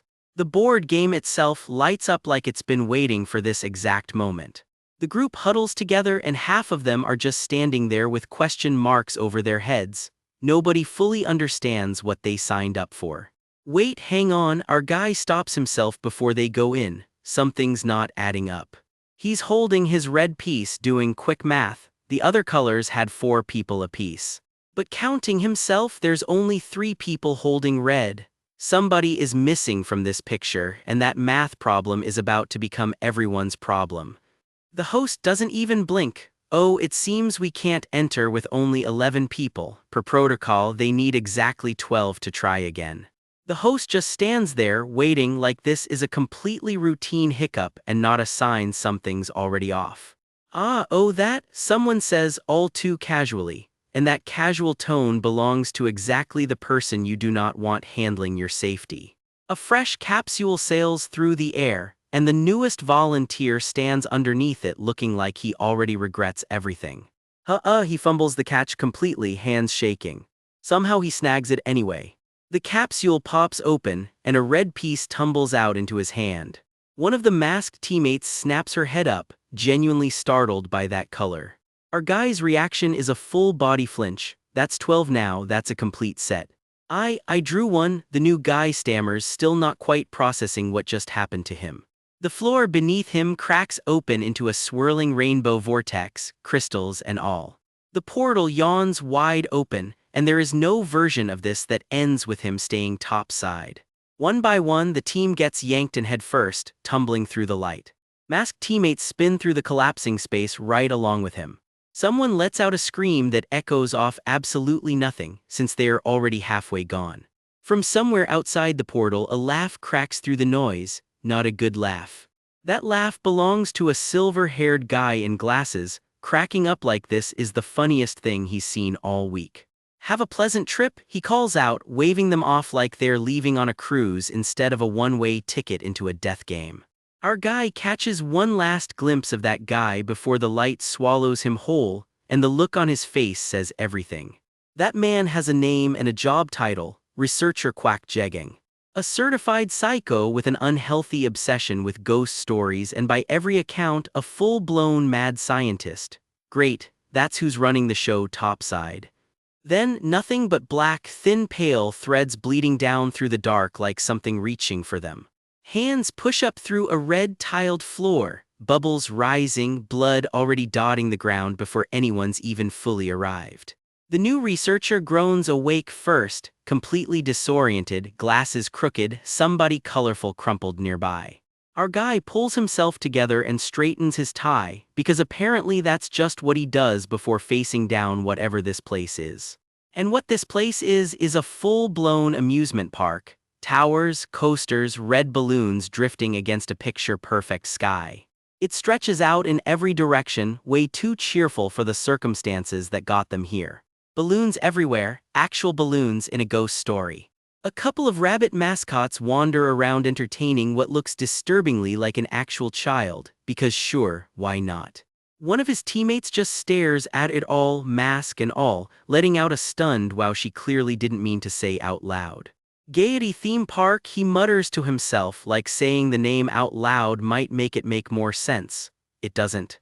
Word filters in that a much bigger group got sent in alongside them, including the so-called Elite Team A. One of his masked teammates flexes her claw-tipped fingers, and there's something distinctly unfriendly in that gesture. However, she adds, and you already know a sentence starting with however is not about to bring good news. The other teams sent in with them aren't more elites. It's Team D and Team Y, and the 12th person tossed in to round out their group is a researcher with 0 field experience. That researcher is already face down on the ground, having some kind of moment about it. The teams deployed with them clearly weren't set up with survival in mind. This exploration isn't shaped like a rescue. It's shaped like a setup, one built to kill off everybody except Team A. That's the plan, plain and ugly. The reveal just hangs there in the dark, cracked and final, like glass right before it shatters completely. Somewhere, that same unhinged laugh rings out over a perfectly blue sky and floating balloons. Even the weather here feels like it's mocking them. Our guy just stares up at all the cheerful decorations with the face of a man doing very fast, very grim math. He adjusts his collar again, standing in front of what's unmistakably a real working carnival. A wristband on his arm reads Fantasyland, cheap plastic and all, like they handed out party favors on the way to a slaughterhouse.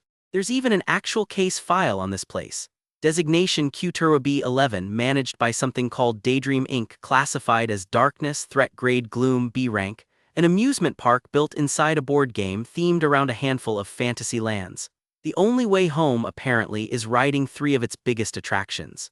This particular ghost story got written up by people who lived through it in a full-blown state of delirium, and it ended up famous mostly for its appendix, something called the Gaiety Theme Park User Guide.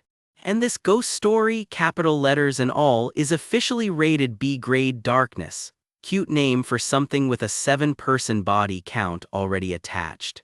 The earlier survivors probably only made it out on pure luck, and right now it's looking like Team D just drew the short straw. Our guy glances back over his shoulder at the park behind them, a pained sound slipping out before he can stop it. Something slashes through the air close by, blood streaking, and nobody needed that reminder of where they actually are. Meanwhile, the rookie researcher has completely lost it, screaming to be let out like there's a door anywhere nearby that leads home.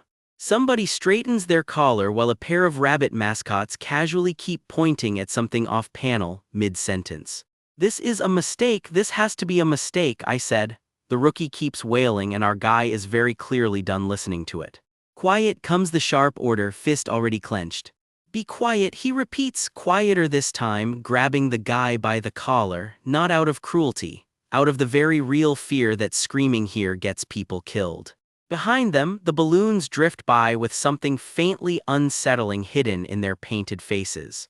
A rabbit mascot lingers uncomfortably close behind him, and something about it just does not sit right. Another one lurks half hidden in the shadows, watching.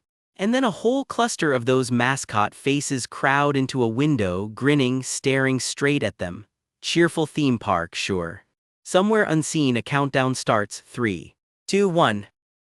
For one suspended second, it's just blue sky and a single red balloon, dead quiet. Then that laugh again, rolling across the whole park like nothing happened. The mascots throw their fists up, cheering about something, completely oblivious or completely in on it. Hard to tell which is worse.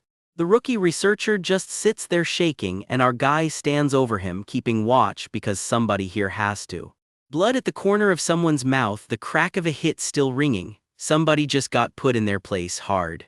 The claw-fingered teammate swings a blade with 0 hesitation, and it's aimed squarely at the rookie. He hits the ground groaning, done incompletely. Try whining one more time, she warns, voice dropping into something genuinely dangerous. I'll start by killing you first, she tells him, mask, smile and all, and there is nothing about that sentence that sounds like a bluff. Understand, she asks, and that single red drop hanging in the air says the rest. Our guy just goes quiet, standing among the balloons and the noise, saying absolutely nothing. I already miss you guys, he thinks, flashing back to easier days with his actual team, laughing, fists bumped, nobody bleeding yet. My seniors in Team D, he thinks, and for a second his whole expression cracks with exactly how much that loss weighs on him. Buried in the official user guide is rule number 3. Refrain from expressing negative or intense emotions, including crying, wailing, or screaming, because apparently they do not suit the atmosphere of the cheerful theme park. Somewhere, 7 dead kids would probably like a word about that particular rule. At a theme park dressed up like a nightmare rehearsal, a woman in a butterfly mask sizes up the new guy. You said you were the top recruit, right? You made a good judgment, she says, and somehow that lands less like a compliment and more like a warning. Sahyun straightens his tie, keeping his cool while balloons drift by like this is just another company outing. Thank you, Deputy, butterfly mask, he tries. Call me Deputy Jin, she cuts in, it's easier that way. He files the name away. Deputy Jin, something about it already itches at the back of his mind. Her brutal efficiency earlier, that unusual surname.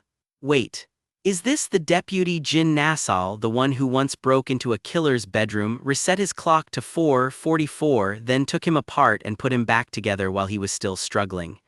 Rumor has it that kind of ruthlessness means she's let go of her humanity, at least a little. Did you pull an exclusive equipment? She asks, and Sahyun flashes back a grin that's a little too sharp for comfort. Yes, he admits his lets him touch things remotely. And since she asked so nicely, maybe she'd show him hers. Deputy Jin obliges, hers comes with activation conditions and a hard time limit. Sahyun just hums, filing that away too. Since it looks like you'll actually be useful, she says, raising a hand tipped with wicked, glinting claws. Her equipment, it turns out, is right there on her hand, these fingernails.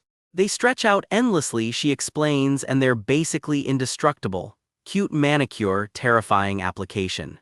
One of those nails snaps out like a whip-thin blade, slicing clean through the air. Somewhere nearby, a jittery guy under a hood realizes he's the target, and his whole body locks up. He lets out a scream that echoes across the whole park. Deputy Jin doesn't even break stride, casually kicking him clean off the rooftop mid-sentence. Just clearing out some assassinating baggage, she says, calmly fixing her mask like nothing happened. Plus, they're great for clearing away anything annoying, she adds, while the guy she just kicked lies there shaking, quietly reassessing his life expectancy. What just happened, he stammers, while Deputy Jin and Sahyun simply walk off like it's Tuesday. Sahyun just stares after her, quietly recalculating exactly how dangerous his new handler really is. Sahyun silently thanks Kim Solium for finally making exclusive equipment make sense. The darkness, they've been dropped into looks, for now, like a genuinely cheerful theme park, complete with an overly enthusiastic rabbit mascot. Thanks to you, I finally get how exclusive equipment works, Sahyun tells the guy walking beside him. Wasn't anything difficult, the guy shrugs. Come to think of it, I never got your name. I'm Jang Hyo-won, he says, from Team Y. Nice to meet you, I'm Kim Solium, Team D, the horned newcomer adds, though you clearly already knew that. This is my first time on a large-scale darkness dispatch, Hyo-won admits. Same here, Sahyun says. Off to the side, someone points out another operative by their getup, Cow Mask. Cow Mask gives a flat, chilling order, raise your left hand. One of the cleanup team jolts, like his own body just stopped listening to him. My hand, he chokes out, staring at it like it belongs to someone else entirely. It lifts on its own, fingers twitching, completely out of his control. Why is it moving on its own, Sahyun mutters, watching with a knot in his stomach. Because you're on the cleanup team, Deputy Jin answers flatly, like that explains everything. That's right, she confirms, Team Y is a cleanup team, so it turns out is Jang Hyo-won. Cleanup teams are made of people who pass the entrance exam but carry some flaw that keeps them off normal field duty, so instead they get thrown at the worst special situations first. Daydream Inc. sorts its field teams alphabetically, and the closer to the front of the alphabet, the higher you rank. A, B, and C are the elite teams, the golden tier everyone's clawing to reach. D through W are the standard teams, your average, everyday darkness explorers. And then there's X, Y, and Z, written in something that looks a lot like blood. The cleanup teams, used as disposable parts to keep the elite teams alive and moving. And now that I'm actually seeing it in person, Sahyun thinks grimly this really is. These guys are basically spare lives handed to the elite teams, Solium adds, waving it off like that's a totally normal thing to say out loud. He's going to die here anyway, Deputy Jin adds coolly, so don't waste your time getting friendly with him. Solium, unbothered, turns to Sahyun instead. Unlike this guy, you, the top recruit, actually seem to have potential. Sahyun doesn't say anything to that, his face does all the talking. Deputy Jin, he finally says, I'm sorry, but even if you say that, I get less scared with even just one more person around, he says simply, nodding toward Hyo-won, so he's coming. Deputy Jin and Solium both blink, mildly caught off guard, right as the mascots start marching past. Solium just raises a hand and waves it off with an easy grin, like the top recruit just passed some unspoken test. Deputy Jin, for her part, goes quiet, studying him a little differently now. Welcome to Gaiety Theme Park, a joyful Fantasyland adventure, according to the banner stretched over the crowd. Looks like it's starting, Sahyun says, watching from the sidelines as the parade rolls out. The parade, just a parade, nothing to worry about probably. A float packed with grinning rabbit performers rolls past in full costume, waving to the crowd. The whole street's lined with staff and spectators, ribbons and confetti already flying. What, Sahyun says flatly, clocking something in the crowd that doesn't sit right. The rabbit marching band keeps stepping in perfect, unnervingly cheerful sync. It's more normal than I expected, he admits, as fireworks crack open overhead. Everyone, a mascot calls out and Hyo-won lets out a startled little eek beside him. A sign flashes a cheerful demand. Welcome the parade with a bright smile because apparently the parade train literally runs on smiles. Sahyun narrows his eyes at that. That's an oddly specific rule for a theme park. So together with us, the sign continues, as a giant fist thumps down hard for emphasis. Please enjoy the parade with a smiling face, a giant mascot bellows, scepter raised high. The rule gets hammered home again, louder this time, like it really, really matters. Please, with a smiling face. It says it again and again, like it's not really asking anymore. Solium tilts his head back, watching the spectacle with a look that's part wonder, part wariness. Then the rule twists into something new, splashed across the sky in red. Please enjoy it with a RED face, the sign now insists. That's new, that's not good. You must absolutely enjoy it, it repeats, smearing something dark across a trembling finger. What is, someone starts to ask, before the word absolutely gets stamped over the thought entirely. Joyful, the parade insists on joyful, fireworks and all, no matter what it takes to get there. Deputy Jin just watches it all unfold, unreadable behind her mask. One of the rabbit mascots turns to face the crowd, and its grin suddenly looks a lot less friendly. Blood-red letters carve themselves across the sky, never with a sad face. Smile, that's the rule, and two costumed staff members go flying off the parade tower to enforce it, blood spraying as they hit the ground. Confetti keeps falling and Sahyun just stares, frozen, as it turns out to be a lot more than confetti. It lands across his chest, and he doesn't move an inch. Somewhere in that pile of streamers and candy, an eyeball stares back up at nobody. Sahyun's own eye reflects the carnage back at him, wide and unblinking. Please enjoy the parade, the ground itself seems to whisper, soaked red beneath his feet. Solium stands at the edge of it all, dead still, while a ghostly laugh echoes out of nowhere. Ha ha ha. Please cheer for us, the sign insists one more time with a joyful face.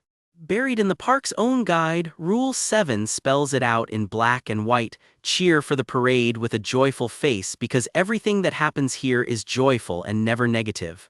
Absolutely, most definitely not negative.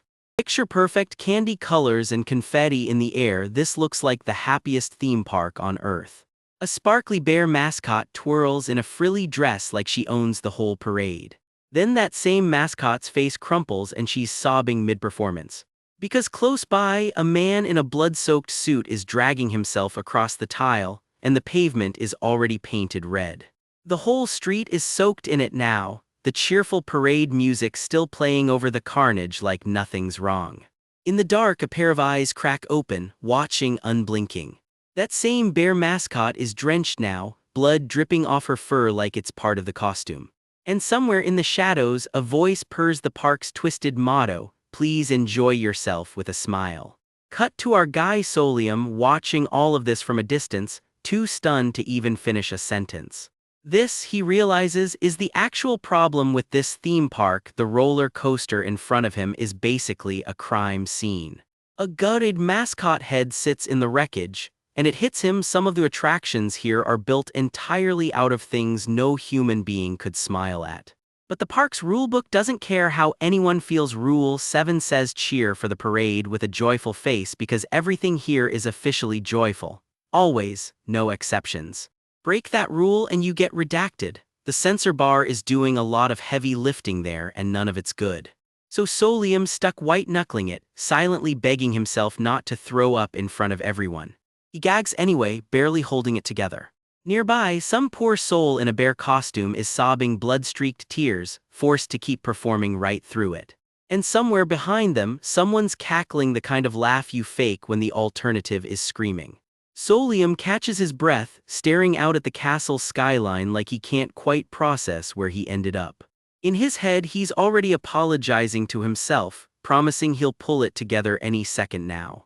Then a noise catches his attention, and balloons drift up past him into the sky like nothing's wrong. Not far off, two blood-soaked bunny mascots trudge past a pool of blood, cheerfully calling out to a Mr. Jang Hyun who is very much not in a position to answer. Someone else, blonde ponytail bouncing between the balloons, asks the quiet question everyone's thinking: do gruesome things get to you? The girl beside him is barely holding it together herself, hand clamped over her mouth. Yes, she admits, honestly relatable. And just like that, Solium's whole posture changes finally, someone else who's just as terrified as he is. A comrade. Turns out shared trauma makes for a surprisingly fast friendship. Their little moment gets crushed fast by a woman in a butterfly mask who is not impressed, throwing up over something this trivial. She scoffs, is he kidding her? Solium freezes, caught completely off guard. That, she informs him, is exactly why he got stuck on the cleanup team. Because does he really think the company's crazy enough to staff that team with anyone competent? The cleanup team, she explains, is packed with people like the masked trio behind her, full-blown psychopaths. Cultists, criminals, and, her words, incompetent, pathetic cowards get lumped in right alongside them. She wipes her mouth, unbothered, like she's given this speech 100 times before. It's a dumping ground, she says flatly, for useless trash who can't do their jobs. If you're on the payroll, you work, and being scared isn't exactly something to brag about. Solium already knew, deep down, that the cleanup team was stocked with people like this. He'd read as much on the wiki, chalked up as a device to soften the blow for readers. Assuming, of course, that the disposable pieces were normal people to begin with, but cowards get thrown in there too. That part he wasn't ready for.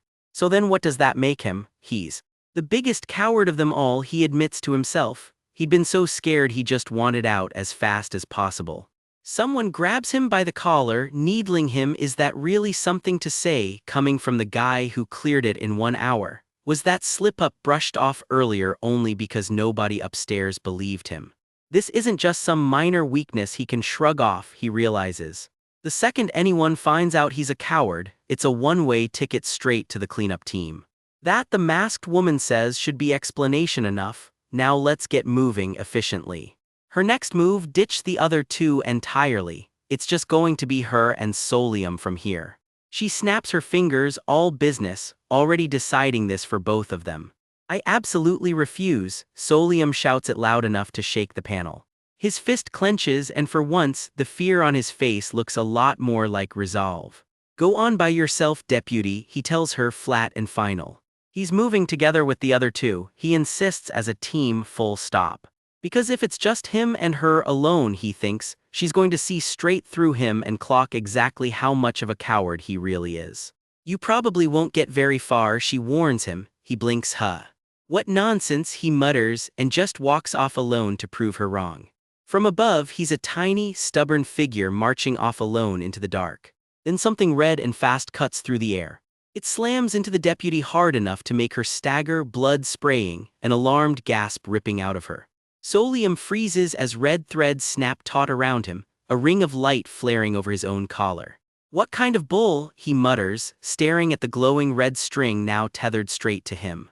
She straightens up, piecing it together out loud. When they entered the darkness, everyone drew game pieces.